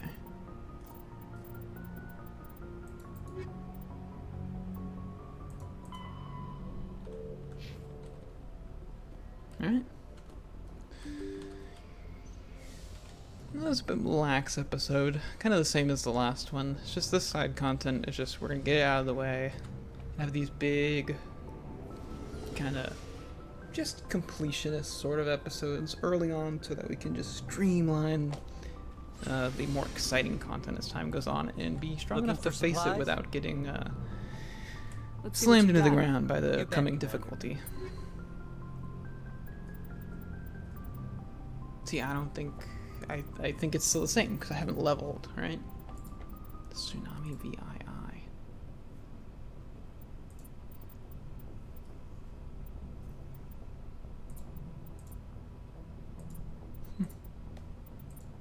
Scimitar VII. Technically, I could get myself a really nice pistol, too. Oh, I can afford this now.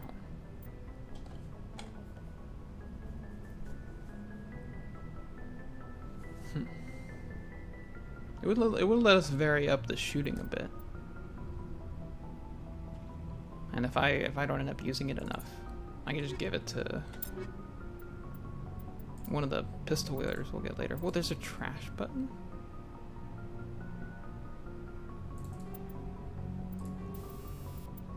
Alright. Ooh, we could leave the synthetic ones in this and use the pistol for robots. And the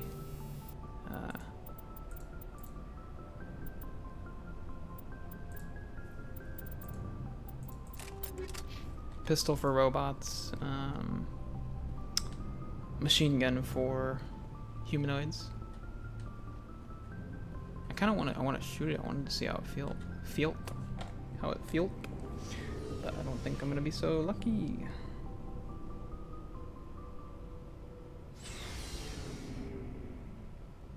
Alright, 1 second.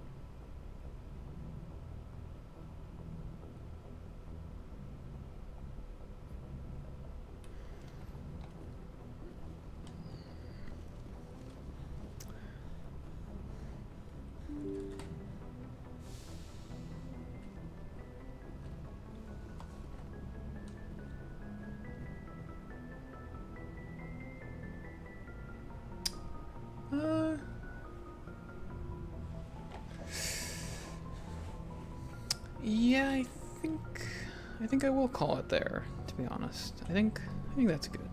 I think that's good.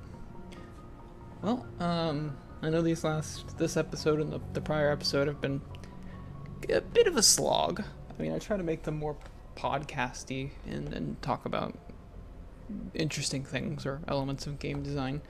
I mean, this is no Demon's Souls playthrough. This is not me looking in the crooks and nannies to talk about obscure, potentially intentional pieces of design and art and whatnot. This is a bit of a like casual 100% where I talk about what I love and what I think could be better about these games. I'm really fascinated with them and had an urge to play something that didn't involve me swinging a sword. So it's been a really nice break, and like I said, even the last literal 10 hours of this playthrough have been a slog of the lower tier side content, I've still been having fun. So, and I mean, if you're here right now, right at this point, I suppose you're at least having a little bit of fun watching me have a little bit of fun. Isn't that right? What the hell's... Stop, I'm trying to do an outro. So make a noise. But yeah, if you're still here, or even if you watch the majority of this and are not hearing this, thank you so much for joining me, and I really hope to see you in the next one. Bye bye.